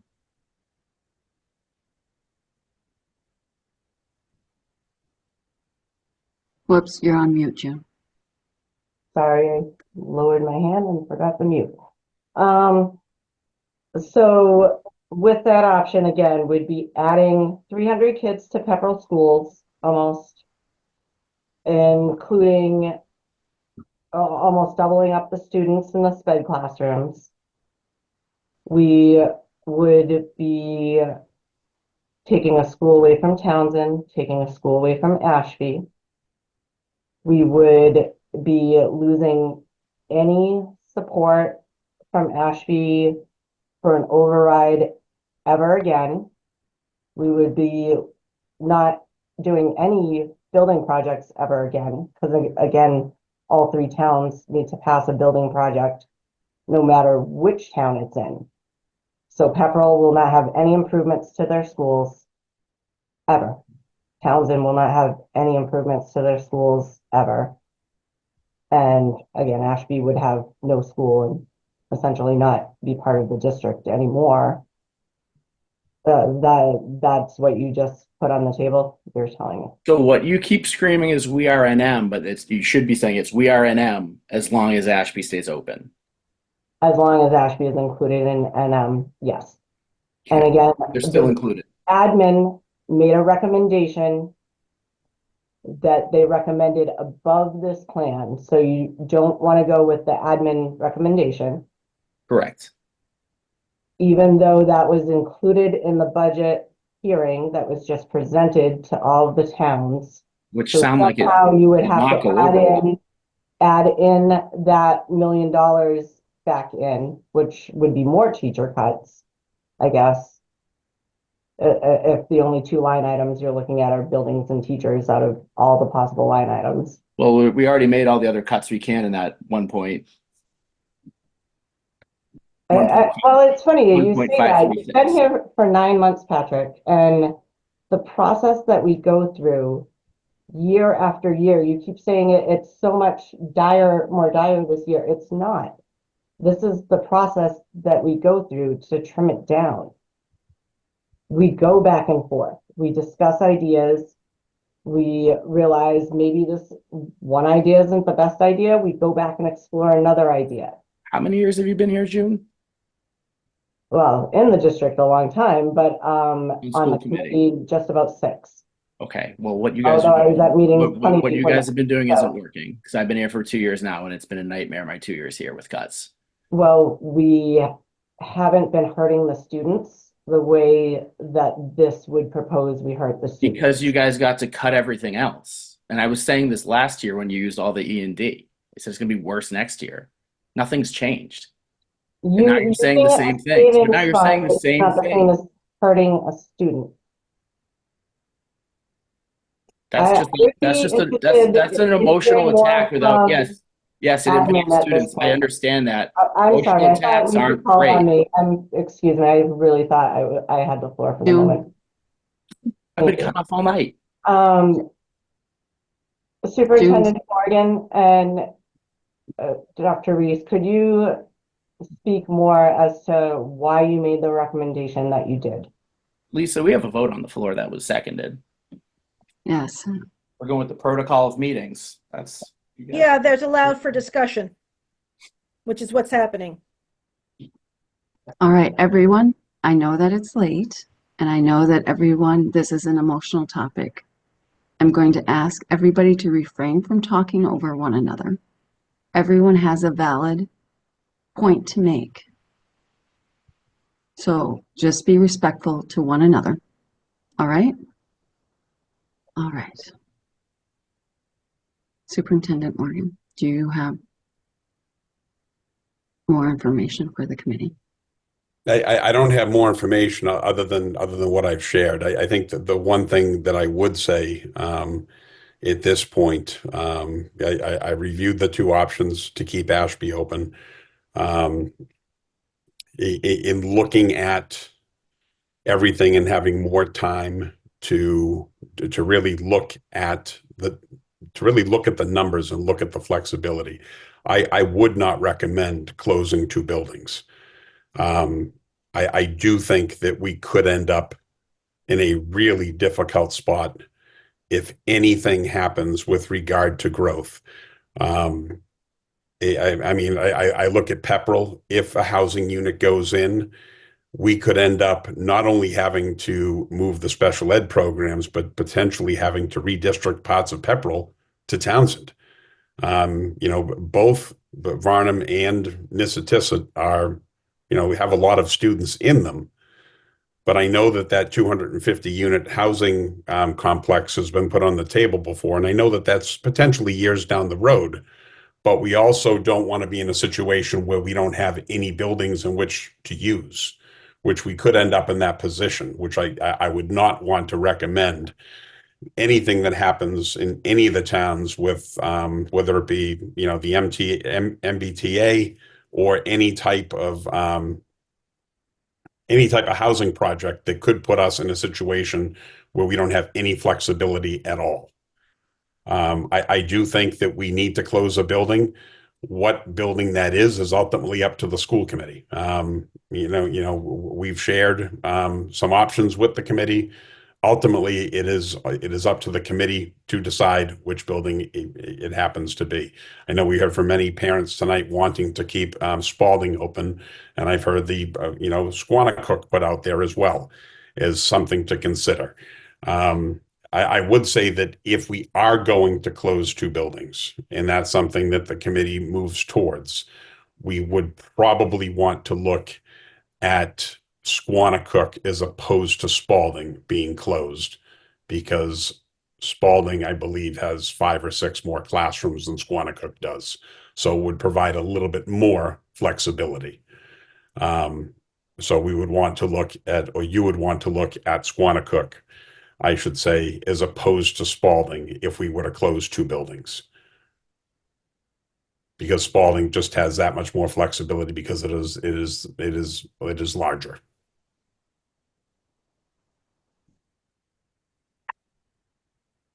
All right, Patrick. Whoops, you're on mute. You're on mute. If Sorry. the only concern then we have is growth, then it's still Ashby makes no sense because there's no room to grow there. And it's not centralized. So then I would assume we keep Spalding open and close Ashby. Like these are just basic logical things. Like I feel like I'm either a crazy person or just like I don't know what's happening anymore. Like this doesn't make sense. Randy? One, just a little kind of odd point of order, I guess it would be called. Being that we have a proposed budget that closes one school, having a motion to close two schools doesn't seem like the right motion. It should be some kind of a change to the budget. Again, just technicality. But wanted to bring that up. The other thing is flexibility doesn't need to be centralized. If we were looking at flexibility to be centralized, then we'd be looking at closing either an Ashby school or a Pepperell school, because neither one of those are centralized. So that logic kind of does not stand. But I will stand by keeping Ashby open because there are multiple reasons why you do things. Okay, money is one thing, education opportunities are another.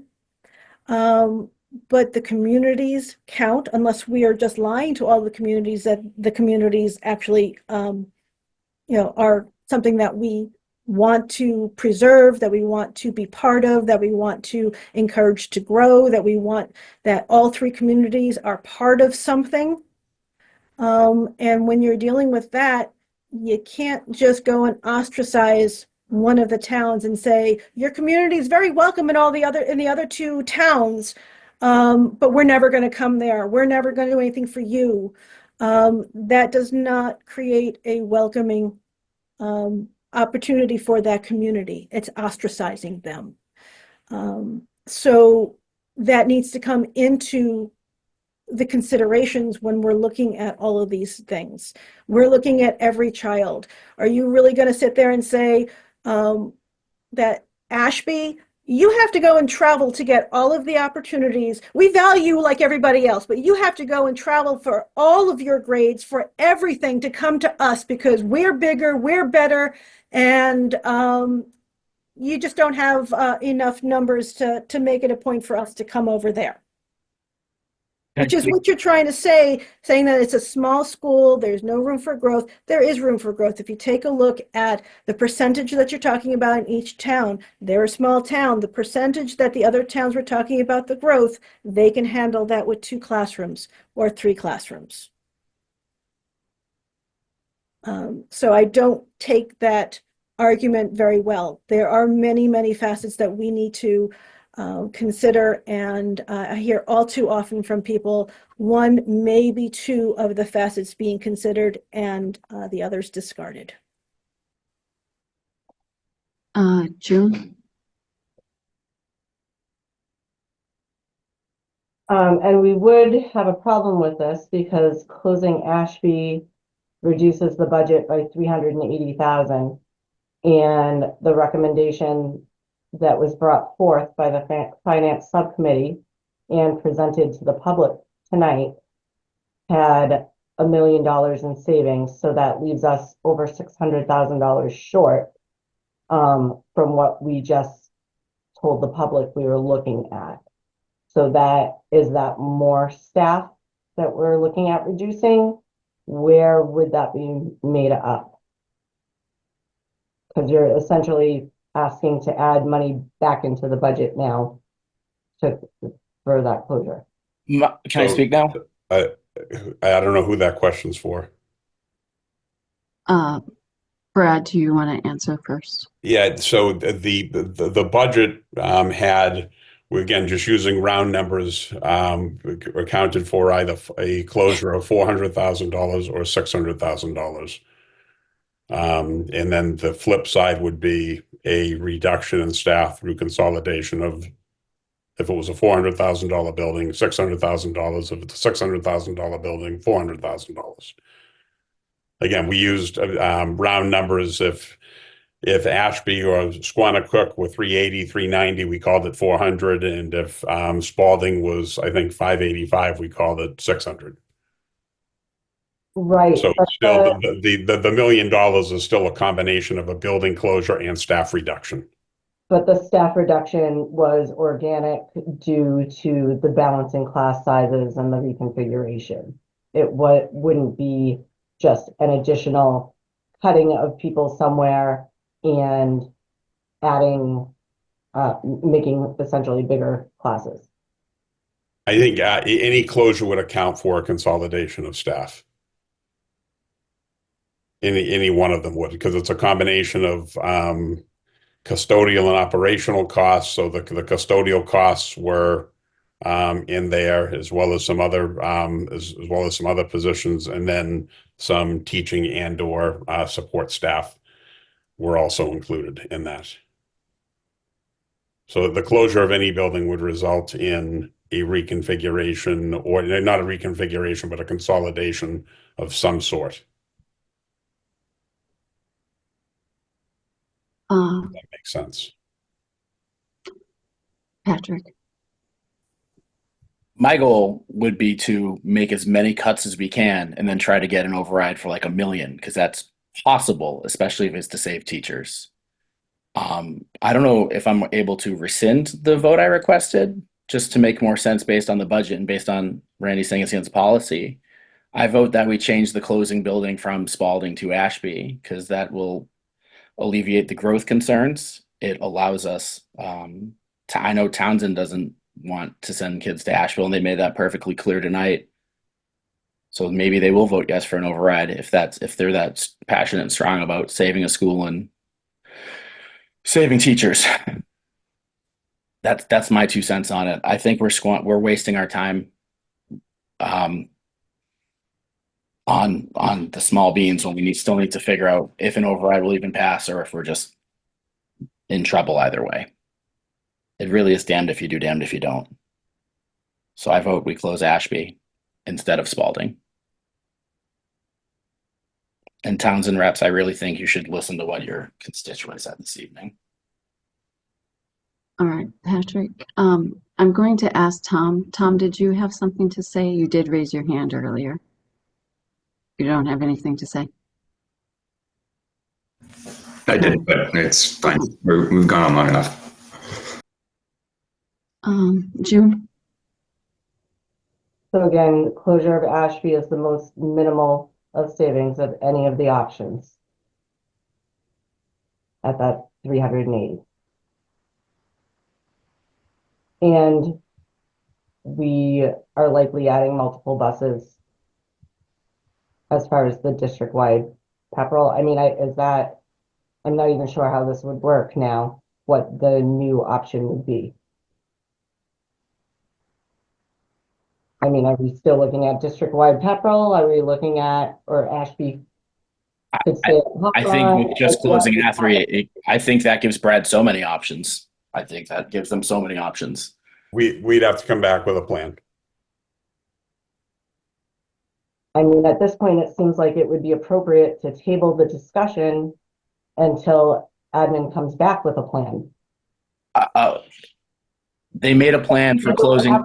They made a plan for closing 2 schools. They can make a plan for closing Ashby. It's 150 students. Sorry.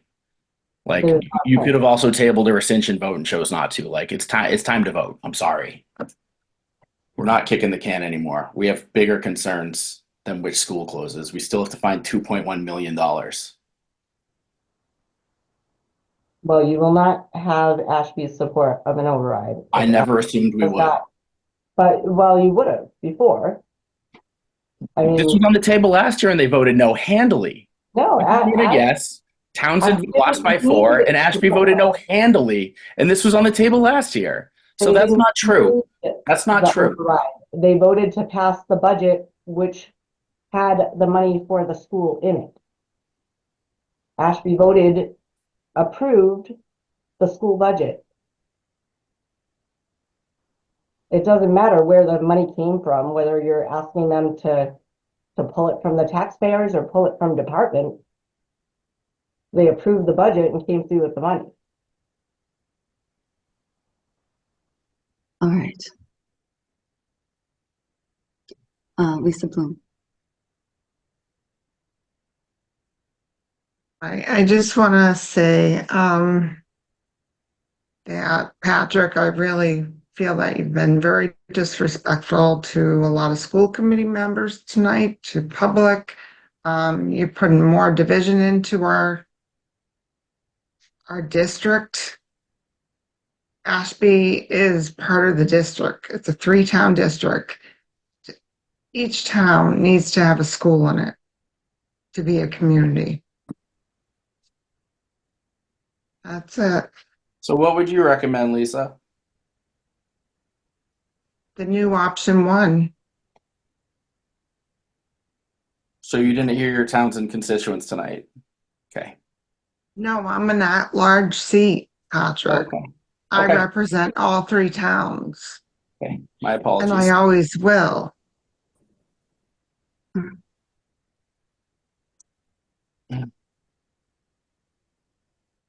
Randy?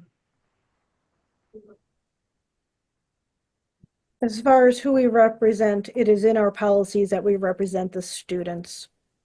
It is in multiple policies. We have policy BA, School Committee Operational Goals. North Middlesex Regional School Committee is responsible to the students for whose benefit the school system has been established. In policy BCA, School Committee member ethics in the school committee and their relationship to the community, realize that his or her primary responsibility is to the children. Okay, I understand that we have to listen to the taxpayers. Absolutely, we need to listen to them. But the very first thing that needs to be on our agenda is the education of these children and looking at all of them to be equal. We don't look at a small town and say their children can do whatever we need them to because the bigger towns have different ideas. Every child deserves to say, I belong to NM and have the exact same reason why they are saying that and the exact same feeling of belonging. Okay? Having a school in each district helps that.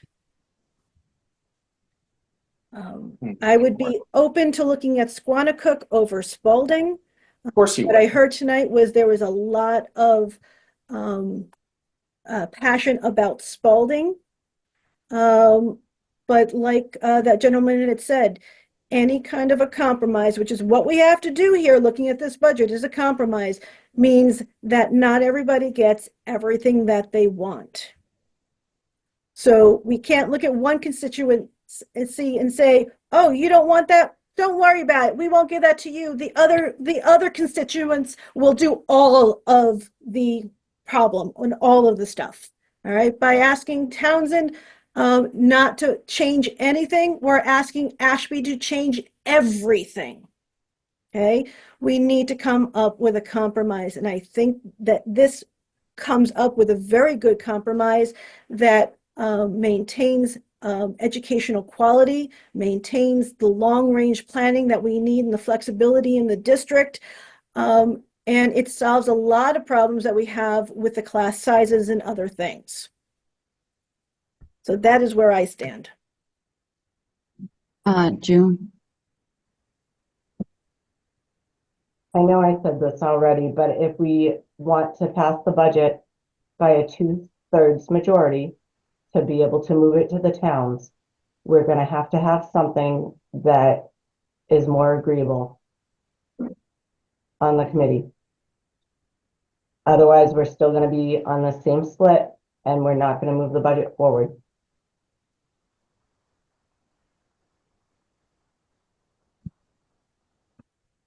I know everyone is going to hate this because it is getting late. It's almost 11 o'clock and we've been here too long and everyone is getting tired and I think everyone is starting to argue. And I know that we need a budget. My suggestion is that we reconvene for another meeting. And I know that people are shaking their head. I get it, Patrick. I get it. I moved to vote. I moved to vote at a second though, so I don't understand. Yeah, but I'm considering everyone here. Well, where was that when they rescinded the vote 2 weeks ago? And I made that a statement when a rescission was made too. I said, we need to consider it, but we held the vote. And I can still hold the vote if everyone on the committee or somebody does not want to table it and get to table it. I think that would be the next step, is to table it. I know people don't want to do that, but I do think that people are getting very tired. I will move to table. Second.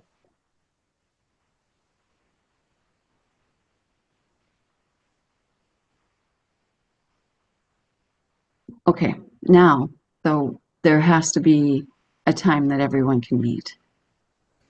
Because the next vote on time, that. We don't vote on that. It's just a move in a second. no, we'll vote on it in a second, but I do want to be aware that we do need to have a time where everyone can get back and meet. So, do we want to schedule this next week sometime? Because we do need an answer before the adoption of February 26th.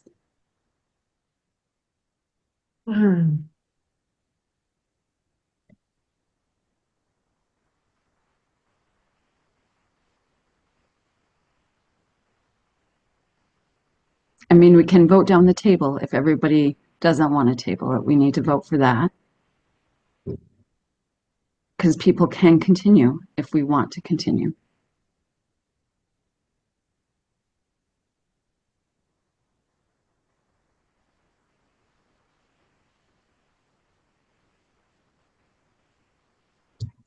So, vote on the tabling and then we'll take it from yeah, there. so nobody is raising their hand or saying anything.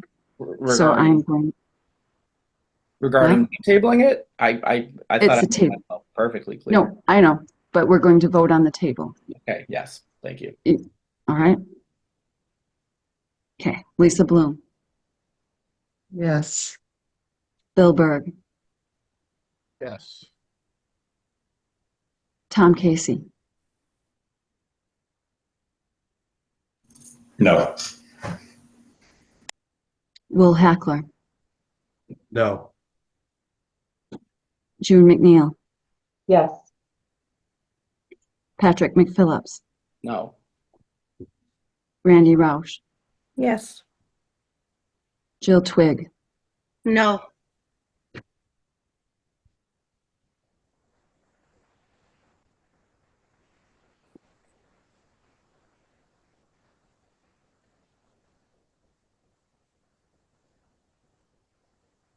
I am going to vote no as well.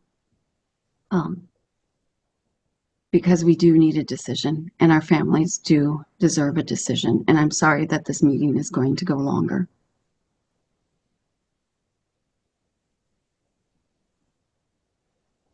I move to vote. We close Ashby instead of Spalding. I second.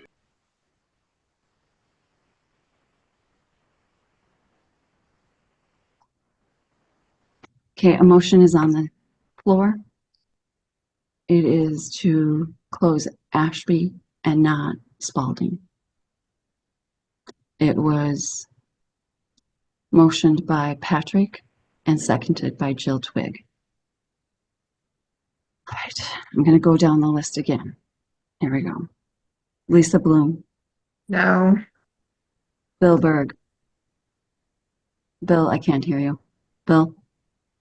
Oh. What?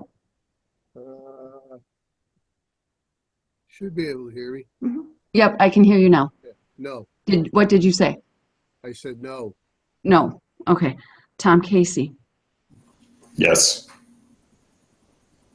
William Hackler, Yes. June McNeil, No. Patrick McPhillips, Yes. Randy Roush. No, and I think we're sending an absolutely awful, having no discussion on this, we're sending an awful message. And we will have trouble passing a budget. Just because we vote this in doesn't mean we have a budget. Jill Twig. Can you repeat the options just for a second so that I make sure that I'm voting correctly? It's yes to close Ashby, no to, And to keep Spalding on the table. so yes to To keep close Spalding. Ashby. Yes, Jill. Yes, sorry, I got sidetracked. Yes, yes.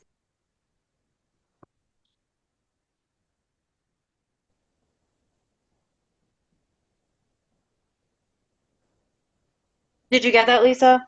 Yes, I did. Okay, great.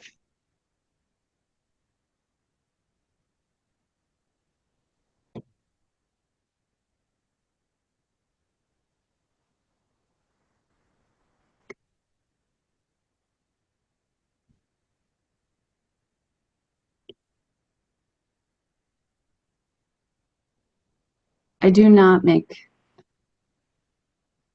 this vote lightly, and I do look out for the entire district.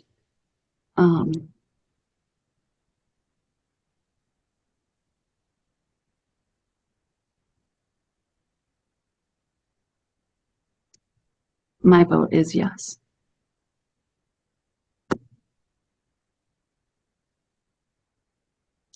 It's a 5-4 vote in favor of closure of Ashby and to keep Spalding.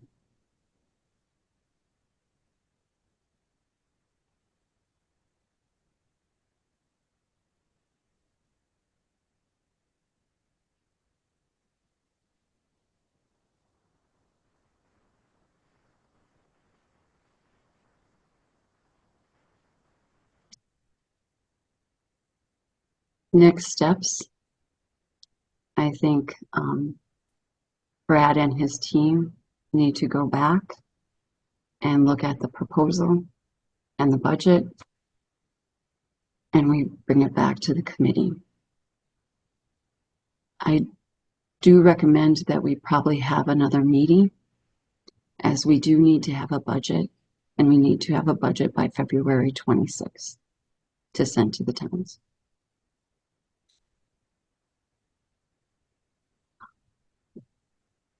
I know that this is an emotionally charged subject for everyone involved.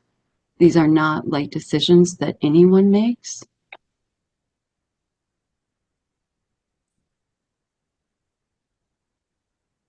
But we simply do not have money to continue doing this. And the can is getting kicked down the road. We need to find a solution to help us. And I know that the state is not going to come in and help us at this time. We may have to look at closing another school as well. So I want the public to know that that's a possibility as well.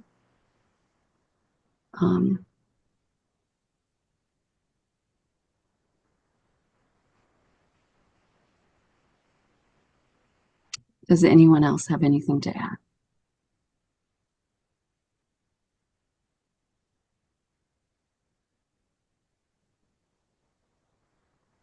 All right, I think we are going to take a motion to adjourn. I second. Oh, well, I can't make the motion, but you can. So go moved. first. Okay, that's Will Hackler and Jill Twig. All right, we're gonna go down the list. Lisa Bloom, this is to close the meeting. Yes. Lisa Bloom. Bill Berg, Yes. Tom Casey, Yes. Will Hackler, Yes. June McNeil, Yes. Patrick McPhillips. Patrick McPhillips, yes. Yes. Randy Roush. Jill Twig. Yes. And myself is yes. All right. Good night, everyone.